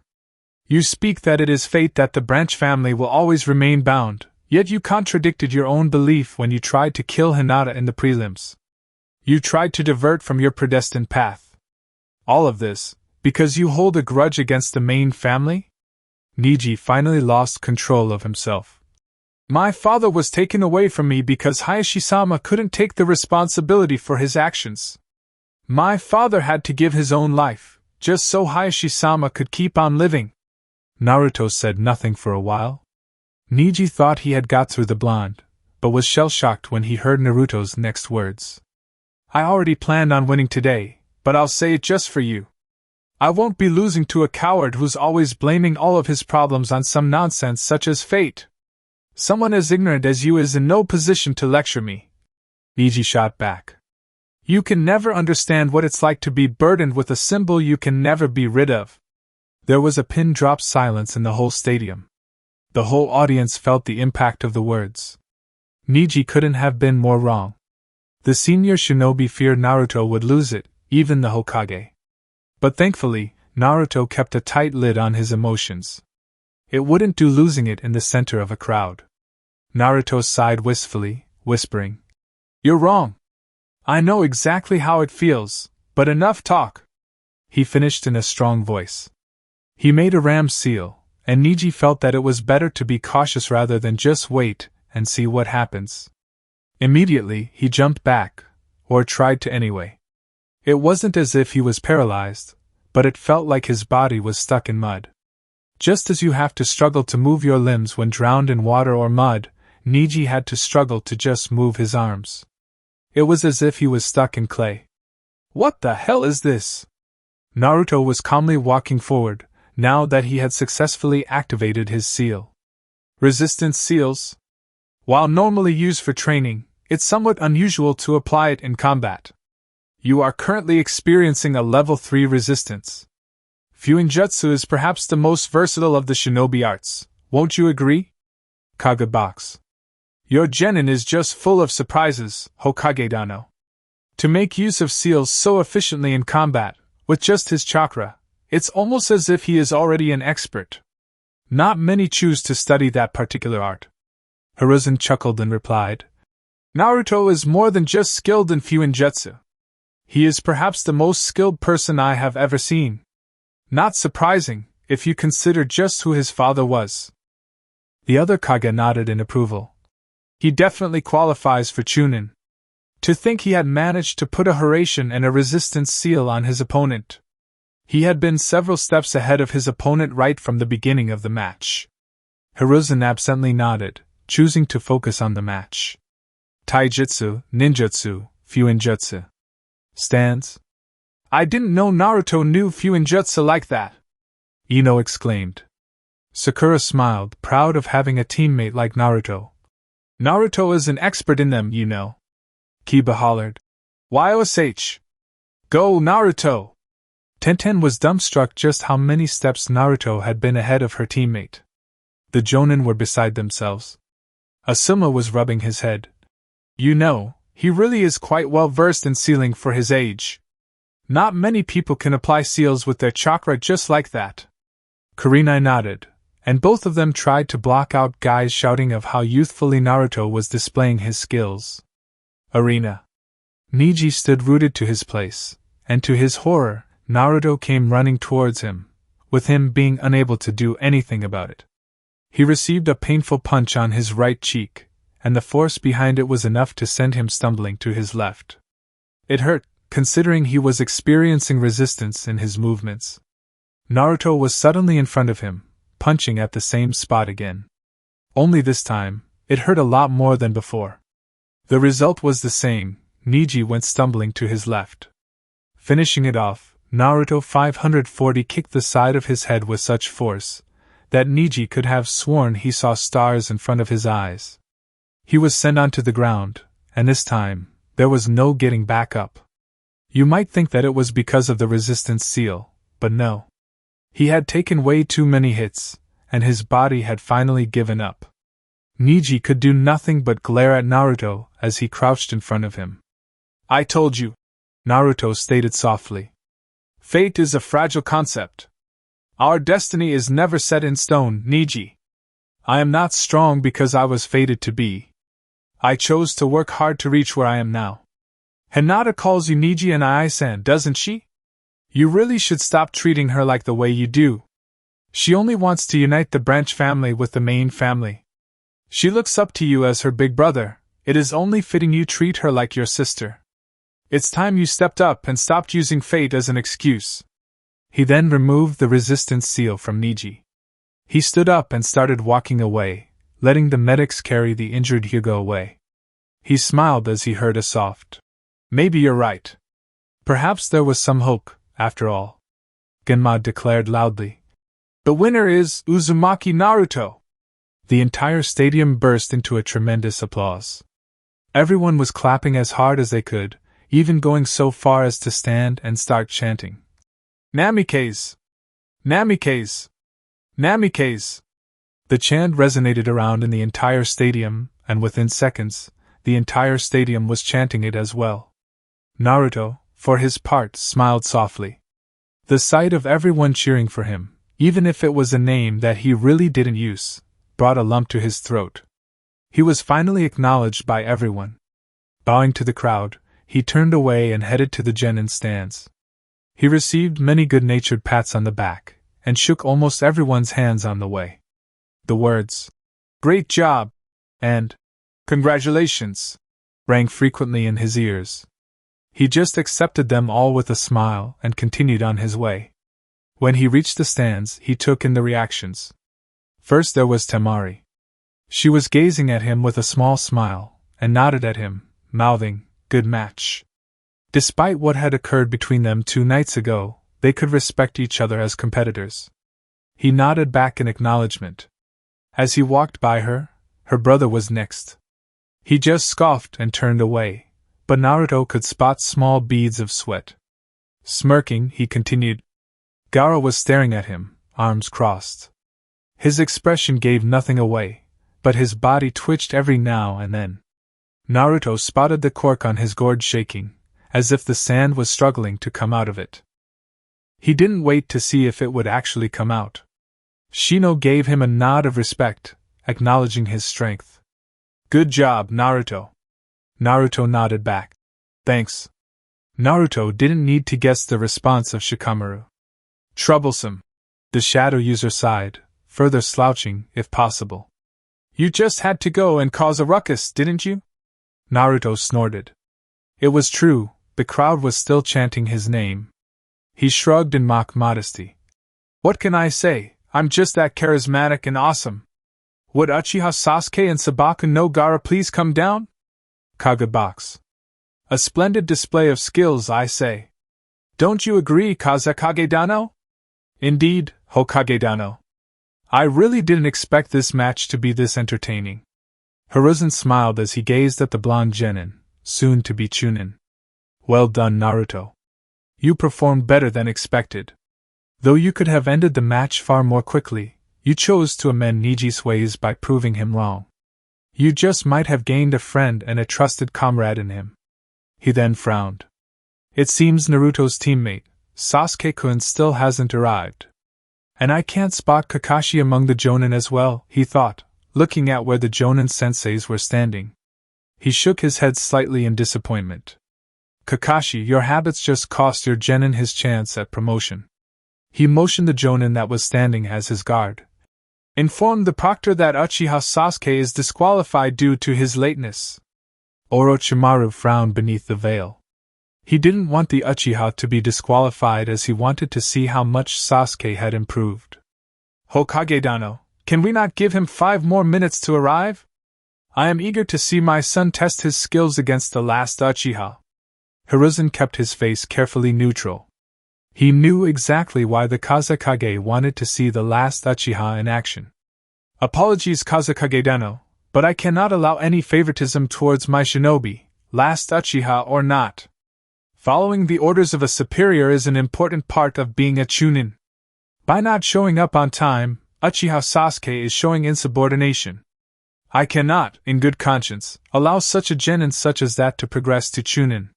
He may try again in the next exams after 6 months." Orochimaru frowned. "That won't do. Then perhaps a compromise is in order?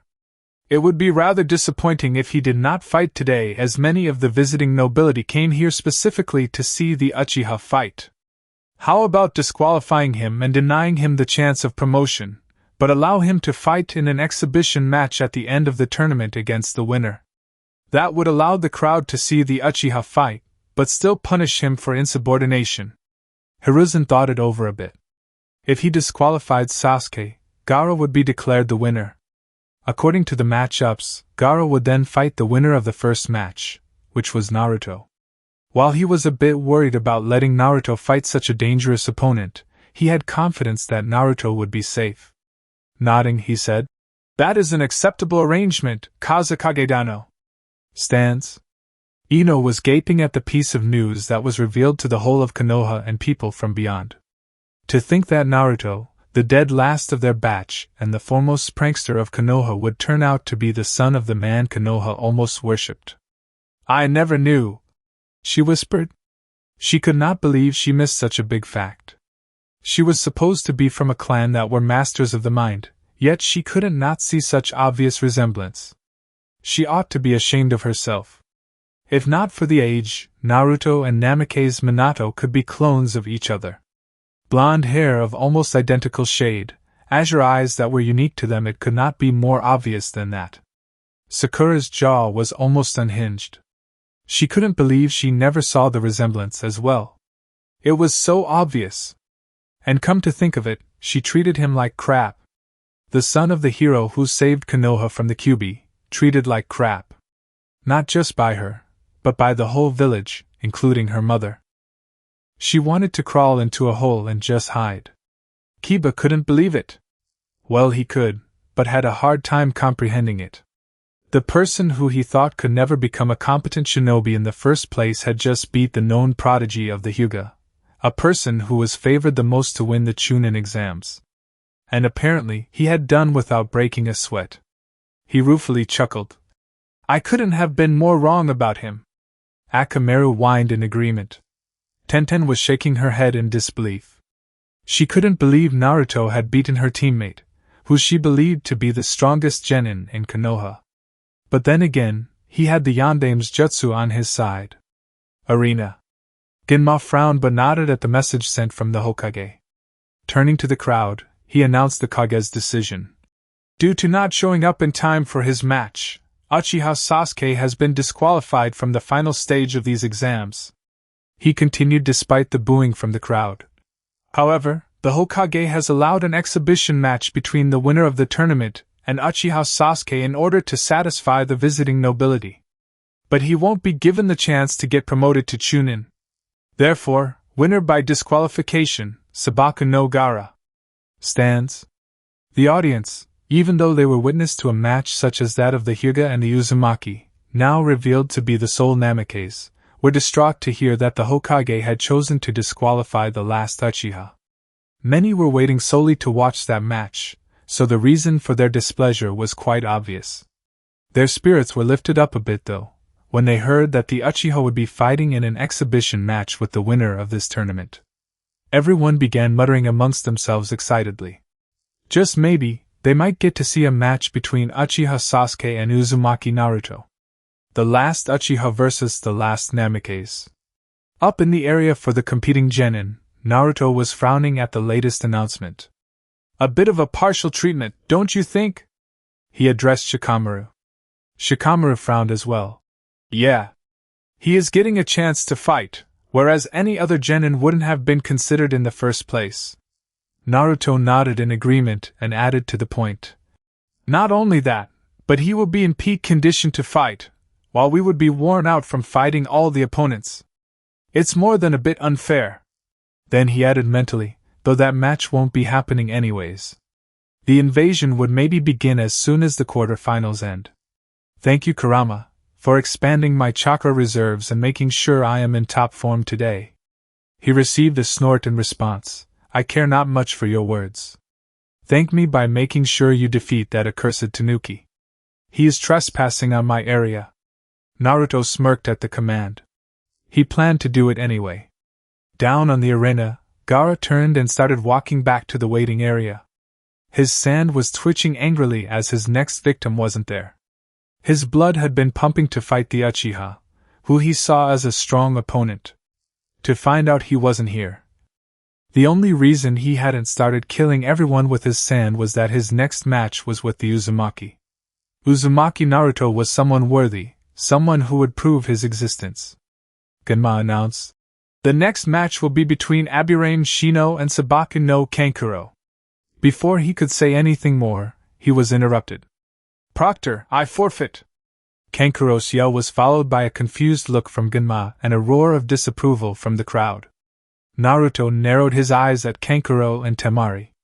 While Kankuro did not glance at him, Temari cast a nervous and tense look at him. Naruto just turned back to the arena. He did not expect Sasuke of all people to be late to such an event. Maybe Kakashi was counting on to make a dramatic entrance for the last loyal Uchiha? Either way, he was disqualified, which meant one thing. His next match was with Gaara. Which was a good thing. He could neutralize Gaara before the invasion even began. Of course, that was not taking account of people who could likely interfere in the fight. In order for the invasion to succeed, it was critical that Gaara unleashed the full form of his tailed beast. He intended to suck Gaara dry of all his chakra and as soon as he was weakened, slap the 5 elements seal onto him. He just prayed he would be fast enough. Back in the arena, Genma was announcing. Then by default, the winner of the match is Aburaim Shino. Thus, we can progress on to the next match. The next match is Naruto Shikamaru vs Sabaku no Temari. Naruto glanced towards his right. He smiled when a determined look came over Temari. She pulled out her fan from her sash and swiped. Naruto whistled, impressed that such a large amount of wind was generated from just one swipe. He watched as Temari jumped onto her fan and gracefully glided towards where Genma was standing. She set her fan down with one hand, the other hand resting on her hip and smirking, fully confident of her victory. Damn, that confidence makes her look so much sexier, Naruto thought with a slight nosebleed as he imagined some very naughty thoughts, ignoring the sniggering bastard within him. He wiped the blood off with his sleeve and glanced towards his left. Shikamaru had a panicked look on his face. Oh, why is it always my match that gets jumped up? He began to back away from the railing. I'm forfeiting as well.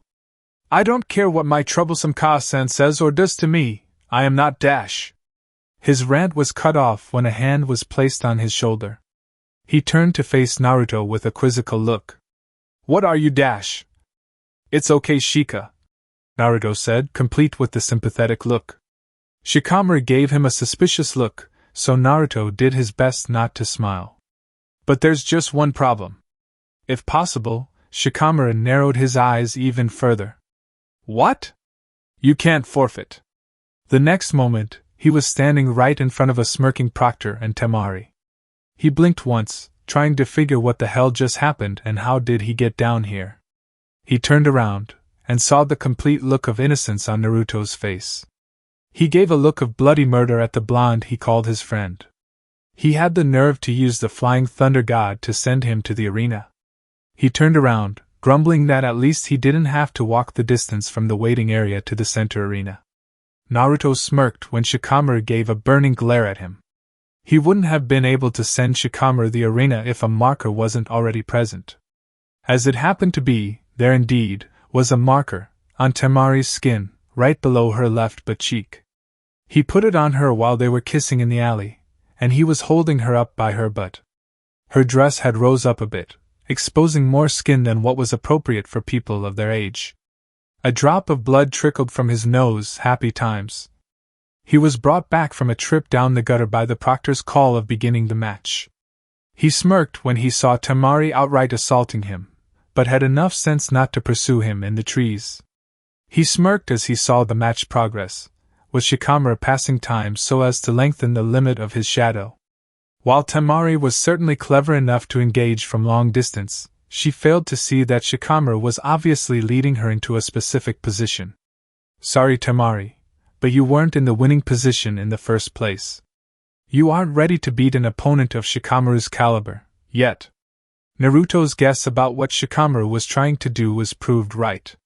While in the beginning of the match, it may have seemed that Shikamaru was randomly throwing kunai at her and missing. But Naruto knew that Shika didn't do anything without a purpose. When people are shown various, random pieces, they are confused and fail to see the bigger picture they make. The match dragged on for almost an hour, but at the end of the hour, Temari was caught in the grasp of Shikamaru's shadow.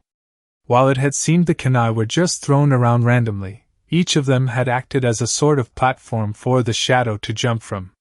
Temari was too late to spot it, and finally got caught. On the arena, Temari was frozen. She couldn't believe that she was caught like this. Damn it! I was too late to see it. I should have finished him early with a large-scale jutsu. Instead, I got caught playing his game. Stands. All the high-ranking shinobi were amazed and impressed. The level of planning, the number of steps he had thought ahead, this was another shining example of Chunin material. The exams this year were showcasing some real talent. Shikamaru played to his strengths, using his extreme talent for strategies to set a trap for his opponent. A trap that was clever enough not to be noticed by his opponent until it was too late.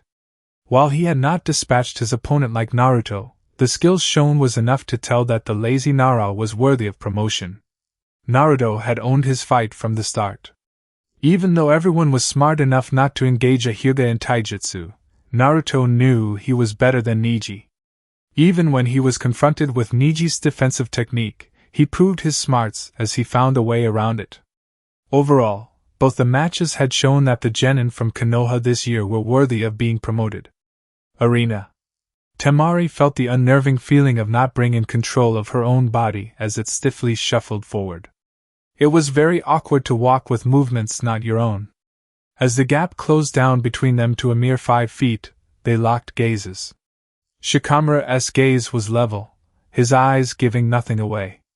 Temari's gaze was full of defiance and fierce anger. She was glaring at him with her jade eyes so hard that Shikamaru briefly wondered if he would catch on fire. H raised his hand in the air, his shadow bind on Temari ensuring that she did the same. She quivered, trying as hard as she could to fight it. She refused to admit defeat to this lazy excuse of a shinobi. I give up! I don't have any chakra left. His lazy voice carried over clearly, and whatever the audience was going to say died in their throat. What? Was the general reaction all around. Stands.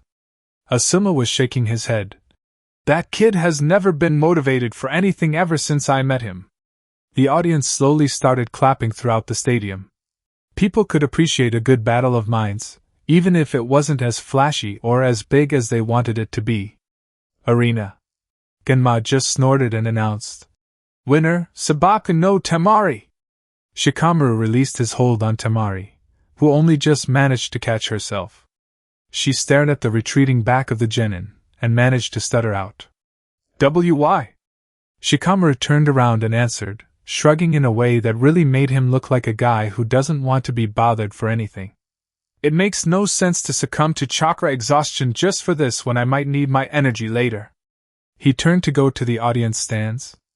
As he had lost, he won't be fighting any future matches, so there was no reason for him to go back to the waiting area.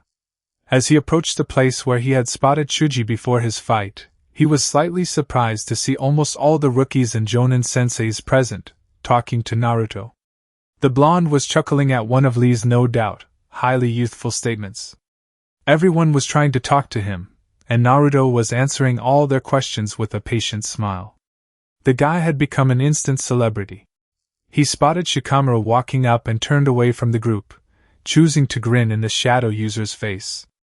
Shikamaru gave him a look that froze his 2 teammates in place, while Sakura just gave a confused look to Naruto. Asuma and Kurenai were smirking, while Lee and Guy looked as if they would burst with their youthfulness any moment. Naruto waved a hand in his direction, grin not falling from his face for even a moment. Go on, you look like you want to say something. Shikamaru didn't bother wasting more energy to reply and merely sighed exhaustedly, dropping his glare. He dropped down between Ino and Shuji. Ino's attention immediately switched from Naruto to him, causing him to mutter something about tiresome blondes. Shuji, the sweet guy that he was, merely offered a potato chip with a smile. Shikamaru smiled back at his longtime friend and took a few, the crunching sound they made almost soothing to him. Arena. Genma looked over to the Hokage, giving a questioning look.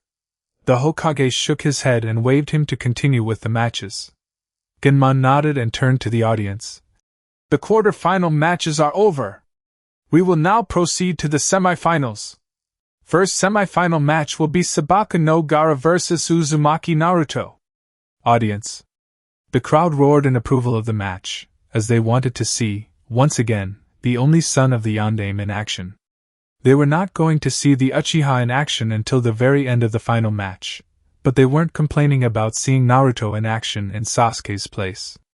Over to where the rookies and their senseis were standing, the atmosphere was completely different in comparison to the rest of the crowd. It was as if someone had flipped a switch. 1 second, everyone was talking and joking around, the other second, everyone had grim faces. Only Naruto had a completely serious face that was not filled with any fear. No one had forgotten what Gaara had done to Lee back in the prelims. Would the contestants please come down? Gaara appeared in a whirl of sand next to Genma. Naruto took a deep breath and straightened up. He was about to walk down to the arena when he felt a hand rest on his shoulder. Turning around, he saw that it was Asuma's. Naruto! Wow, he was serious. Be careful down there.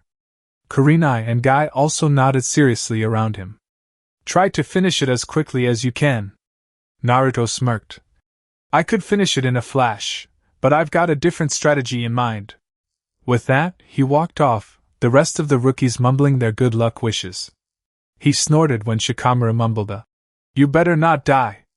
Ino swatted his head for that. Arena. Naruto kept his eye on Gaara the entire time he walked to the center of the arena. Gaara had dropped all pretense of being calm and controlled. A grin not unlike that of a psychopathic killer graced his face as Naruto came to stand in front of him. The tension was so thick that it was almost suffocating. Gaara was releasing ungodly amounts of killer amount, his cork already twitching madly, as if the sand had a mind of its own instead of being in Gaara's control. Naruto, instead of releasing killing intent of his own, slowly started saturating the air with a moderate amount of chakra. His chakra was very dense, in addition to being almost soothing and had a positive feeling to it, unlike Gaara's. It somewhat eased the tension in the air. Genma nervously watched both of them. Kagebox. Orochimaru smirked behind his veil. While he wished to see how Sasuke would do against Gaara, this was a fine arrangement as well. A match between two Jinchuriki would no doubt prove very informative. This should be a very entertaining match, Kazekage-dano. Your son versus the Yondaime Hokage's son. Hiruzen commented with a chuckle, hiding his nervousness about Naruto's safety. But you must understand my concern, given what happened to one of my genin in the prelims. The other Kage waved a hand. Worry not, Hokage-dano. Your genin has proved himself to be most ingenious and resourceful. However, if worse does come to pass, I'll stop Gaara myself. Hiruzen had to commend Orochimaru on his acting skills. Had he not known it was his former student under those robes, he would have believed that statement wholeheartedly. He turned his attention back to the match. Naruto was up against a Jinchuriki who had full control of his bijou. He was fully confident in Naruto's skills, but he couldn't wave the worry away. Something on the arena caught both the Kage's attention. Arena. Just as Genma was about to give the signal to begin, a sudden whirl of wind and leaves interrupted them and received a frown from Naruto and Gaara. As the whirlwind settled down, Naruto had to stop himself from looking thoroughly annoyed. Two figures were standing back to back. Naruto mentally sighed. He really did want to make a dramatic entrance, after all. Kakashi and Sasuke were standing right in between Gaara and Naruto. Kakashi looked the same as always, while Sasuke had dramatically changed his attire, opting for a darker theme.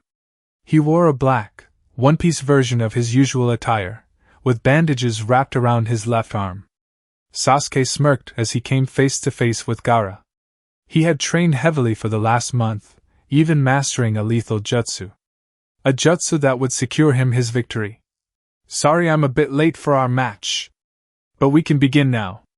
Gaara had made it very clear back in the prelims that he was very excited to face Sasuke in the finals and couldn't wait for the match. So it came as a shock to Sasuke when Gaara coldly replied, "Move aside, you are in my way." No reply came to his mouth, only snapping out of the shock when he heard Kakashi's voice. Is that you, Naruto?" Kakashi blinked as he came face to face with a face that looked painfully similar to his late sensei. The dots took a moment to connect, and once they did, his eye went wide. Is that you, Naruto?" Naruto was already annoyed for the interruption, so his patience was thinner than usual. He snapped back. Yes, it's me. Now would you mind taking Sasuke to the stands with you? You are interfering with my match. Kakashi blinked and turned to Genma. We are not late, are we? Genma gave him his best deadpan look. You are a bit too late, actually. Uchiha Sasuke has been disqualified due to being late for his fight, and won't be fighting in any of the matches for a chance at promotion. He will only fight in an exhibition match at the very end of the tournament. Anger filled Sasuke's features and he snarled in a whisper. You can't do that! Genma was unimpressed with the glare. Tell that to the Hokage. It was his decision in the first place. Now get out of my arena!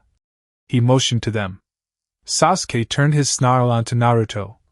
Move, Naruto! This is my fight! Naruto fired back in a calm manner. Your match was in the quarterfinals, Sasuke. This is the semifinals. Get off the field. Sasuke almost made to punch Naruto when Kakashi grabbed his shoulder tightly. Calm down, Sasuke.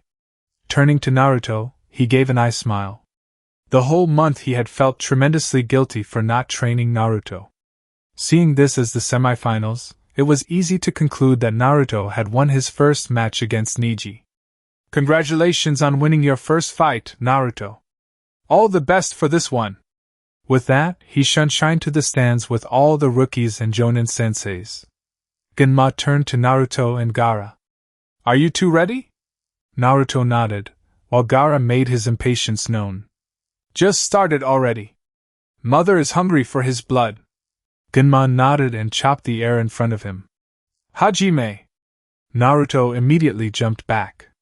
Gaara whispered with a crazy expression. Make me feel alive, Uzumaki! The cork on his gourd flew off with the pressure his sand was putting on it. An enormous amount of sand, almost half of it, Naruto estimated, flew out and rushed towards him. Naruto immediately flash-stepped to 20 meters behind Gaara to avoid it. It's not enough. I'll have to goad him until he unleashes every grain of his goddamn sand. He pulled out 4 of his Hiraishin kunai, and flash-stepped back to his previous position to avoid the stab of sand. The only thing he left behind was the kunai, lodged in the ground. He repeated the process until the 4 kunai were scattered in a trapezius position around Gaara. You won't get me like that! Come on, show me what you got! He then flashed to a kunai to escape Gaara's sand. It was a waiting game for him now. Kage box. He is not so forward in this fight as he was in his previous one, Hokage Dano. Hiruzen nodded his head. He might be scouting for Gaara's weakness to form a viable plan. We'll just have to wait and see. Orochimaru chuckled. Gaara's defense is absolute, Hokage Dano. He would run out of chakra faster than he would find a weakness. Hiruzen smirked. We both know what happened to the so-called ultimate defense of the Hyuga, Kazekage Dano. He refrained from chuckling at the silence that followed. Stands.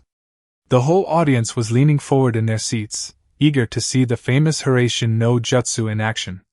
The rookies were all wondering what the blonde was up to. Ino asked, confused. Why is he scattering those kunai? It's not like he's using them to attack Gaara or something. Shikamaru was frowning as well, trying to discern Naruto's strategy. Just what was he up to? If anyone looked at Sasuke, they would think that he was about to burst a blood vessel on his forehead. His jaw was clenched and eyes filled with jealousy and scorn as he looked at Naruto easily dodging Gaara's attempts, Sharingan fully activated. What is that jutsu? Is that the reason he is so fast? My eyes can't even begin to trace his movements. He looks as if he isn't even beginning to get tired. I should be the one who knows that jutsu, so I can use it to kill him. What does he need it for? Just how far ahead of me are you, Naruto? Sasuke was pissed as whatever jutsu Naruto was using to dodge Gaara's sand, he wasn't using any hand signs, so Sasuke had no chance of copying it. Kakashi had pulled his headband up as soon as the match had begun. While he should be saving it for the invasion, he wanted to see Naruto use his sensei's legacy in action. He watched as Naruto put the kunai around Gaara, doing nothing but teleporting from one to another. His eyes narrowed as pieces of a similar tactic came to his mind, but could not piece it together. By his side, Asuma spoke up in a grave tone. Gaara will get mad if Naruto keeps doing this. Getting that kid mad is the last thing he needs to do. Kakashi absently spoke up, eyes keenly observing the match. On second thought, that might be exactly what he might be trying to do. The three other Jonin whipped to stare at him with wide, disbelieving eyes.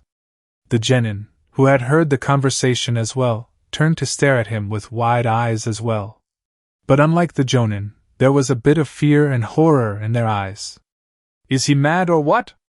Ino almost shrieked. But Kakashi was not worried at all. From what he had seen of Naruto up until now, Naruto resembled his father more than his mother. And if Naruto was even half like his father was, he had no reason to worry. Arena. He could see it. Gaara was beginning to show signs of irritation at his repeated escape attempts. He had started to flash step around as well, not wanting to give Gaara a pattern to follow his kunai. If he thought Naruto was only using the kunai to escape his grasp, he just might uproot and throw them away. Gaara was gritting his teeth as Uzumaki yet again escaped his grasp. More sand flew from his gourd as he tried to cover a larger area with it, cutting Naruto's chances of escape. Why are you escaping, Uzumaki?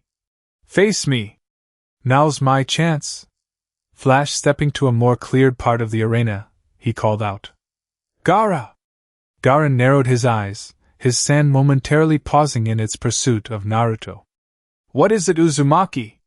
Are you afraid to face me? Is that why you are running away? To his surprise, Naruto snorted out loud.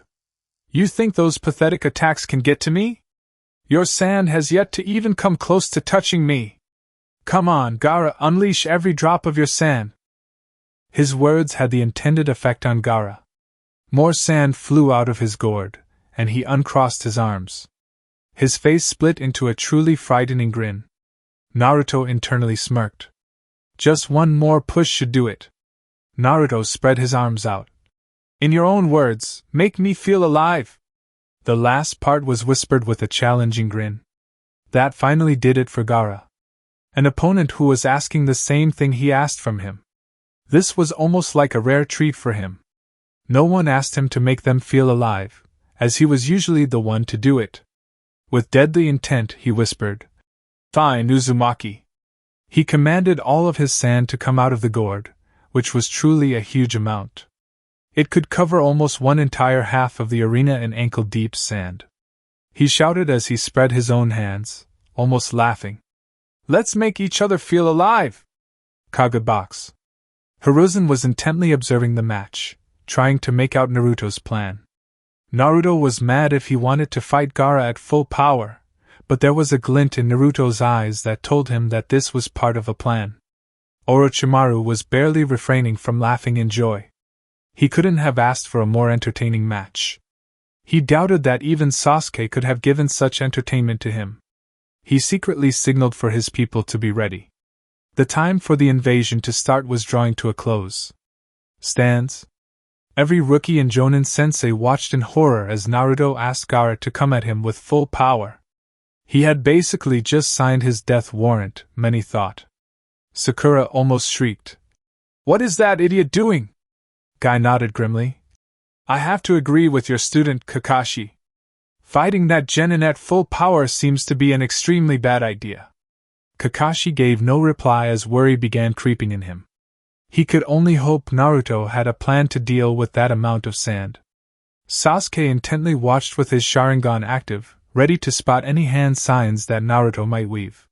He would take any opportunity to copy Naruto's jutsu. Not once did concern rang for his teammate potentially facing his death. Arena. The crowd gasped at seeing the huge amount of sand rotating behind Gaara in form of a vortex. Gaara was grinning in a way that would have sent many shinobi running in the opposite direction, but not Naruto. Naruto was prepared for this.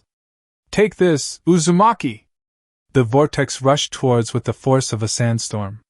Naruto narrowed his eyes and gathered his chakra.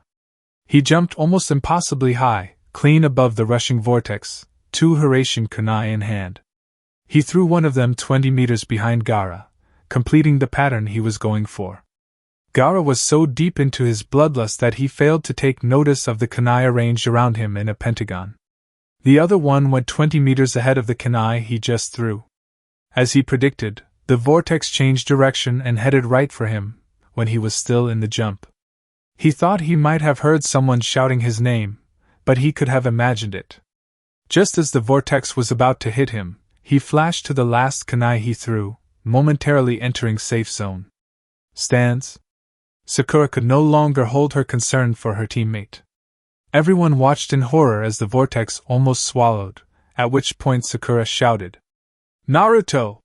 She practically melted in relief when Naruto disappeared, reappearing at the kunai he just threw. Looking back, she saw that everyone unconsciously relaxed from the tension.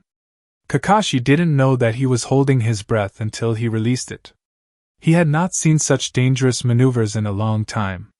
He was used to seeing his sensei do it like that, but Naruto, on the other hand, it was strangely nostalgic, almost like seeing his sensei in action. Arena. Naruto appeared at the kunai in a crouch, expression serious and eyes set on the sand vortex. Gaara turned around and wasted no time in sending the vortex towards Naruto very gleefully, but this time, he split it in 4, so that it would converge on Naruto from 4 different directions. Naruto only needed 2 hand seals to make this work. He had already saturated the air with his chakra before, so his chances of success were high. Tiger Bird. Suetun, Mizu Tatsumaki no Jutsu. Water Style, Water Tornado Technique. Naruto converted the entire amount of chakra he had saturated the air with into water chakra. A giant spinning vortex made of water of his own seemed to suddenly come into existence around him. The 4 smaller vortexes of sand crashed into the vortex from 4 different sides. Naruto was rotating his water vortex at such a high speed that the sand that crashed into it was dispersed almost instantly upon contact, becoming wet and heavy. Kagebox. It is very surprising to see that he has a water affinity as well. One strong enough to draw water from thin air. Wasn't the narrate known for the same feat? Orochimaru asked in genuine surprise. Not every day he met ninja, let alone a genin, who could perform feat like some of the Kage. Hiruzen nodded, a relieved smile appearing on his face. He did have a plan after all, he mused. Stands. The crowd was cheering Naruto on. They thought that Naruto would escape using the Hiraishin, or worse, get crushed. But then, a tornado of water came into existence around him from seemingly nowhere. It protected Naruto from the sand perfectly. The Jonin were once again wide-eyed, including Kakashi. Kurenai shook her head. He drew water from the air around him. Most water users can't do even half of what he just did. Guy and Lee were shouting. Such youthfulness! Kakashi pointed out to his peers in the genin, whose eyes were wide with wonder at the display of power. Not just that, but that jutsu acted both as a defense and an offense in Naruto's favor. Sand becomes heavy when hit with water. So by hitting Gaara's sand with water, Naruto negated the sheer control Gaara had on his sand, ensuring his safety simultaneously. No doubt, Gaara would find wet sand increasingly difficult to control. As Kakashi explained Naruto's move, Sasuke found himself getting increasingly frustrated. Why was Naruto so powerful in comparison to him? Was he hiding this much all along? He had to painfully admit, Naruto had dealt with Gaara much more efficiently than he would have. He had nothing but taijutsu, speed, and the jutsu Kakashi had taught him to deal with Gaara, which really wasn't much compared to what Naruto had. His fire was useless unless it was hot enough to turn sand into glass, which it wasn't. He couldn't even copy Naruto's jutsu, for fuck's sake. In addition to the absence of a water affinity, he needed to see all the hand signs to copy a jutsu. Naruto obviously had a very high water affinity to use a jutsu like that too in the absence of water and with only 2 hand seals. He knew Naruto had a large amount of chakra, but this was just ridiculous. He was still not looking winded. He clenched his fists so tight that blood seeped out.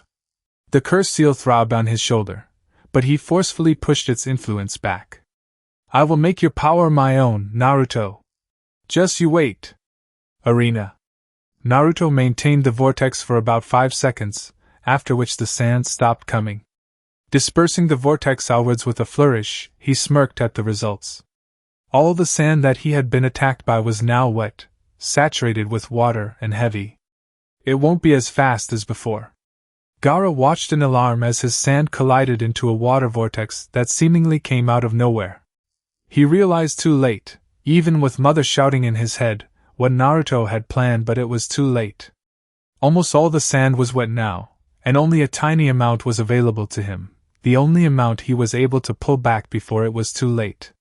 He rotated it in the form of a ring around him to prevent it from getting any more wet.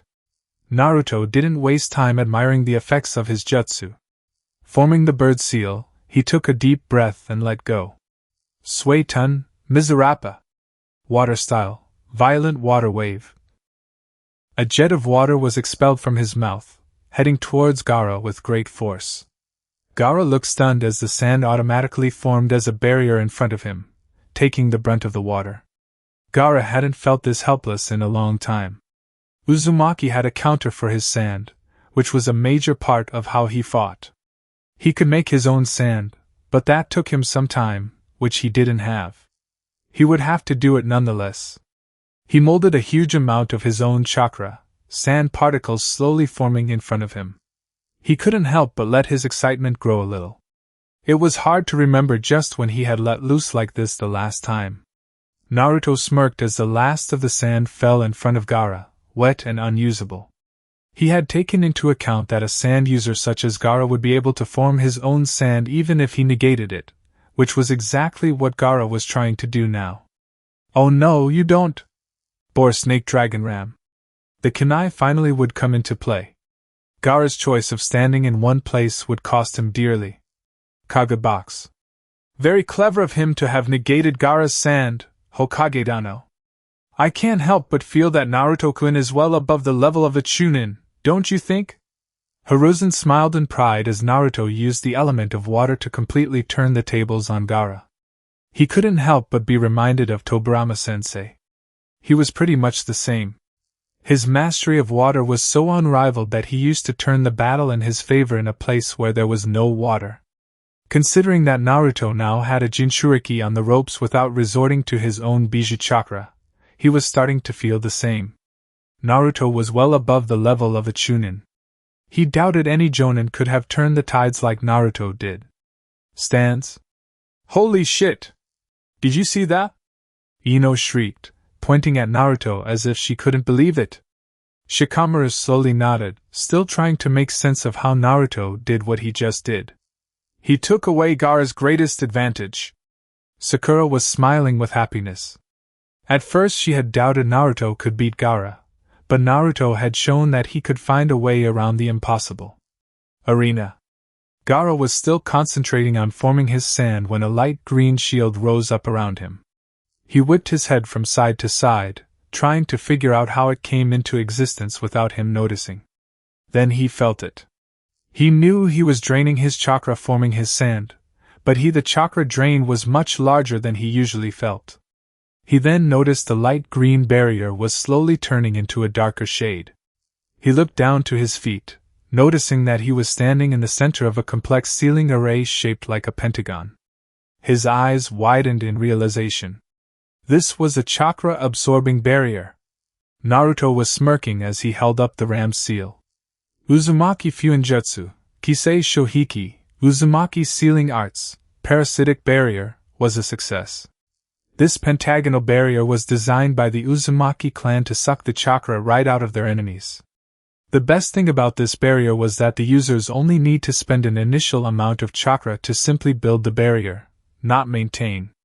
The barrier maintained itself and grew stronger by sucking the chakra of the people trapped inside. This barrier was designed to be used by 5 people. But Naruto's dad had written in his notes that he was able to use this barrier all by himself with the help of his special kunai. The formula on the kunai acted as a sort of dimensional rift. Instead of sending himself through that rift, Minato sent his chakra to all the 5 points, thus successfully setting up the barrier. For Naruto, this was no problem at all. His chakra control was excellent, and on a level that he could split his chakra and send it in different direction, through a dimensional slipstream, without any problem. And he had more than enough chakra to spare. Gaara tried to use whatever sand he had built up, which was only a small amount, to break the barrier. Naruto called out, "It's fruitless, Gaara! This barrier will take more than just physical attacks to break." Kagebox. Incredible, simply incredible. Orochimaru breathed out in amazement. To be able to use Fuinjutsu like this, in conjunction to the Hiraishin, it was a testament to Naruto's genius and the incredible amount of power and skill that he had. Hiruzen was in the same state of awe, though he was able to keep it to himself. Minato was the only one who was capable of using barriers like this. For Naruto to replicate this feat, it spoke volumes of his mastery of the art. "You have a true gem in your forces, Hokage-dano," Orochimaru complimented. Though he was silently lamenting why he could not mark Naruto. Putting his curse seal on a Jinchuriki was something that even he didn't want to test. Hiruzen smiled in pride. "That I do, Kazekage-dano." Stands. The audience was in awe of the power and skill displayed by the last Namikaze. As soon as he had trapped Gaara inside, they had erupted into cheers that could be heard throughout the entire village. Asuma stuttered out, What power!" He had only ever seen barriers of this magnitude used by a single person, and that was the Yondaime. Kurenai simply gaped at the skill being displayed. Guy was shouting something about youthfulness again, so only Lee was listening to him. Everyone had tuned out both of them. Kakashi gazed in utter pride as he watched Naruto corner Gaara and trap him inside his barrier. "Sensei, you would be proud of who Naruto has become," he whispered. He looked over to see the genin reactions.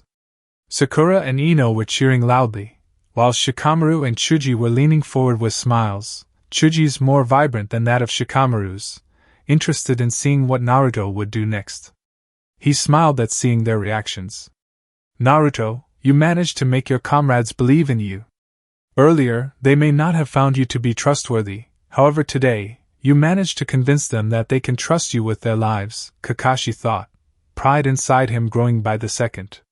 He glanced to the side, and found himself disappointed. He wondered, not for the first time since arriving to the stadium, whether or not he had made the right choice in choosing to ditch Naruto and train Sasuke for the finals. He was beginning to think he may have been wrong after all. Sasuke had clenched his jaw, his fists, and was watching Naruto dispatch Gaara with efficiency he knew he didn't have. Naruto's way had been very professional. First, find the weakness. Second, exploit the weakness and take away the strengths. Finally, finish him off. He didn't even have words to express just how furious he was, both with Naruto and himself. He was furious with Naruto for being so much stronger than him. He was furious with himself for being so weak compared to Naruto. He wanted to be the strongest. Only when he was strongest would he be able to kill him. His Sharingan flashed. He wanted to copy all the techniques Naruto had to offer and leave him with nothing. Only he deserved to be the strongest, not him. Kakashi shook his head. Perhaps training Sasuke was a bad choice after all. Not surprising, considering the number of those type of choices he had made in his life. Sasuke looked like he would sooner kill Naruto and take his techniques for himself than call Naruto a friend and a comrade. Arena. Naruto watched Gaara drop to all fours, no doubt the result of the barrier absorbing his chakra, which was now a dark shade of green. He dropped the barrier as soon as Gaara looked he would pass out. He ran forward, making sure not to use a flash step. Gaara was breathing heavily, trying not drop in exhaustion. This was the first time he had suffered something like this, and all because of that damn Uzumaki. Rage began to boil inside as Mother began screaming in his head. "Kill him, Gaara! Kill him! Give me his blood! I want his blood!" "Yes, Mother," Gaara agreed before looking up to glare at Uzumaki.